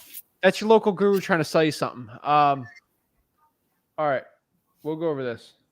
So let's say a property is worth about $100K. Okay. We're going to do this for Pensacola, right? $100,000, right? Okay.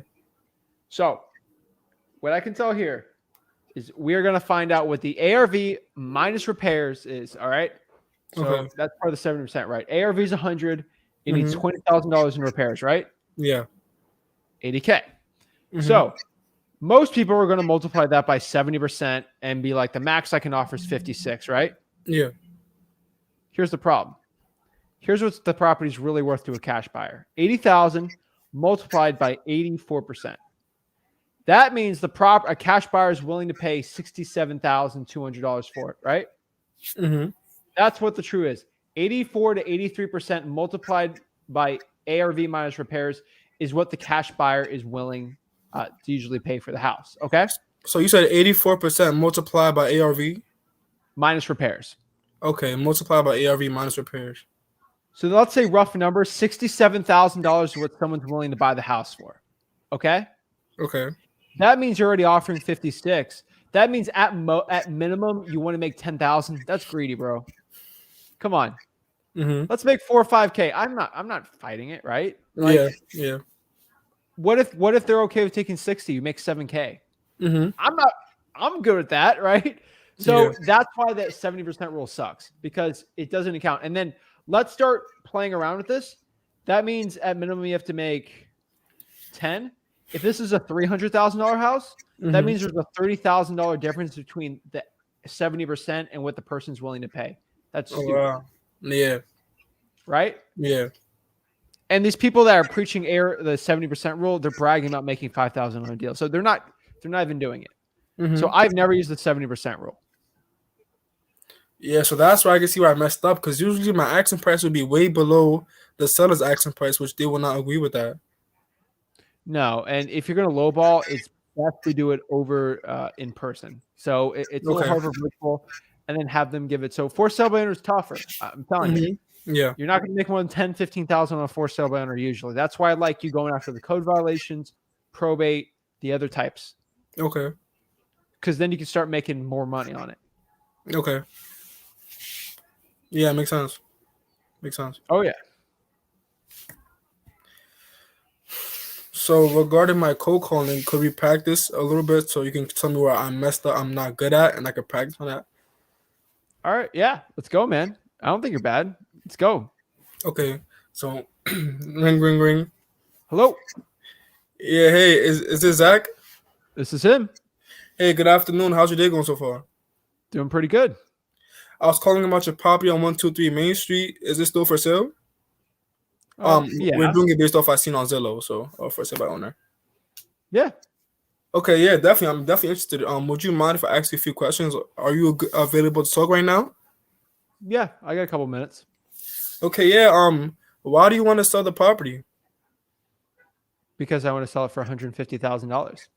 But is there any specific reasons? Like, are you moving out of town, or is the property currently vacant? It's currently vacant.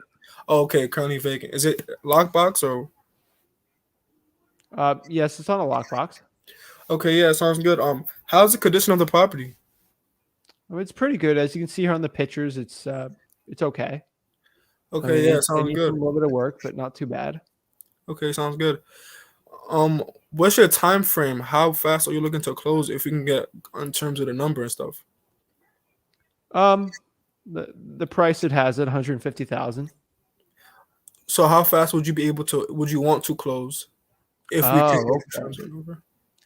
I would probably be looking to close within the next 3 months. 3 months. Okay, yeah, that shouldn't be an issue.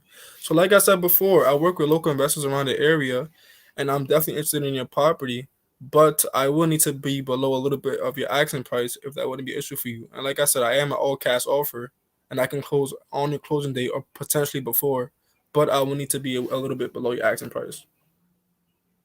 Okay, what price were you at? Okay, yeah. So I seen it was listed for 150,000. I could do what me and my team could do is 135K.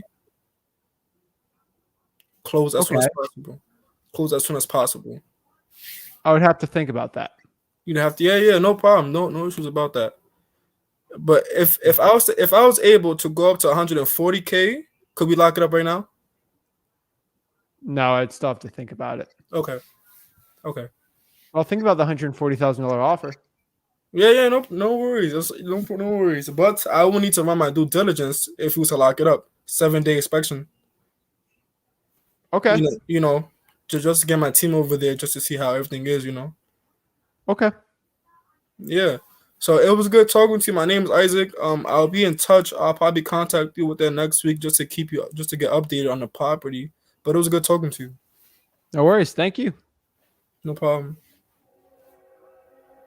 That was pretty good, man. I would say with the for sale by owner, it's probably best to spend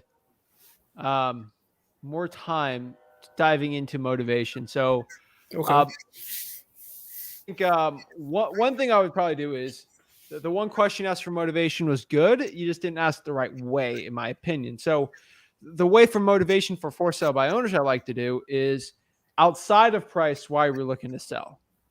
Because if you ask me, I'm just saying I just want to sell for the price. Now, you learn the property is vacant. Yeah, and then you win on the next one, just fine. The difference between being better at it or building more rapport would be like, hey, what's the story in it? Why is it vacant? Okay. Are you a landlord? Did you move out of it? Then you can kind of understand more about the property. That's probably what I would do differently. I wouldn't even give an offer. I would just say if they can move down on price. And then obviously I said possibly. Okay. And then we say, okay, well, what were you really looking to sell? I wouldn't even give an offer. If I was actually willing to buy the property from you, all cash, closing costs, I know that's your listed price. What would you really be looking to sell the property for if I was able to close this in 2 weeks? Okay. And then maybe I was going to say 120. You never know, Okay. That's what I would do. And then I wouldn't go for let me up it and see if you can close it right now. I'm not in too much of a rush for a Zillow for sale by owner. Okay, yeah, makes sense. Overall, man, that was great. The transitions were really good. You were pretty confident on it. I would just spend more time building rapport. Okay. And then the more rapport, obviously, the better prices you're going to get. Okay. Makes sense. Thank you. I appreciate that. Of course, man. That was great, dude. Yeah. So regarding the area, you said Pensacola is a good neighborhood because it's a good area. Because I was looking at Tampa, but that's very flooded. Tampa is very flooded. No, I probably for virtual, no. Okay. Dude, stick to that, man. I'm telling you. You pull this list, you stick to it, you'll do good. Sounds good. Thank you. I really appreciate it. Thanks, Isaac. I appreciate it. Any last questions? Not that I can think of right now. I'm just glad that I was able to hop in this and see what I was struggling with, and I could do better, potentially get my first deal. Because I've been looking for months, man. Like looking for months, spending the whole day in my house looking through Zillow and stuff like that for properties. But my time is coming, and I'll definitely keep updated when I get my first deal because I feel like it's coming soon. I had a few Isaac. deals. I had a few deals under contract, but I couldn't find any buyers on Facebook Marketplace. I listed them. I couldn't find any buyers, so I had to terminate the Facebook contract. groups, man. Yeah, I was on the marketplace groups and I posted the property. I wasn't really getting much Go to attention. Facebook groups and get the emails from them. Okay. Bro, you gotta go through freewholesaling.com. I'm telling you right now. Freewholesaling.com. It's free. I'm not charging for it. Okay. I literally, dude, bro, I sat down for 2 hours and I pulled 400 cash buyers from Facebook groups. Wow. Go literally search Facebook cash buyer space flip with Rick. It's on there. It's all there, man. Okay. Sounds good. Cash buyers are easy if you know how to do Okay. it right, and I do it all for free. So do that. Have you ever pulled a code violation and cold called that list? Nah, so yeah, I've been mainly on Zillow for sale by owner. Cut that out. Do government lists now. If that's not working, let's try something else. Okay. So what are the lists you're going to pull? I wrote in my notes. So you said code violations, probates, water shutoffs, IRS liens, right? Liens. Yep. And fire damage properties. And fire damage. Yeah, that's what I was missing. All right. So let's go through it. How are you going to pull? I'm not here to quiz you, but to pull the code violation list, we're going to go to the Escambia County or the City of Pensacola Code Enforcement Department and call them and ask. Okay? Okay. Video should be on freewholesaling.com also. Next here, probate, I would go to the Escambia County Clerk of the Court, pull probates or call to see how we get that. Okay. Next here for water damage, the water shutoff list, I'll go to the utility department in Escambia County and call for that one. Fire damage property, I would call the fire department for that in the counties. Okay. And you said for fire damages, you would call the fire department for the county? Yes. Okay, fire damage. Okay, yeah, definitely. I really appreciate this. Like, honestly speaking, I do. Appreciate you, man. Thank you. No Any other questions? No, that's all I know for now. But thank you. I appreciate this, Cole. All right. Thanks, man. Keep it up. 4 hours and 11 minutes. Let's go. Woo! Love it. So thank you guys. I really appreciate guys celebrating 4-hour live stream for Wholesaling Houses for Real anniversary. Love it. Guys, go. Seriously. Wholesaling Houses for Real on Facebook group. Thank you guys so much. Appreciate it.